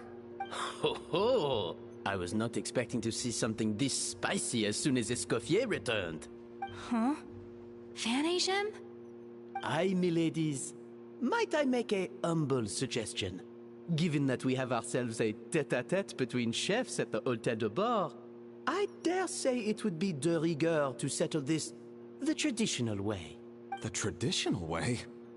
That can only mean one thing.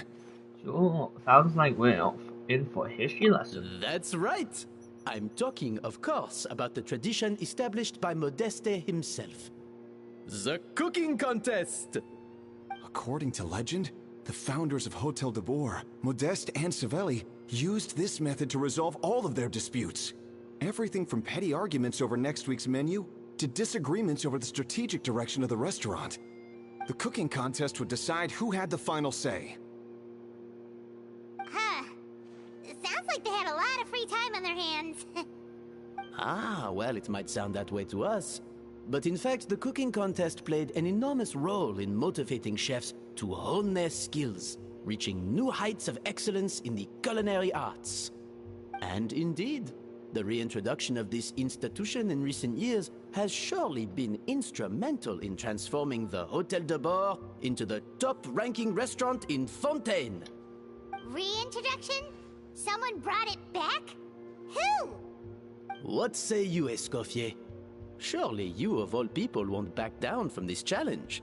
It was you who put the rule in place, after all. Well, so there's your answer, Cameron. Yeah, I thought so too.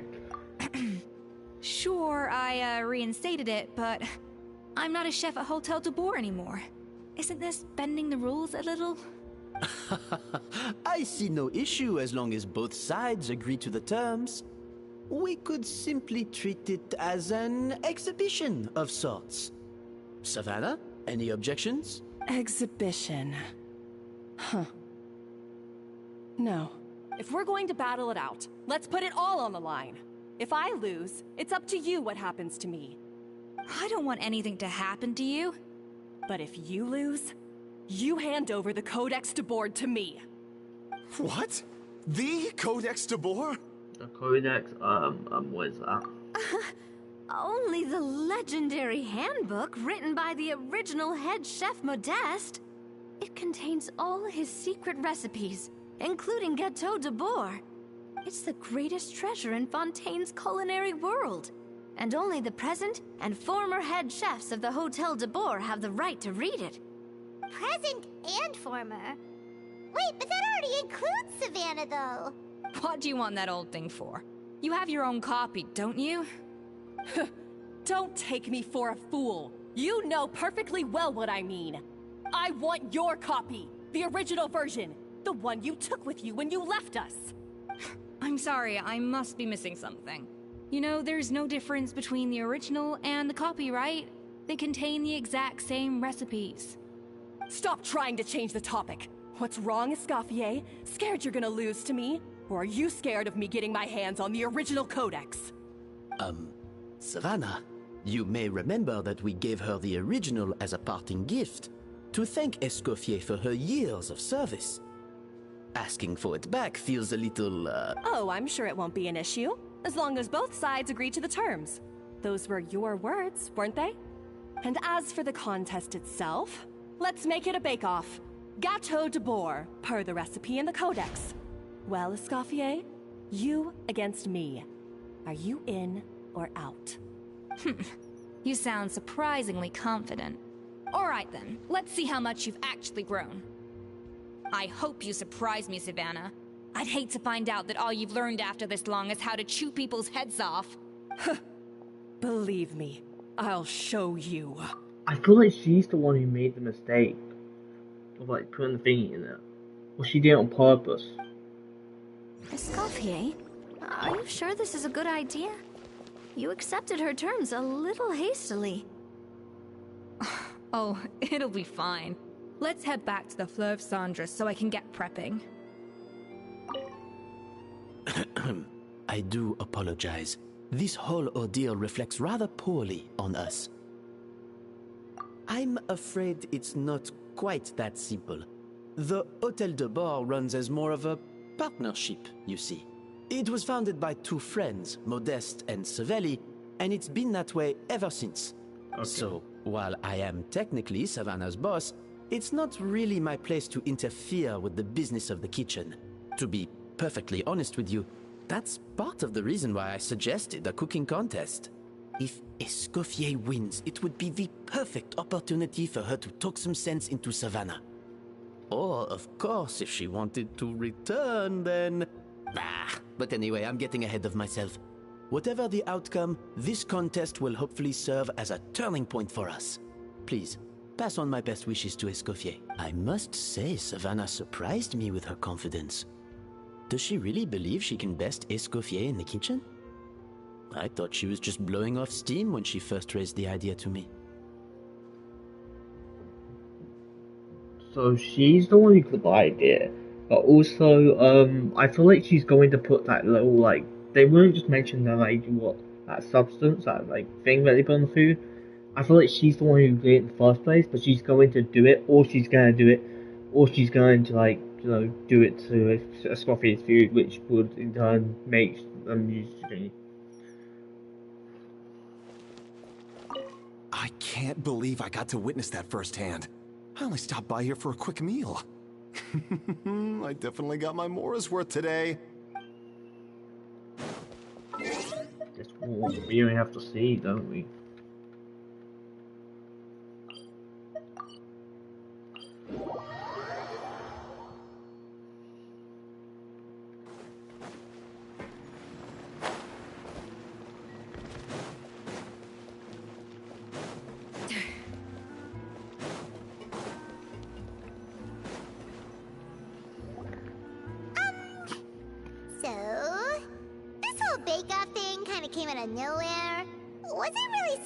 To just go along with it?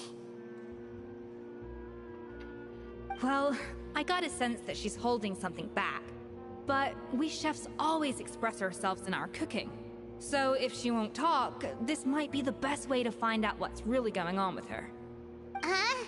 Holding back? Sure didn't sound that way to Paimon. Escoffier only picked up on it because she's the same way. Always closed off. Never letting you know what she really thinks. That's patently false, at least where your macarons are concerned. I've been nothing but truthful with you about the disgraceful amount of sugar you use. Okay. That's one case where you can keep your thoughts to yourself. So anyway, what's the cause? Oh, that?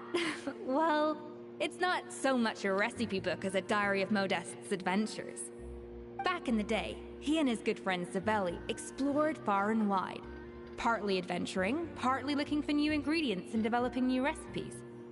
Their creations had an enormous influence on the course of Fontaine cuisine, turning it into a much more vibrant and diverse scene. For instance, legend has it that the original Gâteau de Bourg was made using a special secret ingredient that Modeste discovered on one of his adventures. So rare was the ingredient that they could never make more than 16 slices of the cake per day. But everyone who tried it claimed that it was one of the most blissful and invigorating things they had ever tasted. Modeste and Savelli went on to found the original Hôtel de Bourg, which catapulted them to stardom in Fontaine's culinary world. Especially Modeste. He was hailed as a once-in-a-generation genius, and over time, the recipes from his adventure log became known as the Codex de Bourg. Ah, Paimon's heard this kind of story before. Armed with the Codex, the Hôtel de Bourg took its rightful place as the finest restaurant in the land, serving those recipes for centuries to come. Something like that? What? No, of course not. Cooking is a constantly evolving art form. How could any restaurant survive if they only served food that was popular last century? Anyway, never mind centuries.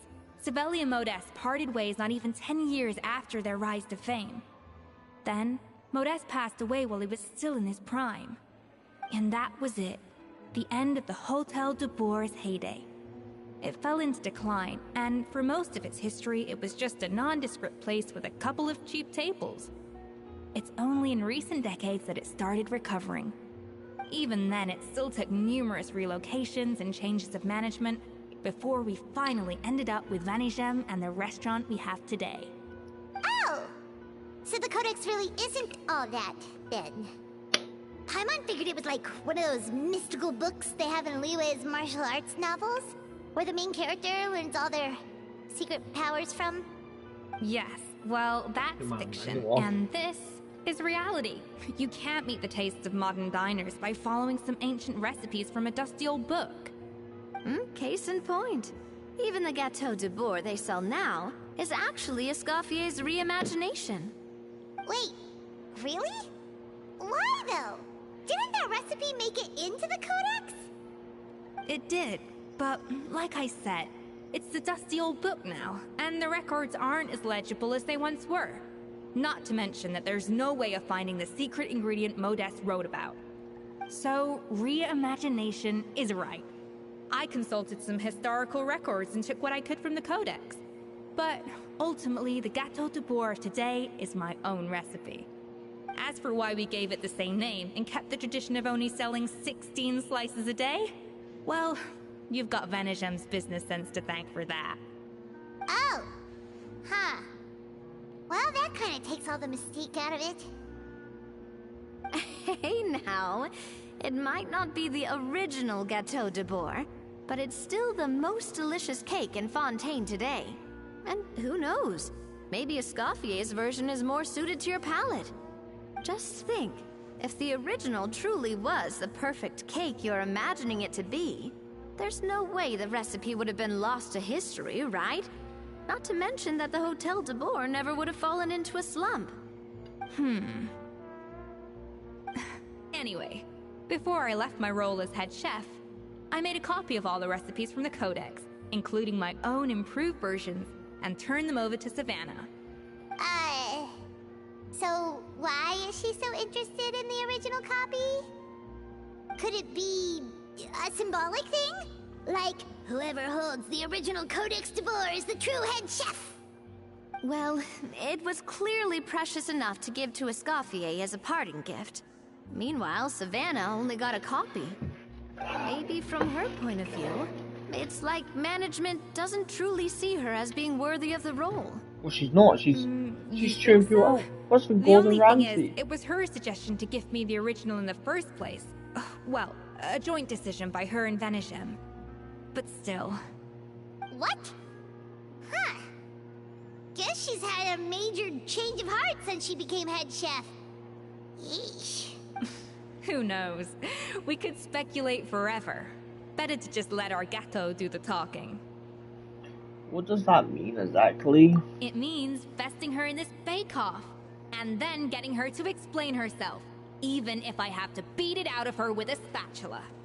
You don't mince words. However much she's changed since we worked together, I believe that she still has her chef's pride. And if she respects the art, she'll respect the outcome of our contest. Well, I'm confident that you and your spatula can get justice for Froment. All you need to do now is win the contest.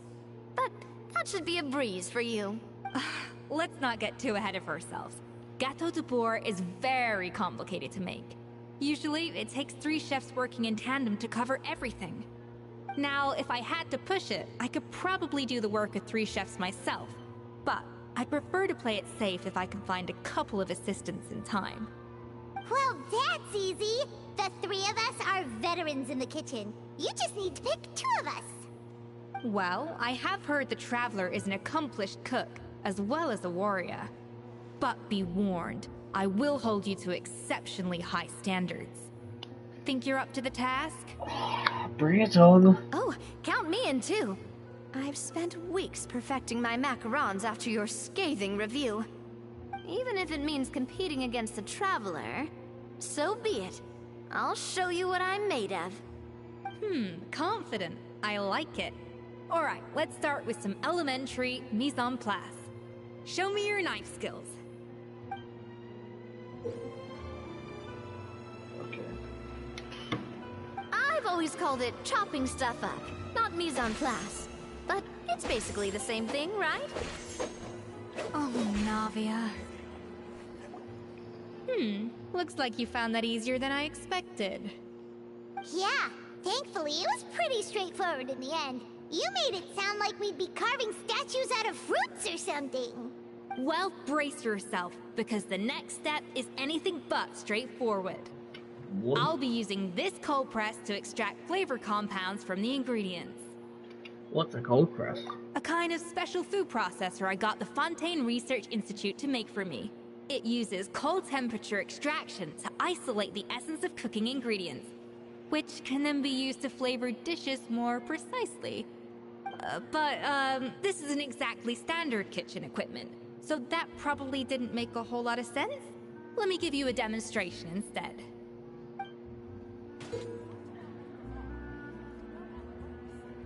Custom-made equipment from the Fontaine Research Institute, huh? That's some pretty high-tech food prep. Connor's never used anything this weird before. Cool. Now Cheers. And done. These are the flavor compounds extracted from our ingredients. I processed all the fruit you chopped up earlier. Wow! Even the smell is so much more concentrated. What next? Do we add all this stuff in? Absolutely not! Throwing everything in at once will ruin the balance of flavors. We have to go slowly and carefully to calibrate the exact flavor we want. I'll demonstrate again. Now, watch closely.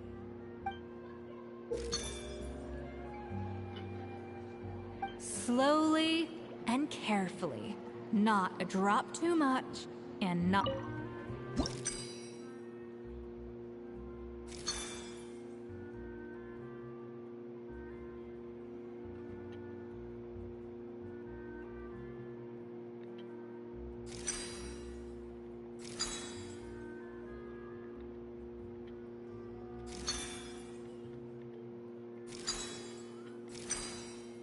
I think I can. That didn't count. I was experimenting.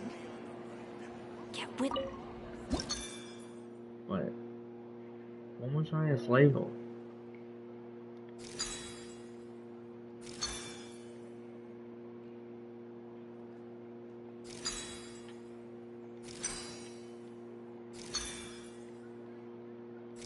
How do you... I'm so confused. That didn't count. I was experimenting. Okay. Get with it, Escoffier. Everyone's watching. So this is an enforcer.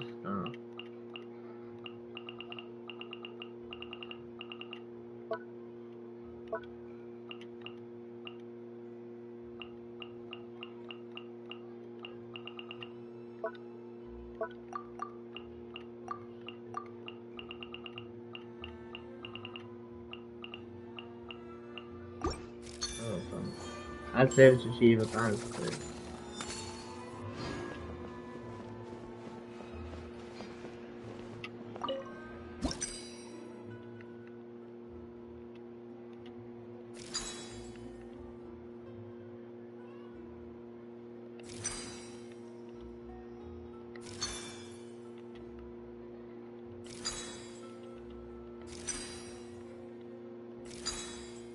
How does that work?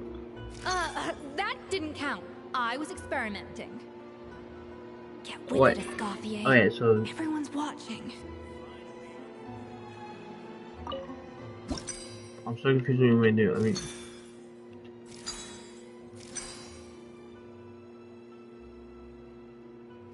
It's like...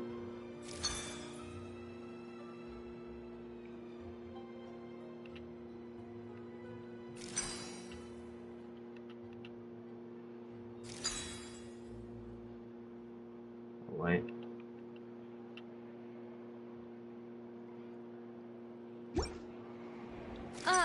That didn't count. Okay, I think I can leave at any time, I think. I'm assuming I can. Let me go... Yeah. Yeah, well, the bill. That didn't count.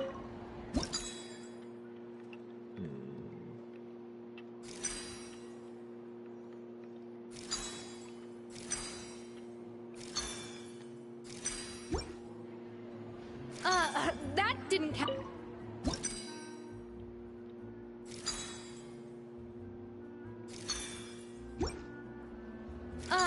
That didn't count. I was experimenting. I'm so confused. I'm have to stop, honestly.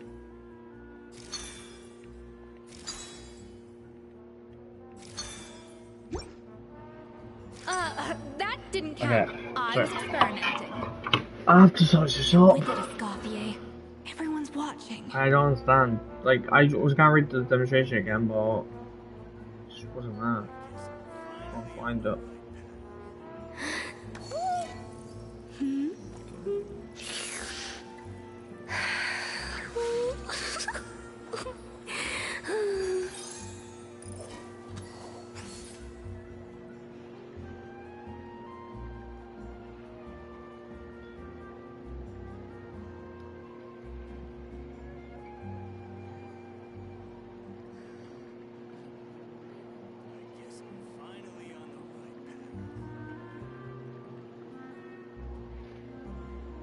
Know of any new orchestral pieces? I like to swap out the background music in the kitchen once in a while. It's a great way to find new inspiration.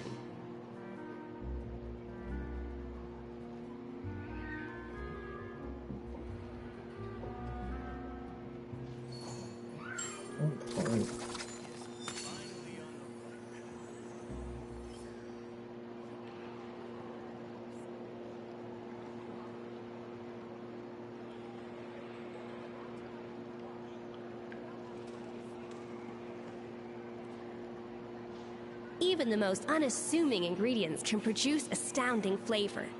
But unlocking that potential takes a keen sense of smell, a refined palate, and an open Actually, mind. okay, now what I'm thinking about, I think I have to be in the even there. There's a thing here, so...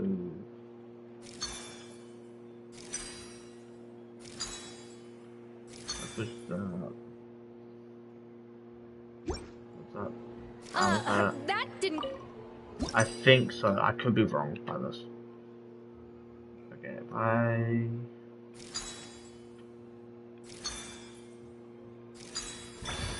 Okay, that's tied up. I didn't see on video, but I know it just came to me randomly.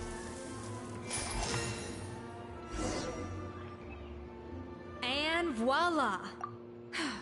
Now it's your turn. I'm gonna quick go to get going to the toilet and people shouting around the house right now, running around. So yeah, be right back.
Okay, Dustin.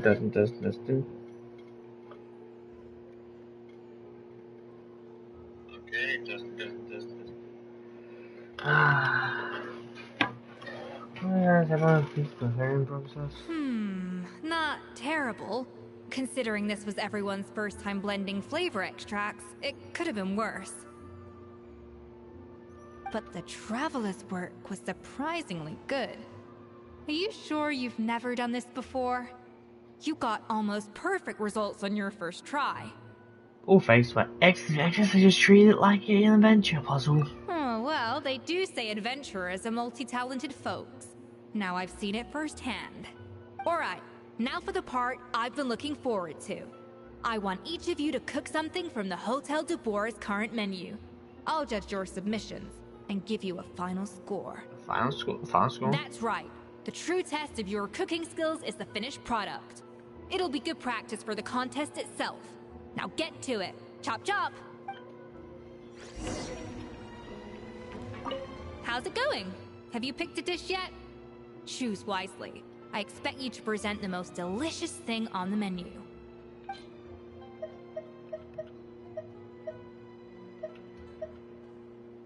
That's not. I don't think that's what it is.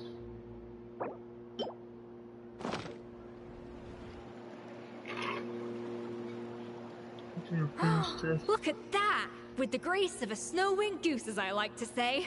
Now, let the grating commence. We didn't cook it. Oh, I'm happy we don't have to. Pretty good, right? Not to brag or anything, but Paimon's a bit of a connoisseur when it comes to la food. 6 points.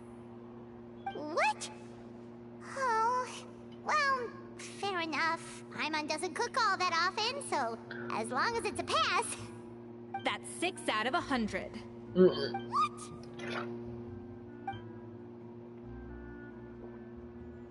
You say you're a connoisseur, but it's quite clear from this dish that you have far more experience consuming food than creating it.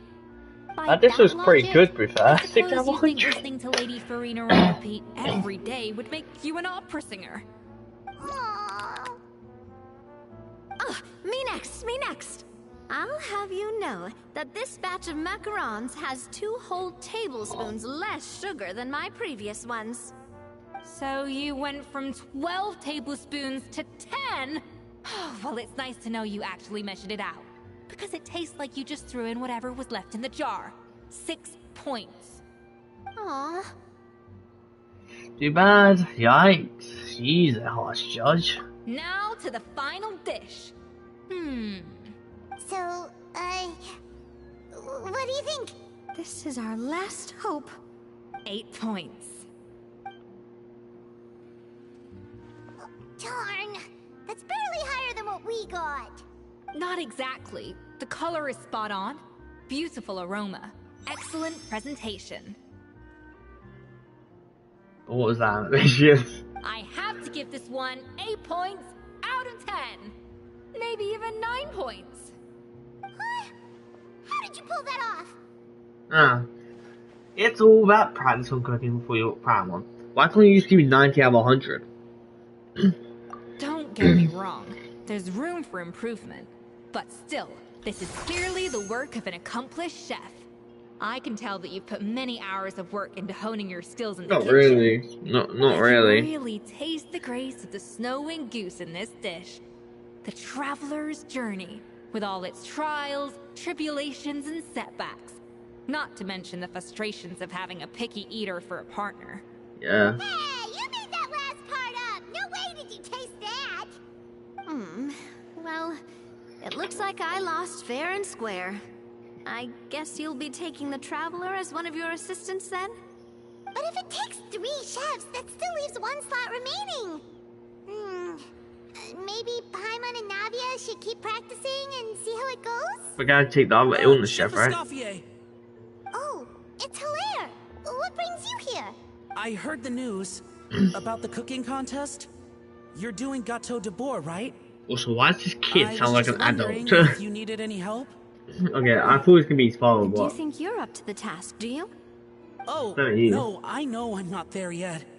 Okay, it is his dad. my That's why I dad wanted who to. wanted to help. Okay.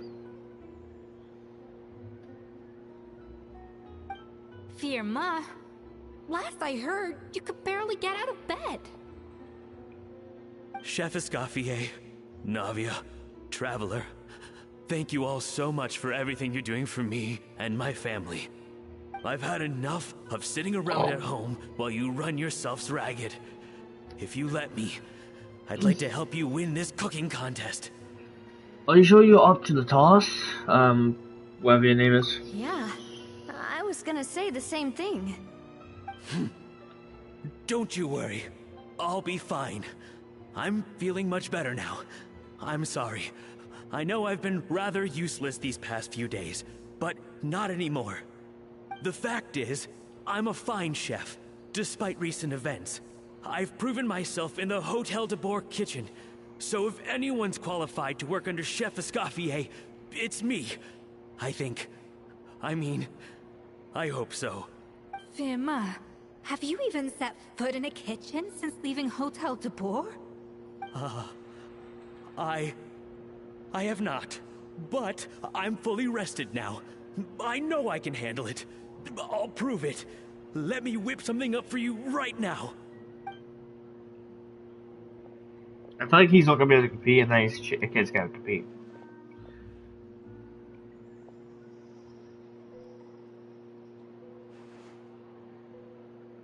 Huh? That's strange. Why are my hands shaking? What do you call this, Firma?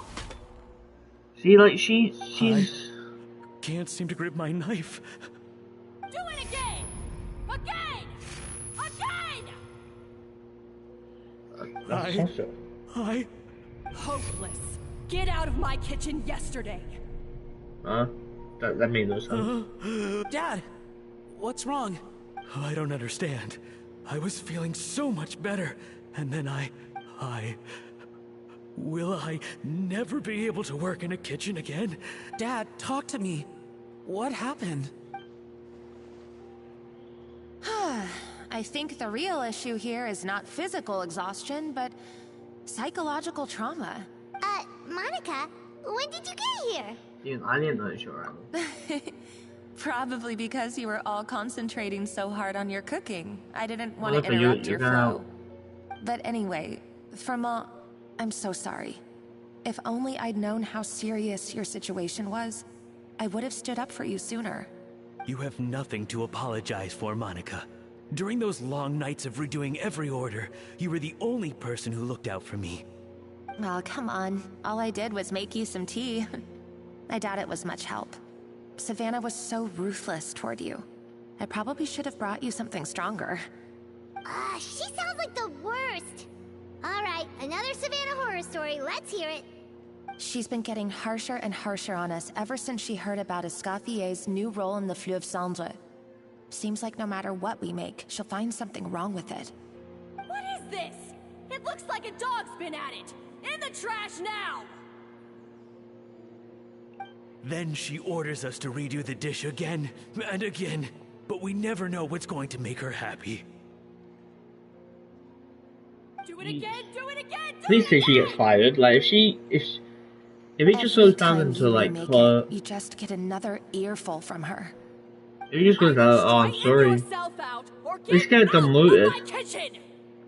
So now, it seems like just picking up a kitchen utensil gives me flashbacks of her yelling at me. Oh man, that must be awful. The more I want to get it perfect, the more my hands shake, and the more scared I am of making another mistake. How can you give up so easily, Firma? You weren't a quitter when you were working for me. And even under Savannah, you talk about working late into the night trying to perfect your dishes. That says to me that you still hadn't lost that determination to prove yourself. What changed? I don't know what's come just over told me. me you're having When I trauma think back, flashbacks. Calm I just down. remember feeling like my heart and my hands were growing heavier and heavier as the shift went on. Each time I had to redo a dish, my heart sank a little further. Maybe Savannah was right. Maybe I am just hopeless maybe at she this. did something. Dad. I see. Well, it sounds like there are some deep issues at work here. Ones that won't be resolved by merely seeking compensation. I will win this contest, and after that, I encourage you to approach Savannah and talk this out. But what if you can't find another assistant in time? Clearly, I'm in no state to help out. You think being one person short will ruin my chances? Let's not forget, I taught you and her everything you know. Even if I had to go it alone, I would present the perfect gâteau. Oh, well, Paimon and Nadia will still keep practicing, just in case. And so will I. Yeah! And Wonderful. if worse comes to worse, we can always get the Spina di Rosula to put out an emergency call for chefs. There's gotta be someone out there, right? Actually, I thought maybe I could help. That's sort of why I'm here. What? Why didn't you say so? I know this is a thing. Monica, it also could be her in disguise, I guess, somehow. I don't know. But, I know this is Monica, but, like, with the whole, like, you know, substance talk they talked about why Scofield was in prison last time, in, like, the thingy, I feel like she may have convinced Monica to go, to, you know, to put the substance on their food. I feel like that's what's going on here. It could not be. Just give my thing. I was going to, but then, well, this is the first chance I got. You do this for us? Thank you so much, Monica. Alright, fine by me. But aren't you still working for Savannah? Joining the other side seems like a guaranteed way to put your future employment in jeopardy. I know, but it's alright. I've made up my mind. With the way things are, I can't keep working for Savannah much longer anyway. Unless I want to become the next Fermat. I'm done with sucking it up. It's time to try and turn things around. If this cooking contest can get Savannah to see the error of her ways, then I'm sure she'll forgive me for this. I hope you're right. Well, Paimon didn't think we'd be poaching from Savannah's staff to get our third person, but there you go. Anyway, Monica's a professional chef, so nothing could possibly go wrong now. Great. Then it's settled. And to congratulate That's you all on foreshadowing. making the team, I propose a Spina-sponsored meal to celebrate. Spina-sponsored? Wait, you mean I'm cooking? Well, I promised the Traveler a feast in the Fleuve Cendre. And I know how much you've been looking forward to it. Yeah! Feast, feast, feast! I can have good. I'll be good at the contest. Alright, if you insist, then prepare for some of the finest food of your lives.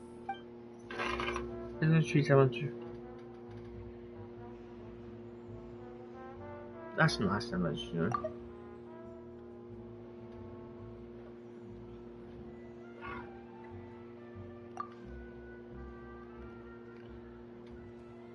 That's not a bad idea, actually.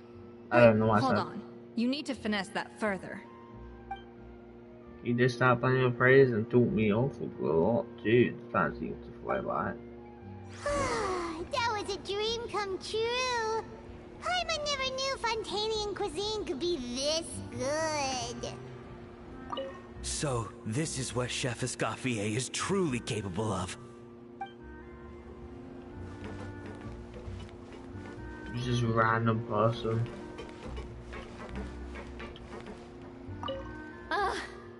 I wish I could eat that all over again. It's not often that Escoffier goes all out like this. And it's all because of you, Traveler.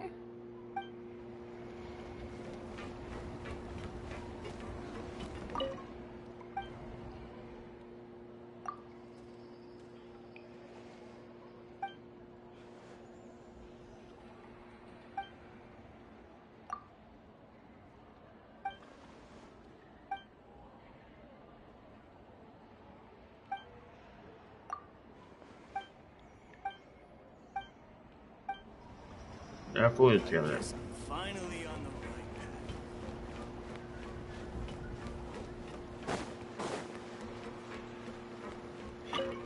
right Basically, I guess you can't really trust anything. Why, Savannah? Why? What are you up to? Oh, nothing. I It's was not like just she looking just through figured the it out. original Codex de Boer.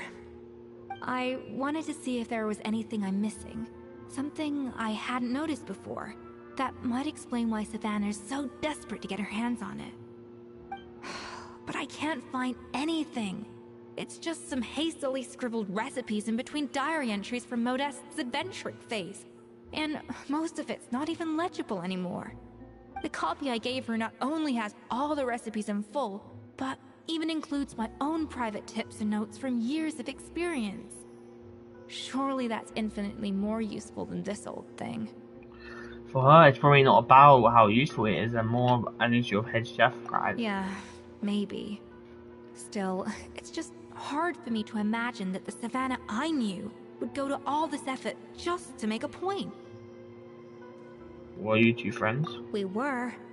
At least I always thought we were. She was a little shy, but meticulous with everything and everyone she dealt with. She made a few mistakes here and there, but she was quick to correct them whenever they were pointed out. And she was always striving to improve as a chef. Well, she doesn't point out anyone Those else's stuff. qualities are why I Maybe recommended she doesn't her to want to replace me as head chef. I never imagined for 1 second that she'd cause Fiamma and the other staff so much grief. Sounds like you feel partly responsible. Well, I mean to an extent, of course. I pushed hard for her to get the role. And the idea that she turned out like this because of me is difficult to come to terms with. I wonder if this is how Modeste felt back when he was writing the Codex. Yeah?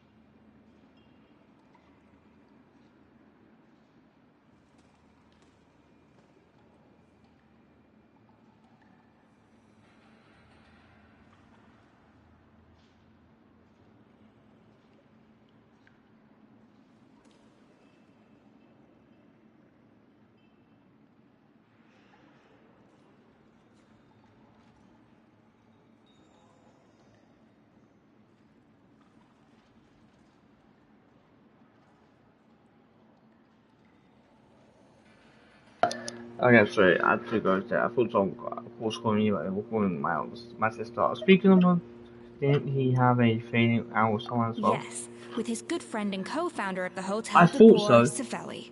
They do sound pretty Story similar. goes that Maybe they're after related. Modeste unveiled his Gâteau de Boer and was hailed as a culinary genius, he was admired and adored by all.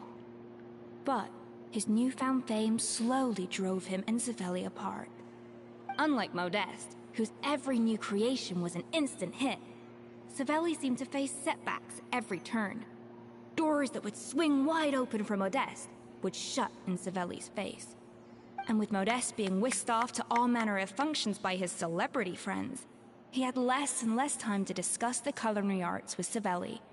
People started gossiping about Savelli, and their relationship between the two gradually soured.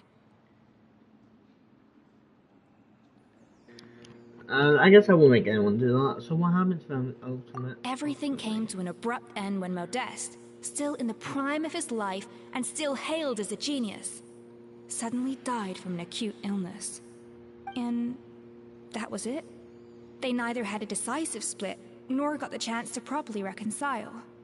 Their story just came to an end. Oh, that's pretty sad. One rumor had it that Savelli actually killed Modeste out of jealousy, even as the latter was hoping to make amends. Is it true? Unlikely. It's a popular theory, but there's no real basis for it. At least there are no records of Savelli ever being convicted of a crime. Still, beyond a point, there's no way of knowing what truly happened in the past.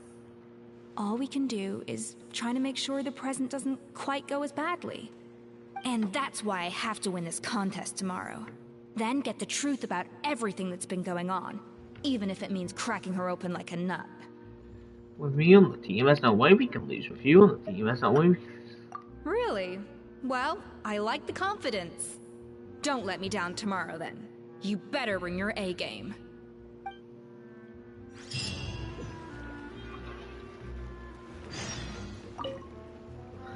Let's hope that Savannah isn't all sizzle and no steak. After all the work we put in, it would kind of be a shame if tomorrow was a complete cakewalk.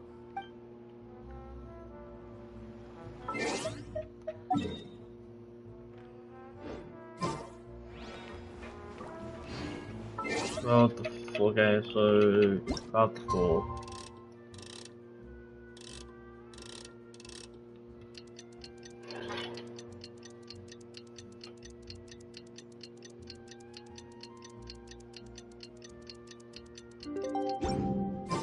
It's cooking contest day! To the Hotel de Boer! Toot sweet!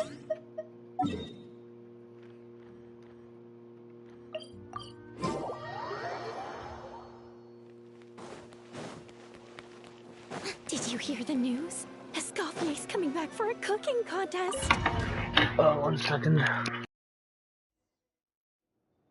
Mesdames et messieurs, welcome one and all to the Hotel de Bord and to this most exciting of cooking contests.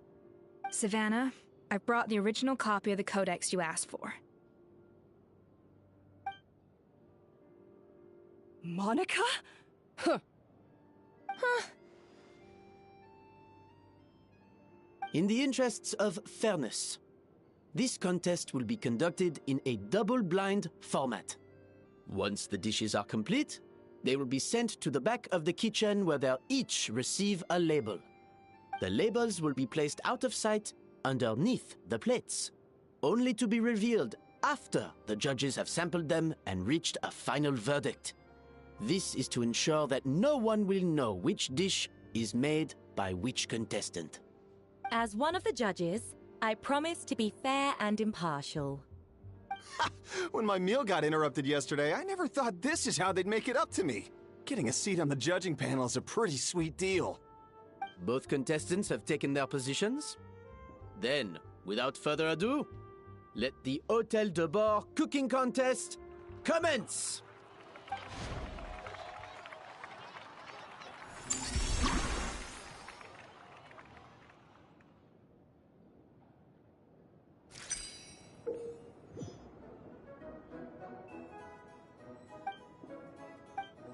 Even the best chef in the world can't flavor their food without prepping the... Even the best chef in the world can't flavor their food without prepping the flavoring, right?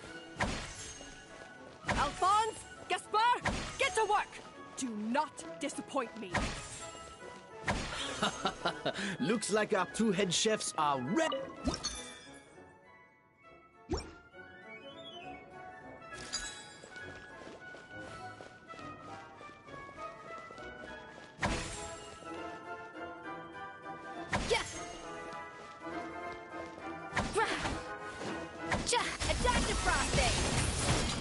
That should be enough flavoring. Now hurry up and balance the flavors.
tension in the ranks on Team Savannah. Will this slow their progress?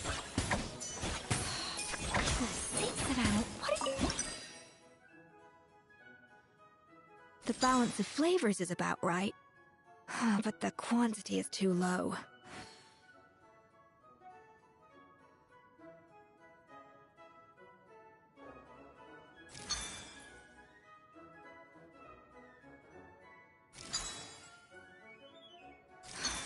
Stay calm, Escoffier. There has to be a way to balance the flavors.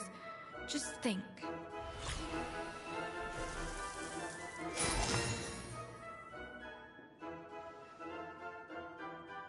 So, what do you think?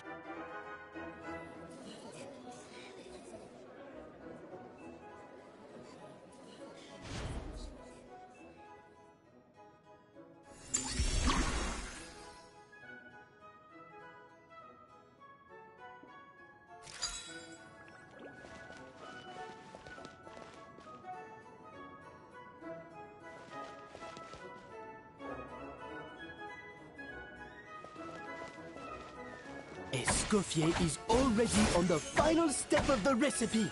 Let's check on Savannah's progress.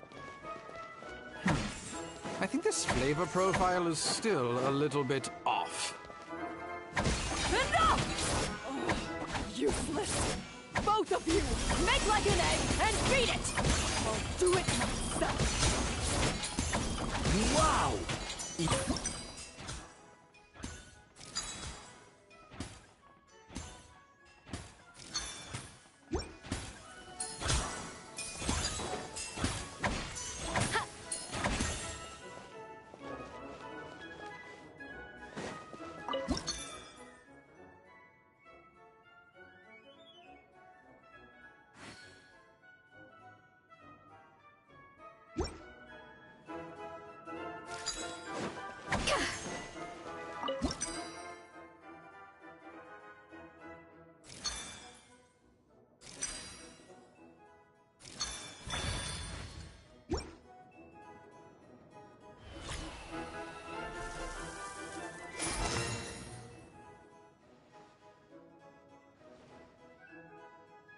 You can't match Escoffier's talent.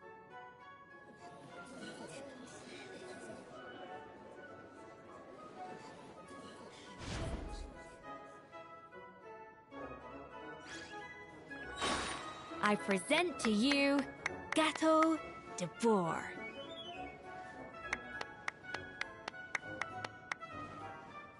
The pinnacle of excellence!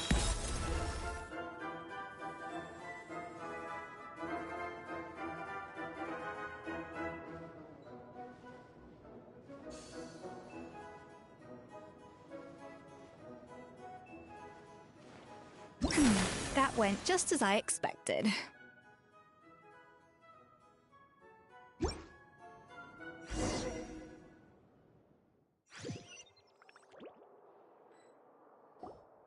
Time's up!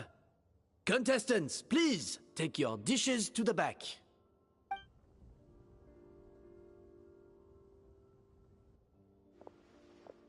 Huh. That guy was right. You really can't tell whose is whose just by looking at them. We both made the same dish after all. For all her flaws, Savannah's a talented chef who earned my recommendation for good reason. She wouldn't screw up something as elementary as the cake's appearance. Whoa! This is really rather good. Wonderfully soft and fluffy. Beautifully sweet. This is a masterclass in how to make Gâteau de Bourg. I would give this one at least 9.9 out of 10! Only because there's something about the flavor of the base. It's just a little different from the recipe I'm used to. Huh? Really? I couldn't tell.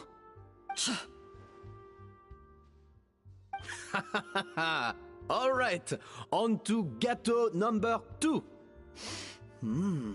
I haven't had a single bite and already this aroma is a delight to the senses. I have a feeling that this gâteau will be a gâteau for the ages. How exciting! I'm gonna dig in.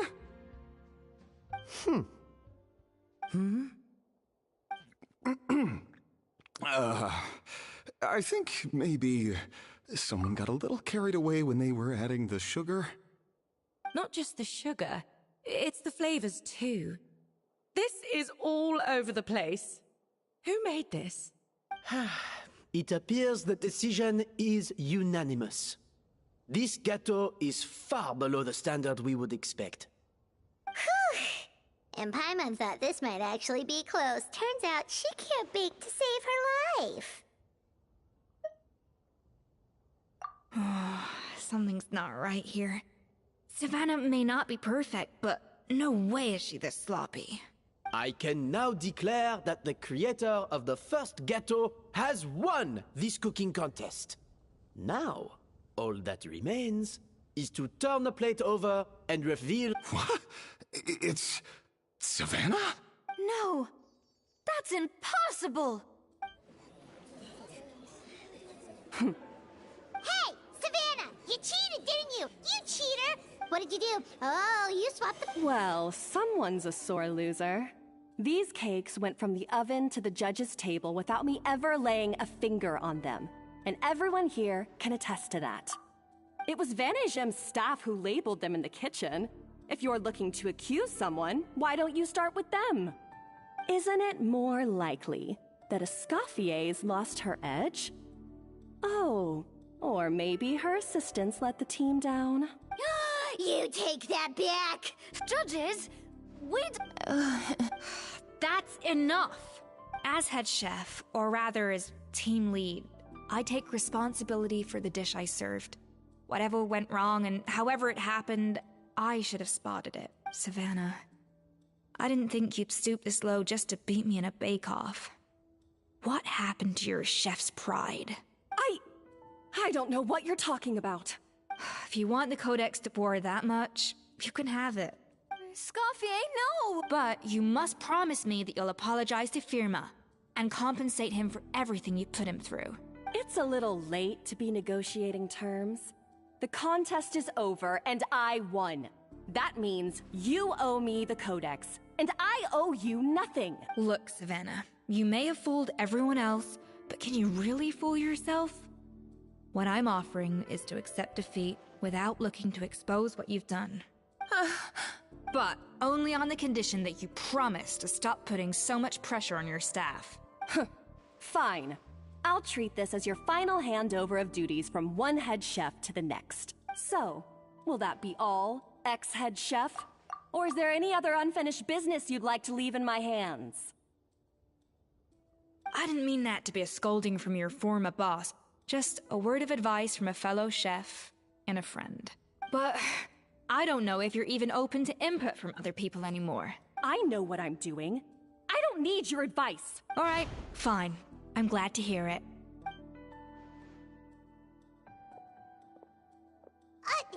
Escoffier! The Codex de Boer!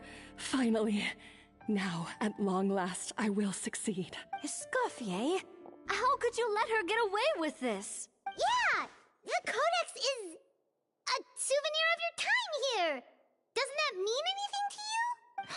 It's alright. It was just a bake-off, not the end of the world. I'm already over it. Besides, it's not all bad. She agreed to compensate Firma. That's mission accomplished for the Spina. Honestly, if I'd have known that giving her the Codex would solve everything, I'd have just done that in the first place. I mean, why bother with the whole cooking contest? It's such a waste of time and energy.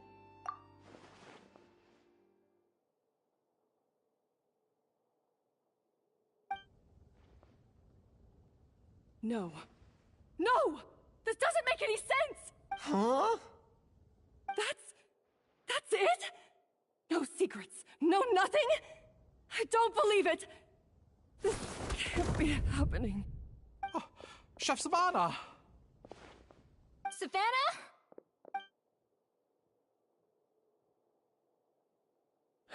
It's nothing life-threatening. Just a lot of pent-up stress and exhaustion. Oh, I knew it. Hey, pent-up stress? The truth is, however hard she might be on the rest of us, the person she puts the most pressure on is herself. Yes, there are nights when she makes us redo things over and over into the wee hours. But for her, it's every night. She'll hide herself away in the kitchen, working on new techniques and recipes, and only realize how long she's been at it when we come to work the following morning. But why? Why would she do that? Our best guess is, she doesn't want to be seen as less of a chef than Escoffier.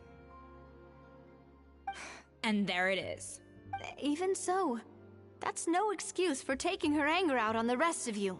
Yeah, and it's definitely no excuse for cheating in the cooking contest. About that, we honestly have no idea how she did it. We were focused on our own work the whole time, like she asked. Leone and Algalia were the ones I tasked with labeling the cakes. I've already spoken to them both. They're at a loss to explain it too. Not to worry. Come on, join me downstairs. I'll interrogate the guilty gâteau myself.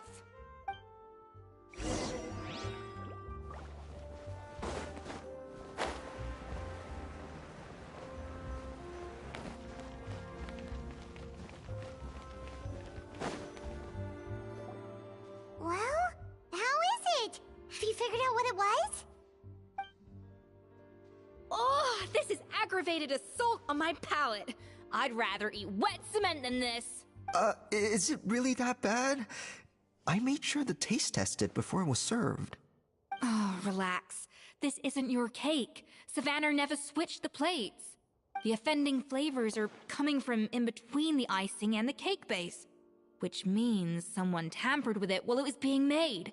Or in other words, we have a traitor in our midst. I'm sorry. I was forced into it. It was Chef Savannah. She said if I didn't cooperate, she would... Calm down, Monica. I've already accepted defeat. And if I wanted retribution, I would have brought this up when the results were announced. Whatever's going on with you, just spill the beans. There's no need to hide it. I was the one who caused the food safety incident that one time. Food safety? Wait, you mean the Lumaline incident? So you procured the contaminated ingredients? I think so. Savannah and I were on procurement that day. I didn't check everything as well as I should have, and so I let contaminated ingredients make it into the kitchen. But I swear I didn't do it on purpose. I had no idea there was an issue with them, and I didn't know it would end up with Escoffier going to jail. But the last thing I expected was for Savannah to use it as leverage to blackmail me with... This is crazy! So Savannah pressured you into sabotaging Escoffier's cake by threatening to expose your secret if you didn't? I know, it's terrible. I'm so sorry. I was so scared. The thought of Chef Escoffier finding out that I put her in jail? It made me freeze up with fear. I thought Escoffier would hate my guts if she ever found out, and yet somehow that's ended up in me doing something even worse. Seriously? All this fuss over a little slip-up? Huh? Firstly, it's not like I got a life sentence. I did my stint at the fortress, and now I'm out. And secondly, I had my own reasons for leaving the Hotel de Boer. This wasn't the only factor, so you don't need to feel ashamed or frightened or anything like that. Any more than you need to add butter when you're pan-searing foie gras. You mean... you forgive me? Oh, well, I'm not saying you don't have to take responsibility for your mistakes. You should tell Vanagem to mark down your performance, do some digging and find out exactly where those contaminated ingredients came from. Sure, you've made mistakes, but now's the time to fix them. Understood? Understood. Good. Now, back to Savannah. What about the original codex would compel her to resort to blackmail? I have my suspicions. Not that I've got any proof to back them up, though. Ugh. What happened to me? I've overheard some customers murmuring about how the Hotel de Boer hasn't been the same since Escoffier left. They think our menu doesn't taste like it used to, especially our signature items. Now that you mention it, I noticed it during the contest too. I couldn't put my finger on it, but the flavor seems subtly different from how it used to be. But the difference was so small, I'm sure no one would notice it besides our most loyal customers and true dessert connoisseurs. Still, as head chef, it's easy to see why Savannah would get so hung up on it. So many times I've seen her make the cake base over and over again, late into the night, determined to match Escoffier's version. But something's always slightly off every time. Yeah, I've noticed that too. Never really gave it much thought, though. Thinking back on it now, it's clear that Savannah's been in a downward spiral ever since Escoffier left. She wants to prove that she can fill Escoffier's shoes. That's gotta be the reason. But after countless setbacks, she's getting more and more unhinged. And at some point along the way, she switched from doubting herself to doubting Escoffier. Doubting Escoffier? For what?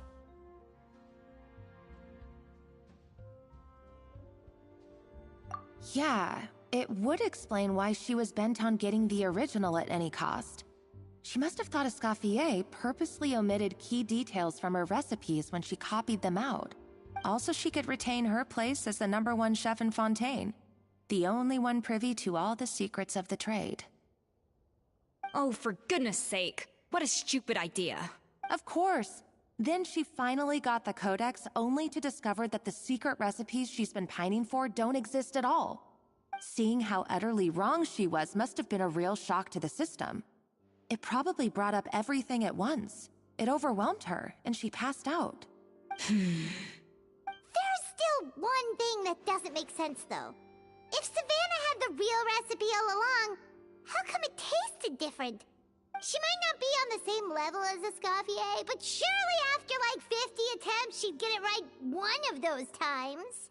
You'd think so, but geniuses like Escoffier are in a league of their own.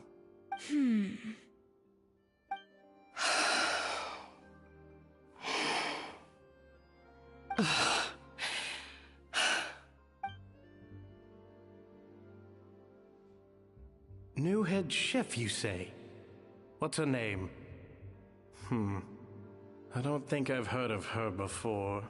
I wonder, can the Hotel de Boer keep its edge without Escoffier at the helm?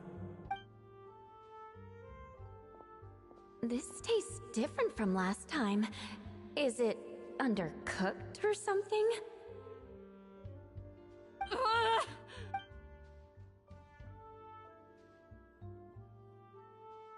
Take this. It's a copy of the Codex de Boer. From now on, you will be its keeper. Don't listen to the doubters. If I say you can do it, then you can do it. Even if you don't believe in yourself, at least believe in me. Hey, did you hear me? Once I'm gone, the restaurant is all yours.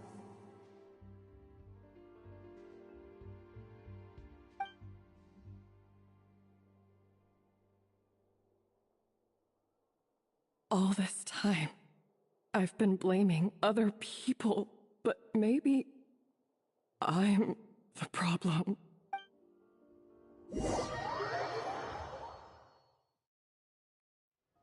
I sincerely apologize for putting everyone out. Savannah's awake now, but I don't think she's ready to speak to anyone yet. Let's give her the day to calm down. I'm sure you'll have the chance to talk everything out tomorrow. In that case, I'll go and update for Ma and his family. I wonder what he'll make of all this. So, we'll come back tomorrow then. Whew, that was a long day. I think I've earned myself a sweet treat when I get back home. Oh, nice! Macarons? Or are you gonna switch it up this time?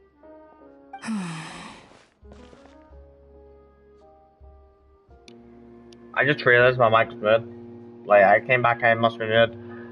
I was saying, I don't know how long it's been muted for, but I was saying there's nothing they can do to make me feel sorry for thingy. Also, sorry, my mic's muted. I don't know what, like, game. That's annoying. What is it, Scorpio? Traveler, how much do you know about the snow-winged goose? A little, I guess? Not a whole lot. Every year, they migrate long distances in search of a suitable home. Yeah, no, I killed There's them. always one goose at the front whose job is to lead the flock.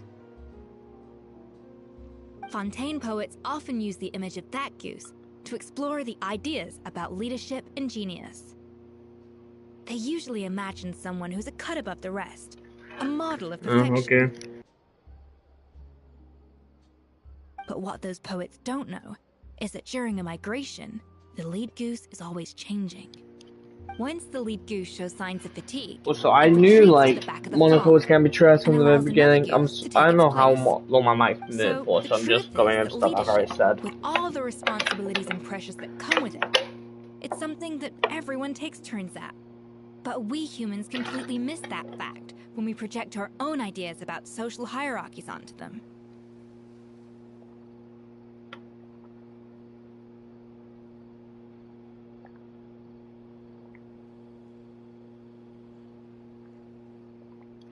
Is this about you and Savannah? I guess what I'm saying is, I don't buy into this notion that there's some sort of gulf between normal and genius. Cooking is a science, not magic. Given the same ingredients, same recipe, and same environment, I see no reason why two different people shouldn't be able to create the exact same dish. Of course, some people have a more sensitive palate than others, and some people are just born bolder or more conscientious. But these are all variables that can be accounted for with time and practice. I'd have no reason to expect so much from others if I believed that perfection can only come from the hands of a genius. The only reason I hold people to high standards is because, well, I believe they're capable of greatness. I don't know if you're right, but I think that's a great thing to believe in. Okay, I've made up my mind. I'm gonna get to the bottom of why Savannah failed.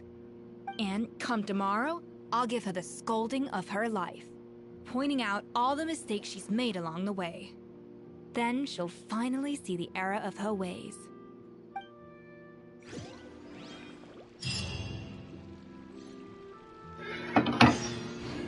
Wait until the following day. Thank you for your words of encouragement. I'm gonna head to the Hotel de Boer and spend the night investigating. I guess I'll see you tomorrow. See you tomorrow. Genius? Calling someone a genius is just another way of saying I'm too lazy to figure out how I need to improve. It's a defeatist attitude and I won't stand for it.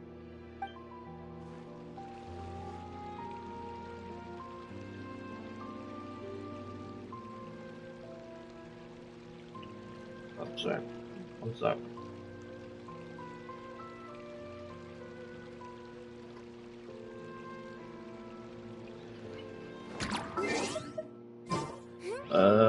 Five, 7, okay, that's in the morning.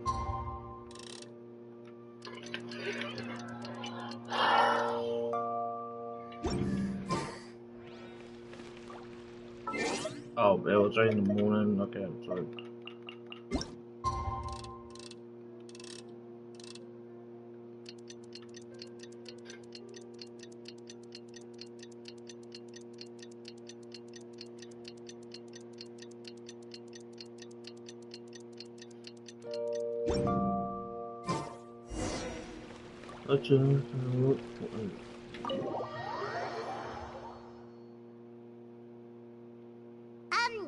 Why are we here so early? Our meeting with Vanagem isn't for a while. I wanted to check on Escoffier. Check on her? Why? What happened? Okay, I'm assuming she was tasting all the dishes, and like, tasting a dish consistently or something. That's the reason. I am going to go AFK, to go toilet, I need it, so I'll be right back, but, yeah, the story quest has just got me annoyed, to be honest, with the whole I couldn't feel sorry for that other chef one bit, to be honest. Yeah. Okay. Bye. Well, Oh no. didn't want Escoffier, are you alright? to do that.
I'm fine.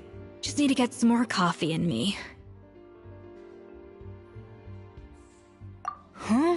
What happened to my coffee? Did I really drink it all? Alright. Thanks. I appreciate it. Well, there's cooking facilities here. Or we could just grab a cup of coffee from Cafe Lutece, but either way, hurry! Just help yourselves. Coffee. Need coffee.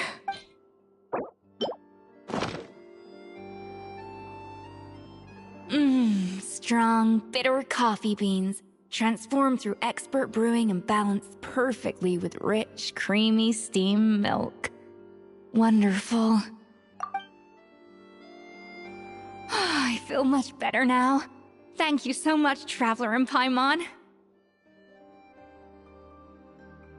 Glad to hear it, but make sure to catch up in your sleep when you get the chance.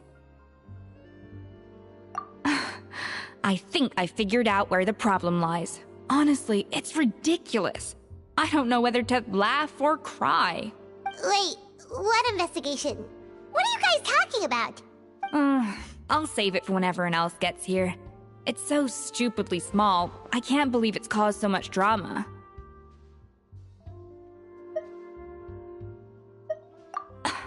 Yes, except my failures were stepping stones to success.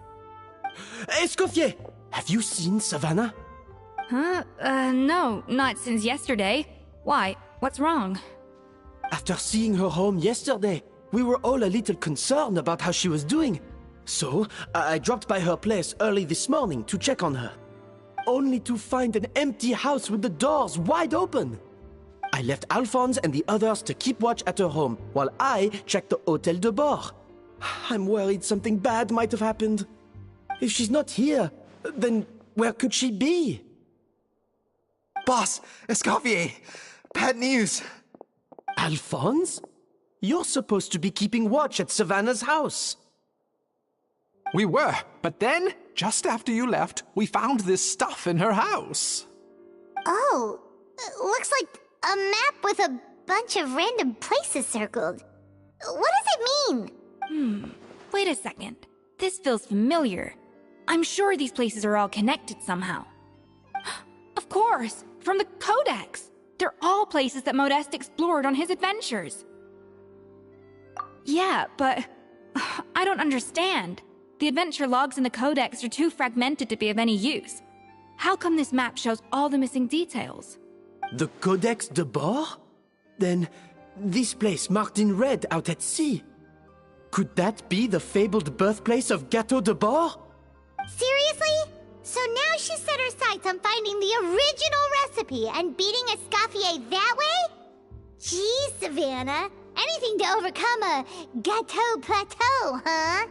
Ugh, idiot! Does she have a death wish? Those ruins are thousands of years old. Hold on, there's more. Besides the map, we also found these letters.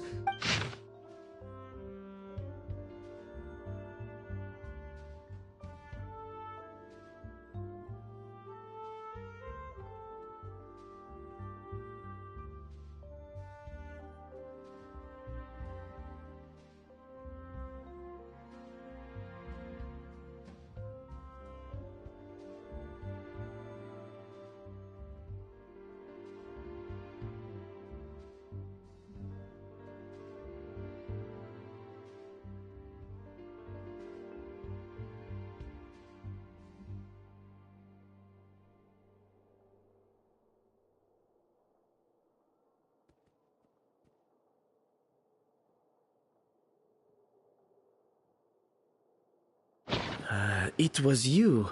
You let the Lumaline through, didn't you? It sounds like a threat letter. Does this mean that Savannah was responsible for the safety incident? And not Monica after all? Retrieve the Codex by any means necessary. So the cooking contest and the cheating. Someone else was behind her pulling the strings? She's keeping the true recipe to herself. Ugh, this is all such a mess. Paimon needs a second to process this. First, we thought that Savannah forced Monica to cheat in the cooking contest. But now, it turns out that someone else forced Savannah to force Monica to cheat?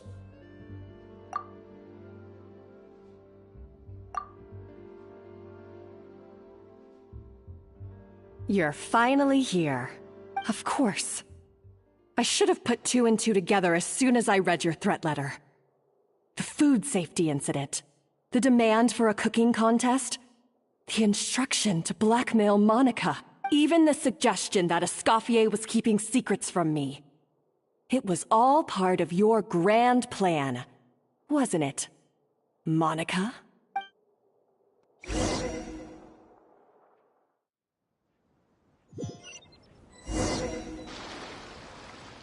We should be getting close to the spot marked on the map.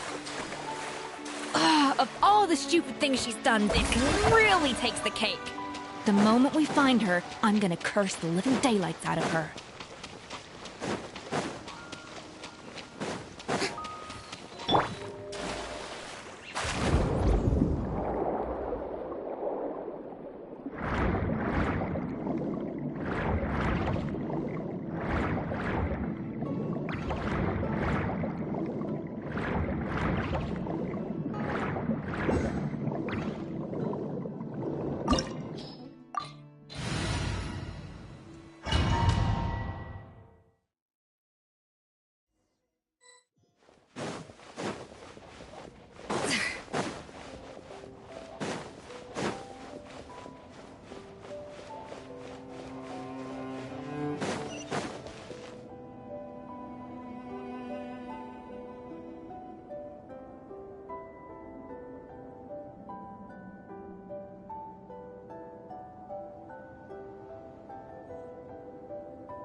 looks like an underwater restaurant, doesn't it?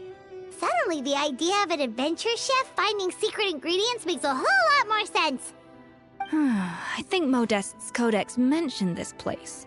A public bath from the time of Remoria. So yeah, definitely the kind of place that would have served food and drinks. Huh? Some blubber beasts have come to join the party? How did they get here? Aw, they ran off! That could be easier said than done. Something's blocking the entrance. Well, did Modeste mention it in his adventure logs by any chance? They must have gotten through somehow. Good point. Yes, that's right. It's coming back to me now. We prepared a banquet for our shy little guests, and as the food flowed away on the current, they broke into a joyous chorus, and the path opened to us. We have to feed the blubber beasts? With what? There's nothing here besides rocks, romaritime flowers, and lumitoile. See, this is why you should always bring snacks. You never know when you're gonna need them. Now we have to head all the way back to shore and grab some. There is no time for that. Romaritime flowers and lumitoile will have to do. They may not look appetizing to us, but who knows? They could be blubber beast delicacies. Wait, we're seriously gonna try this?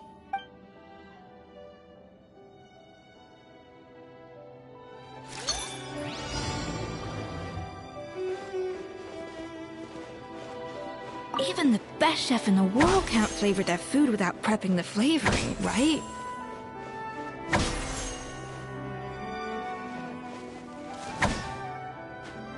A dash of frosting! Ja! Ja! Ja!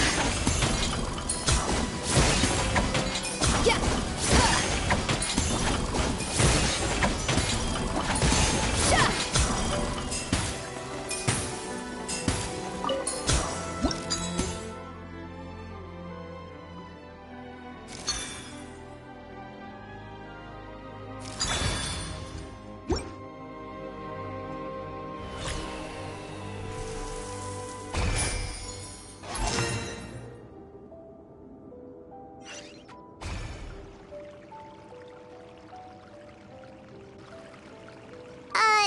Blubber beasts or not, are we sure this stuff is edible? Trust me, they'll love it. Oh, good question. If we try to put them in the pool, we'll probably just scare them off again, and who knows how long they'll be gone. Yes, we can't afford to wait for them to double back. What was it that Modeste said again? Something about the food flowing away on the current.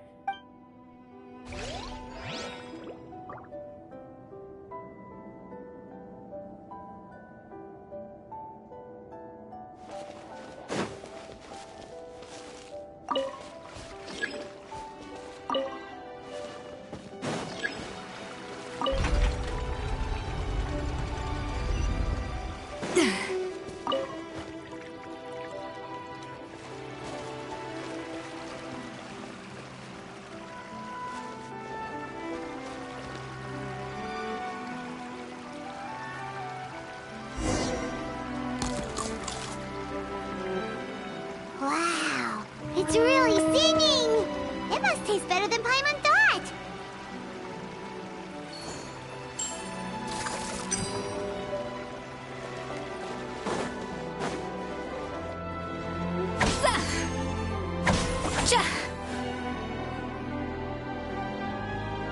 The tracks turned back again. So annoying.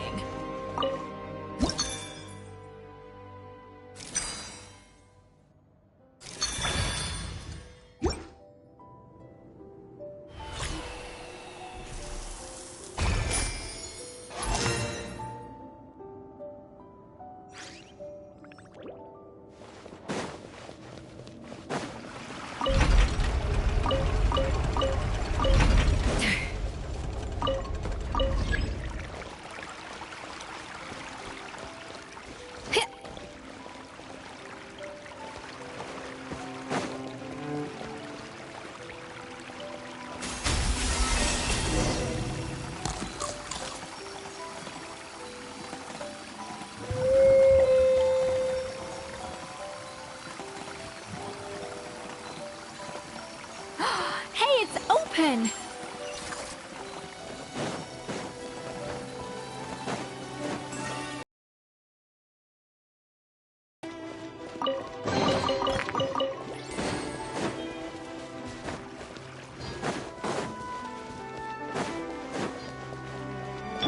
Let's go!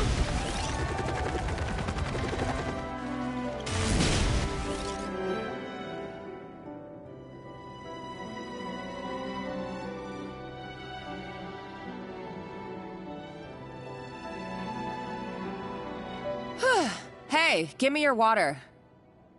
Here. I said your water, the one you just drank out of? Sure.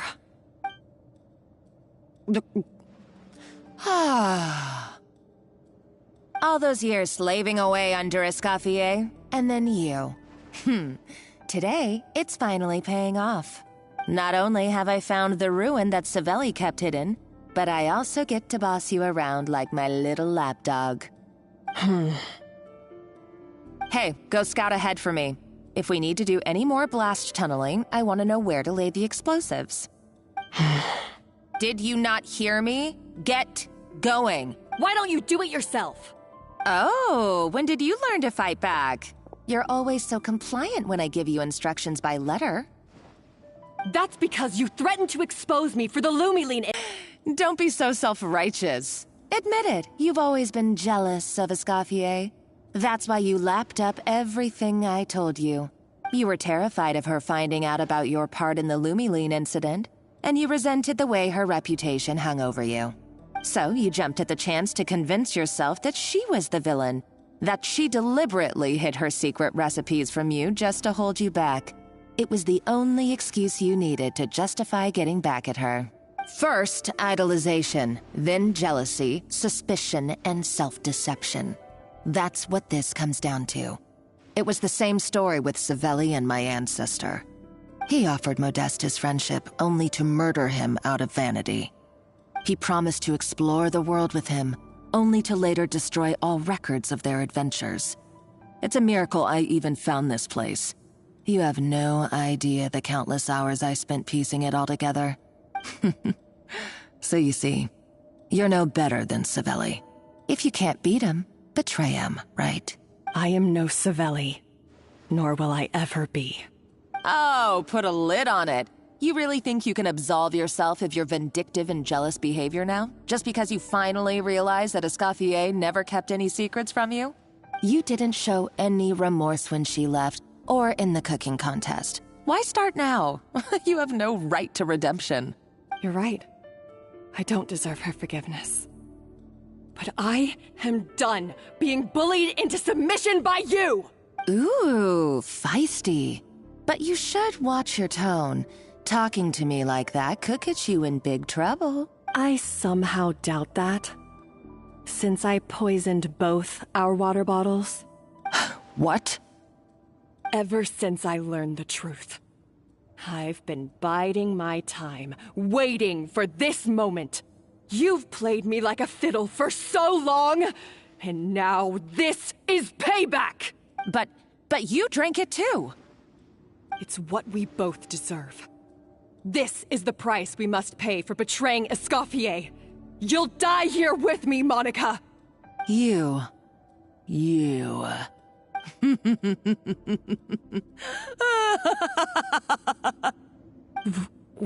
What's so funny? Oh, you're too much. I thought I'd play along for a bit just to amuse myself. You gave a very rousing performance. I saw your dumb plan a mile off. There's no poison in these bottles, just clean, fresh water. No. Revenge is a dish best served cold, you know? Did you really think your half-baked plot would fool me? You're a lousy chef, and you make a lousy villain, too. A complete waste of space. No wonder you never amounted to anything. Everything I ever did was a failure. And now, I failed again, for the last time. Hey, why don't you try your hand at being a comedian in your next life? You got a good laugh out of me. But now the show's over. You should have just done like I asked, Savannah. All I wanted you to do was scout the ruins for me. But you had your chance, and now it's time to say goodbye. Stop right there! Let her go, Monica! We've got you surrounded! Escoffier? Ugh, looks like I'll have to keep you around for a little longer.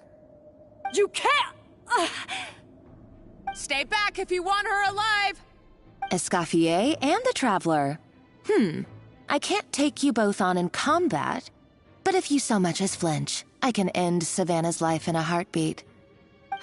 Monica, what are you hoping to achieve by this? You're about to commit murder, and for what? A recipe? A recipe?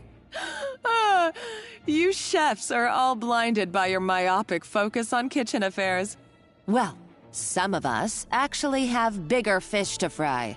Modeste had a secret. The truth behind his so-called genius, the je ne sais quoi factor in his Gâteau de Bourg, and it's right here in these ruins. Are you serious? You're here because of a Gâteau de Bourg obsession? You've gone completely mad! I couldn't care less about the cake itself. No, the real treasure is the secret ingredient that Modeste sourced from these ruins. He and Savelli were fools. A priceless treasure of Remoria in the palms of their hands, and they thought, ooh, this would go great in our cake mix. We're talking about a powerful stimulant that also sharpens the senses. That's no cooking ingredient. It's a groundbreaking drug. That's right, I've done my research. It was a drug that Remoria developed for their war machine. I could make a killing by selling it to the treasure hoarders or the Fatui. Will you listen to yourself? You're completely delusional. My eyes are wide open. Just wait till I get my hands on this treasure. You'll see what a fool you've been.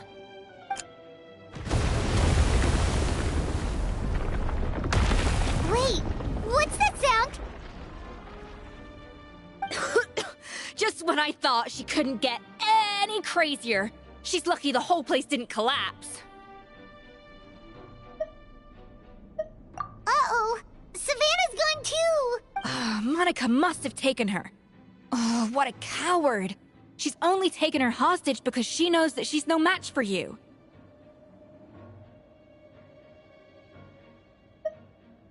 That's true. Even if she finds the treasure, she'll need Savannah alive if she wants to get out of here in one piece. Oh, well, our path's been blocked, so let's look for another route.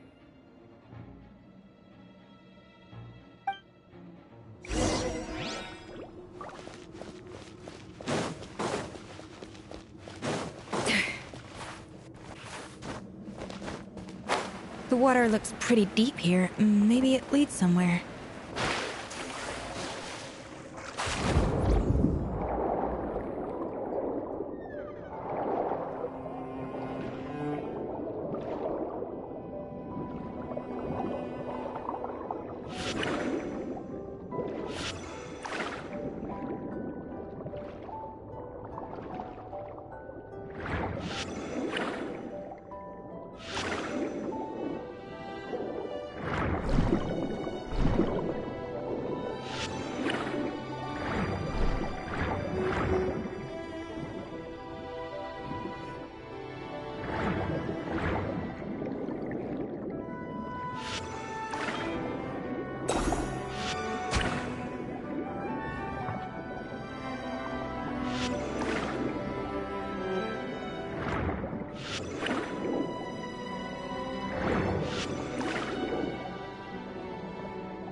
Hurry up, Brassa!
They were probably awakened by the explosion just now.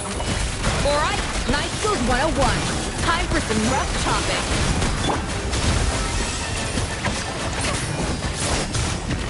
Time to test the ball.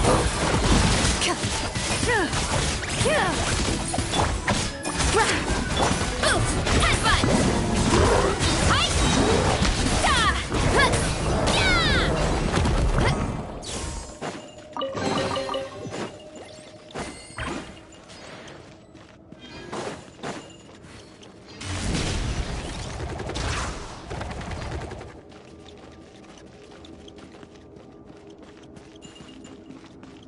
Another door?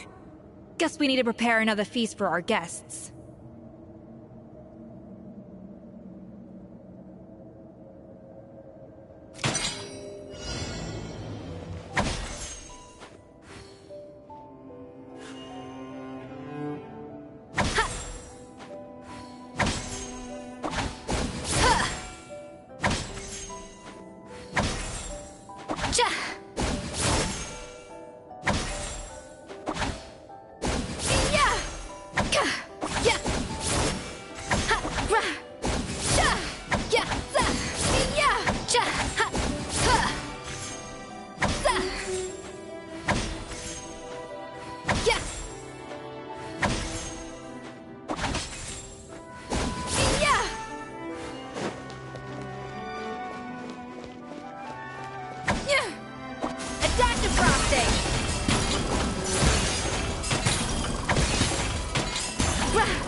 It seems to really like the texture of Rome maritime flowers.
To the freezer! Move it!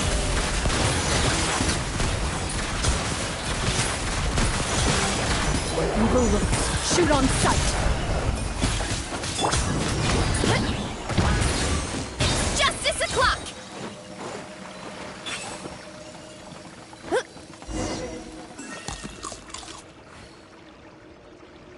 I never knew you could process Lumitwol like that. Alright, I've got to jot this down. Lumitwols and maritime flowers. This could open the door to a whole new world. Yep, that's literally the plan. Wait, hold on. Which door are you talking about?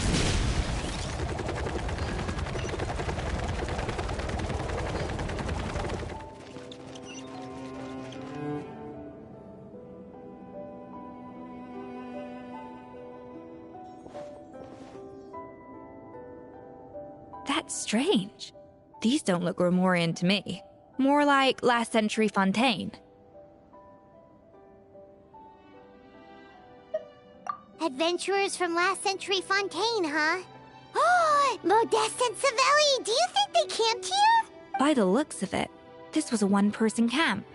They adventured together, but maybe one of them came back alone at a later date. You really think so? Trust our adventurers' instincts. We're pros at this stuff, just like you're a pro in the kitchen. Okay, well, the Traveler has more adventuring experience overall, but Paimon's definitely a pro rummager from all those treasure chests. Darn it! Paimon was just about to show off her rummaging skills. Huh, no kidding. Are all adventurers so obsessed with journaling? I mean, I guess I take a lot of notes when I'm cooking as well, but I thought that was just me. Anyway, let's find out who was here. It's been years since I've last visited these ruins. It's exactly the way I remember it. This place probably hasn't changed in millennia. Sadly, up above, on dry land, everything has changed. The treasure of Remoria. That's what we used to call it. Modeste was right about its potential. It turned Gâteau de Bourg into a national sensation. Our limited stock of the substance meant that the gâteau could only be produced on a small scale. But this only drove up the popularity all the more. Modeste was right about that too. He predicted all of it. He was praised as a genius, while I, as the one person who'd ever disagreed with him, was labeled a talentless fool. Modeste tried his best to console me, but I knew better than anyone just how great the gulf was between us. Our conversations grew scarce, and we saw less and less of each other. I didn't fight it. He had new friends and a career of his own, Why invite further disdain by inserting myself where I did not belong? I told myself that maybe one day, when I finally created a masterpiece of my own, I'd be able to face him without shame. Or maybe one day, when I've put these feelings of self-loathing behind me, I'd be able to ask him with a smile on my face, how about we go on one more adventure, for old time's sake? Unfortunately, that day will never come. So it was Savelli.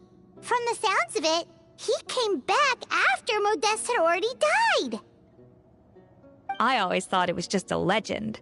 But if it's true, then this must be the place where they found their secret ingredient, the birthplace of Gateau de Boer.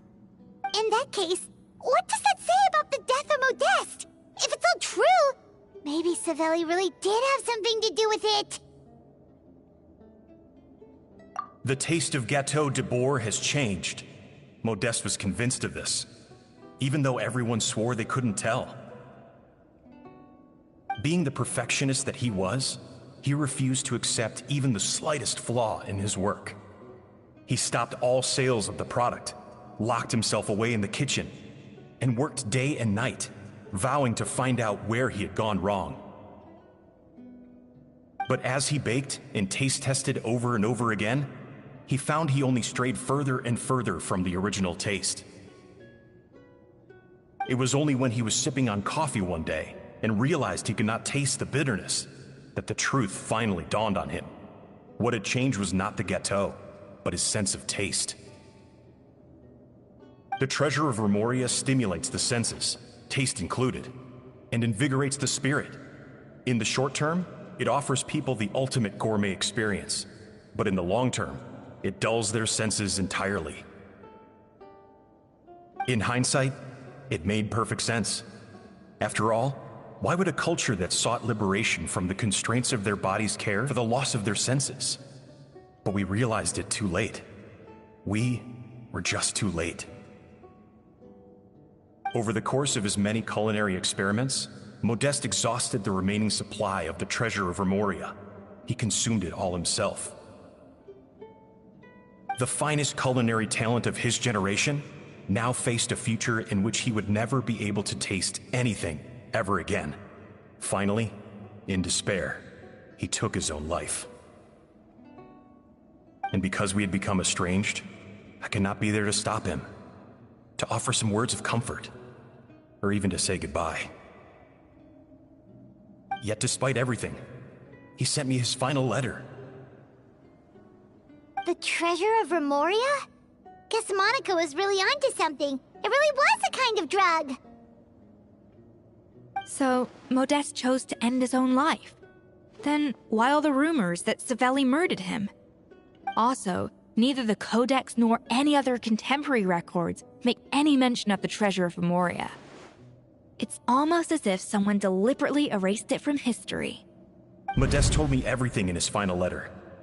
His was a tale of how even a genius could fail, and how much more devastating it is when it happens. Did he hope I would gain some personal catharsis from knowing the truth? Or maybe he wished for me to warn the public about the dangers of Gateau de Boer, proving that I had been right all along. But if the public ever learned how Modeste's greatest triumph became his undoing, his fall from grace would be swift and merciless. 1 minute a genius, the next a joke. It would surely spell the end for his restaurant too. What would be his legacy then? How would future generations view everything we built together? I fear the scorn I have faced these last years would pale in comparison to the scorn shown to him by the history books. I cannot let that come to pass. I will do what I must to protect his name. It will mean tampering with his notes to remove the damning details, leaving mere fragments of our story behind. It may lead his family to suspect me of having a hand in his demise. But if that's the price of destroying all evidence of my crimes, then so be it. I would rather the world believe a tale of genius and jealousy than see his reputation in tatters. The final loose end is the evidence here. At the bottom of the sea. Huh? What's wrong? Didn't we say Savannah should be safe for now? So we thought, but if Monica finds out what happened to the treasure, there's no telling what she might do.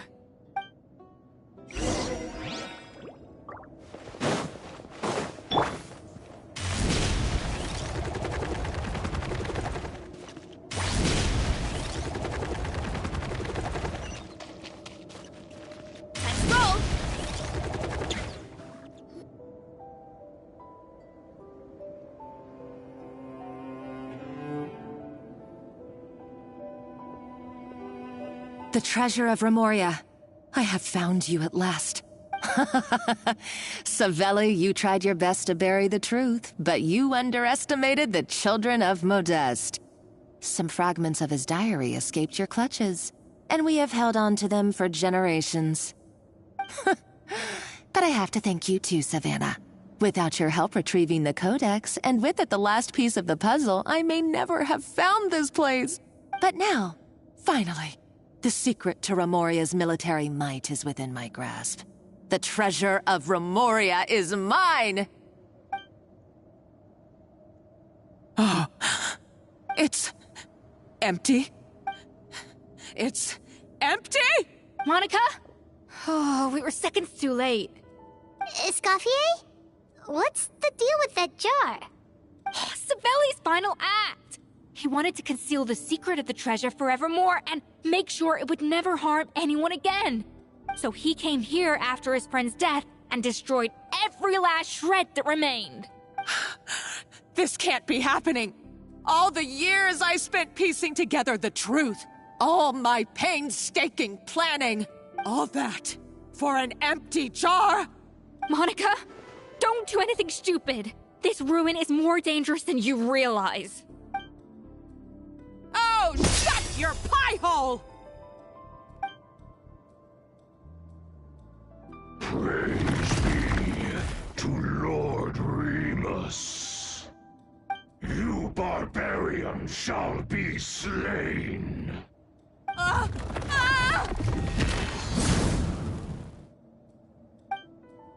She's a nutcase!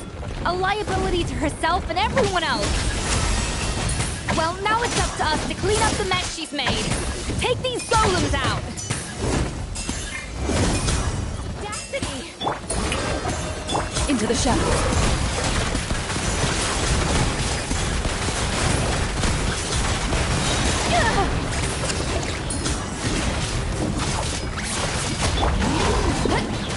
Hero incoming! By my spark, the night burns! It's justice o'clock! Running late again. Shower me with praise!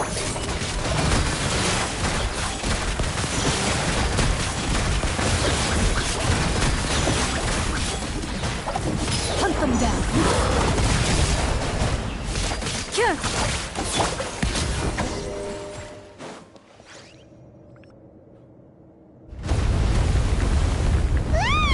Why is this place still shaking?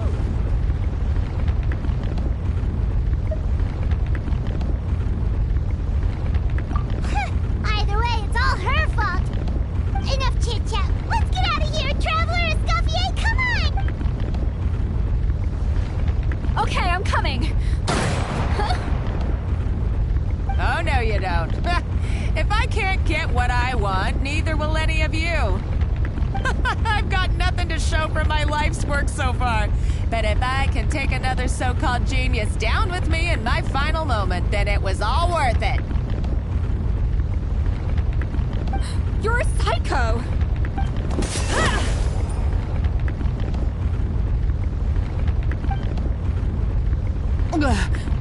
Savannah? When did you wake up? I may be a lousy chef, but it looks like I'm not a complete waste of space.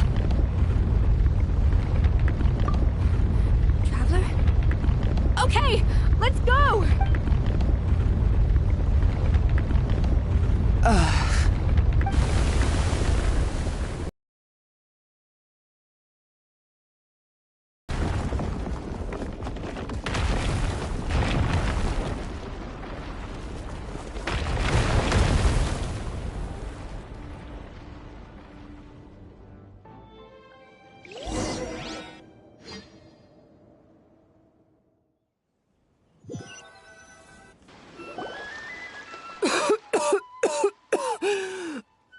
Escoffier!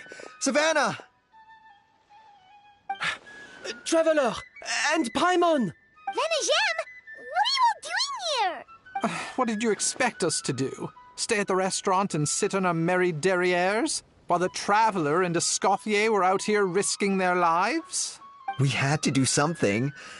Even though that something ended up being, well, waiting for you here instead.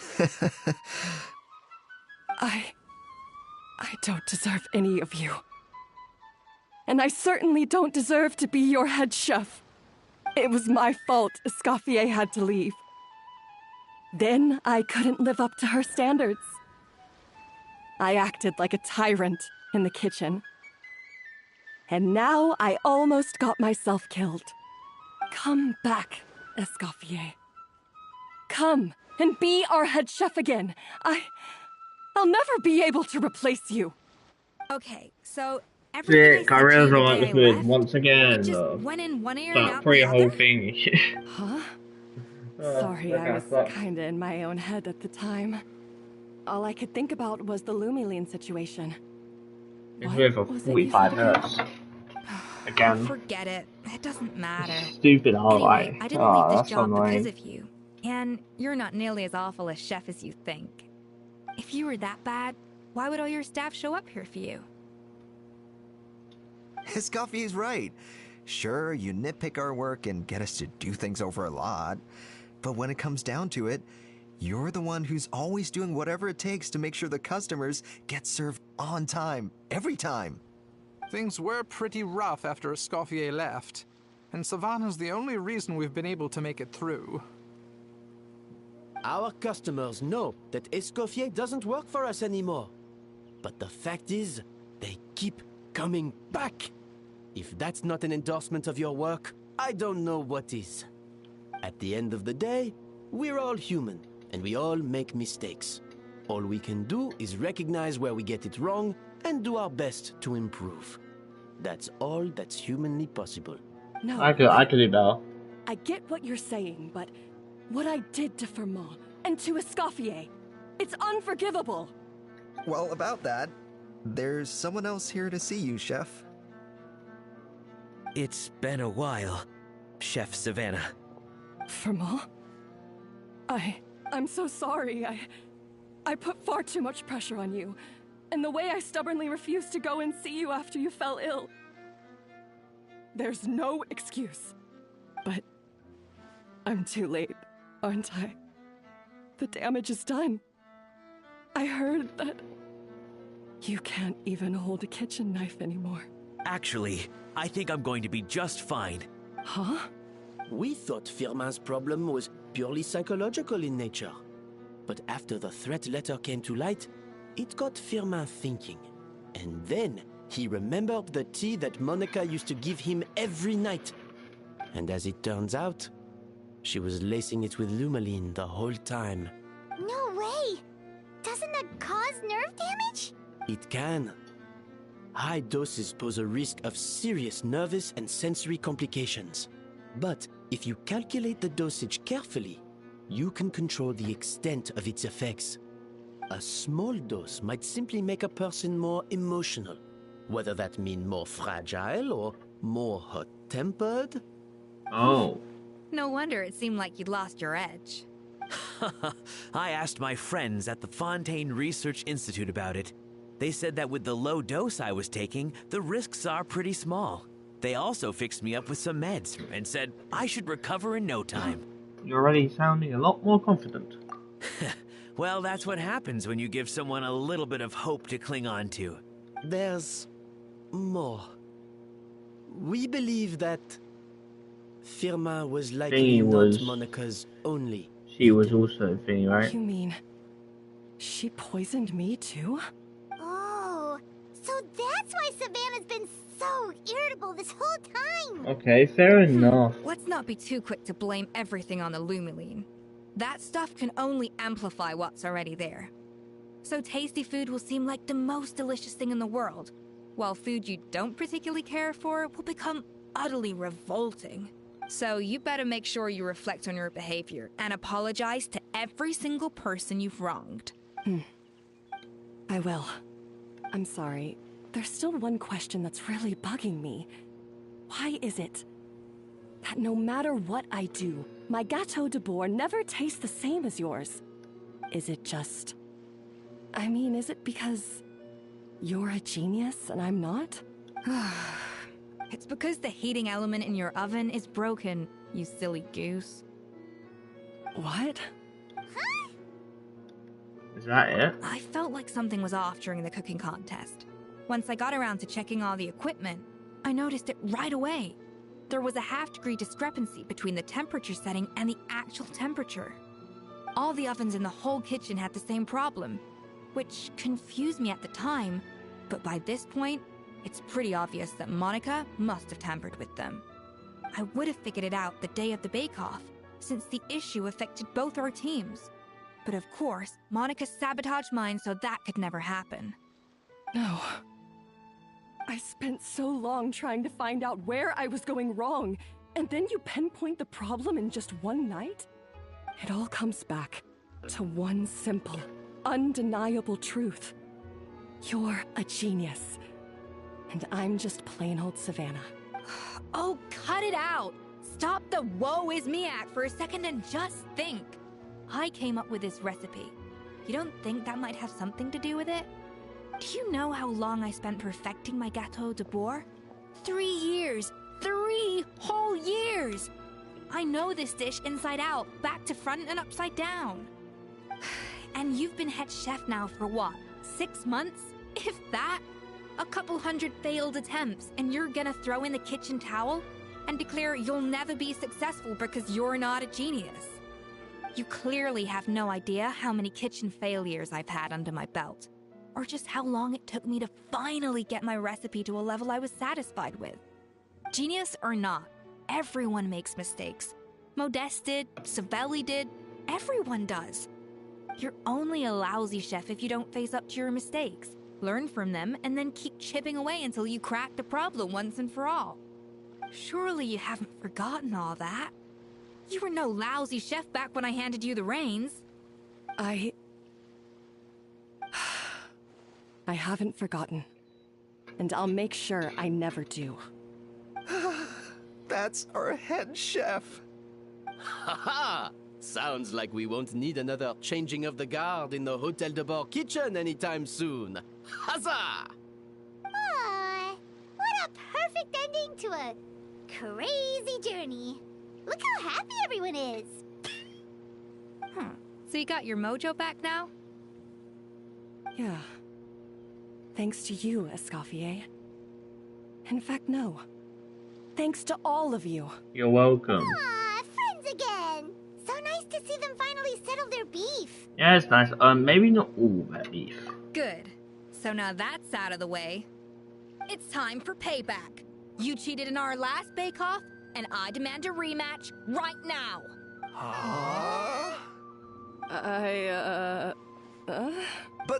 But that was mostly Monica's fault, wasn't it?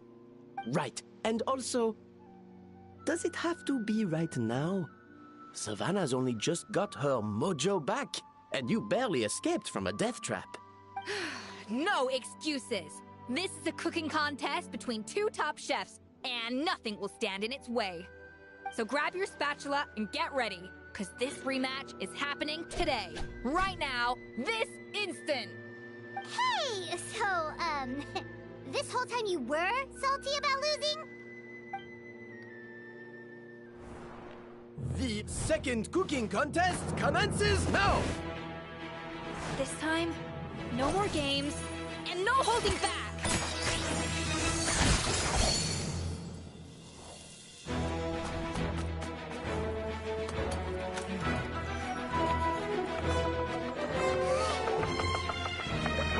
I feel like this might be where she surpasses them. Well, at least people want to drill.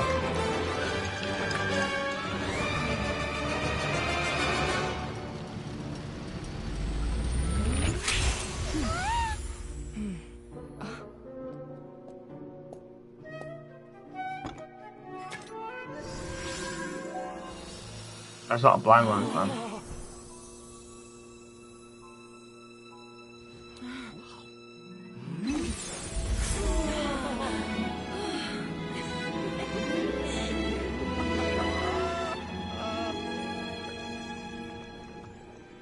That's making me hungry. I feel like I don't have the right to be here. Hey, what are you so afraid of? You can't unbake it now. And if you don't serve it, then good or bad, you'll never find out how to improve. If you're too scared to fail, you'll never know what real success tastes like. So? Embrace your failure. Taste it. Digest it.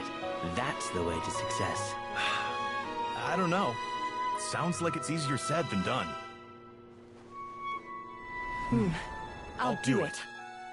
Okay, I guess that's a nice thing. They're both in the same sort of shoes and thingy. Do you want to get the tea? The results are in! A landslide victory for Escoffier! Quite rightly, too. Piece of cake. Yeah, it seems very happy with the results. Oh yeah, look at that! Savannah looks pretty chipper too, considering she lost. This wasn't for you, was it? You did it for Sansa. Now, where were we? Yes. Do you have any more questions for me after everything that's happened? What are your future plans? Are you going to stay at the... I thought Navia would have filled you in. And actually, I said all this to Savannah before I left. Although, as we saw, I don't think any of it sank in. I had 2 reasons for leaving. One was the food safety incident, of course. But the other was that the Hotel de Boer had reached a point where it didn't need me anymore. So I decided to step down and look for new opportunities to improve myself. Improve how? Well, a while back, I got to know a fellow chef from Niue. And in Ah, her, yeah. I saw so many new possibilities. She has that same adventurous spirit that Modeste and Sibeli had in their youth. Slime mucus, lizard tails. With her, nothing's off the table. There's a whole world of new flavors out there waiting to be explored, hiding away in ingredients we overlook. Case in point, remember those Romaritime flowers down in the ruins? I used them in the cooking contest just now. Did you taste the difference? What? Paimon didn't notice at all. Half of the art of cooking is dissecting the recipes of previous chefs and figuring out the exact constellation of elements that gave their work its signature taste. And the other half, it lies in freeing yourself from the confines of the kitchen. You've got to go out and explore the endless possibilities. Not sure she wants to try your cooking anymore. Well, I'm always down to be a taste tester. You should definitely make Paimon test all of your most expensive. Don't worry, it's not going to be a free-for-all like in Modeste's time. It doesn't contain any harmful substances. In the meantime, take this. It's a recipe for Petit Gâteau de Boer, revised version. I tweaked it to suit your needs as busy adventurers. Hope you enjoy, and remember, feedback is always welcome. All right! So, do you ever see yourself returning to Hotel de Boer? Oh, of course. I've already promised Vanish M that I'll come back every once in a while to make sure the quality of the food remains at an acceptable level. Good luck to Swan, I guess. You know, Paimon's still a little disappointed that we never got to see the treasure of Remoria. Surely Monica wouldn't have gotten drawn in so deeply if it wasn't for all the mystery surrounding the original Gâteau de Boer. She practically dedicated her life to finding the lost pieces of Modeste's diary. Then went to all that trouble to infiltrate the Hotel de Boer. And in the end, it was all for nothing. She sold her soul for a dream, then had a rude awakening. Her life work became a grand experience. Since you mentioned the treasure, between Modeste's writings and what we saw in those ruins, I think I may have figured out the truth. I only played 8 to this. The so-called treasure of Remoria was most likely a substance that the Remorians extracted from Lumitoids, better known to us as Lumiline. Huh? So then, why all the hype back in the early days of Gâteau de Boer? Don't forget, it was a very different era. We could barely even refine sugar back then, so desserts were very much in their infancy. In a world of bland food, it's no wonder that the first thing to really excite people's taste buds took the world by storm. And as for the Lumiline, it may well have been somewhat valuable in ancient times. But these days, it's just another drug from the Fontaine Research Institute. Even if Savelli hadn't destroyed it all, I doubt it would be worth that much these days. So after all that, there was nothing in those ruins but worthless junk. Feels strange to say it, but Paimon almost feels sorry for Monica. She sacrificed it all only to get nothing in return. She got exactly what she deserved. Yes, Paimon, poor Monica. Just Monica. Hey! Huh? Navia? You just got back from that underwater ruin, right? Well, check it out. They ran a special issue.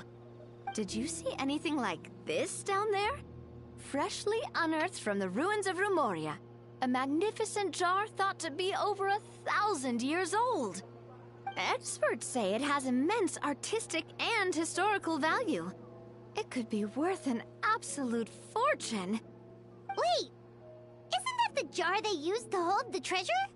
If only it was still in one piece. Some butterfingers must have dropped it or something. Ugh, it's such a shame. That's even more heartbreaking. Lizzie comes over and says, oh, that going off a fortune.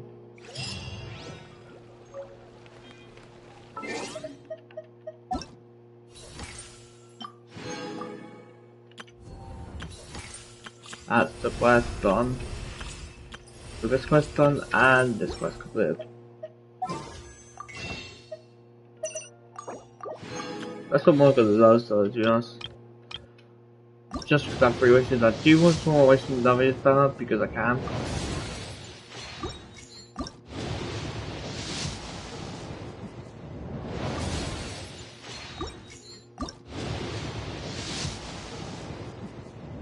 Okay.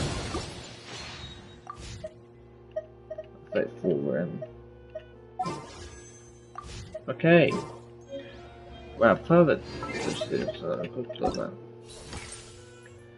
without further ado, I'll see you guys in the next one. Actually, can I call it? Should I actually help me get first, I believe?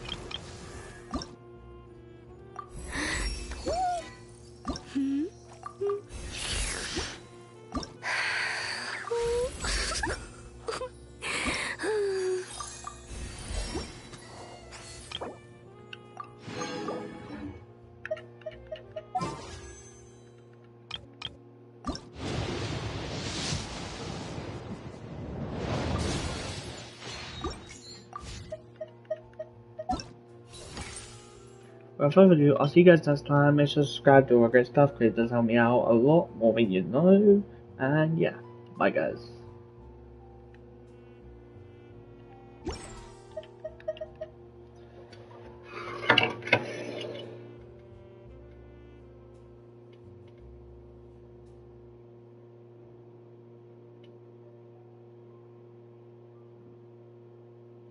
Yeah, I'm gonna quickly on stage just to check something, but yeah, and then I'll play it stream after that. After I do that. So he's just from down, so yeah.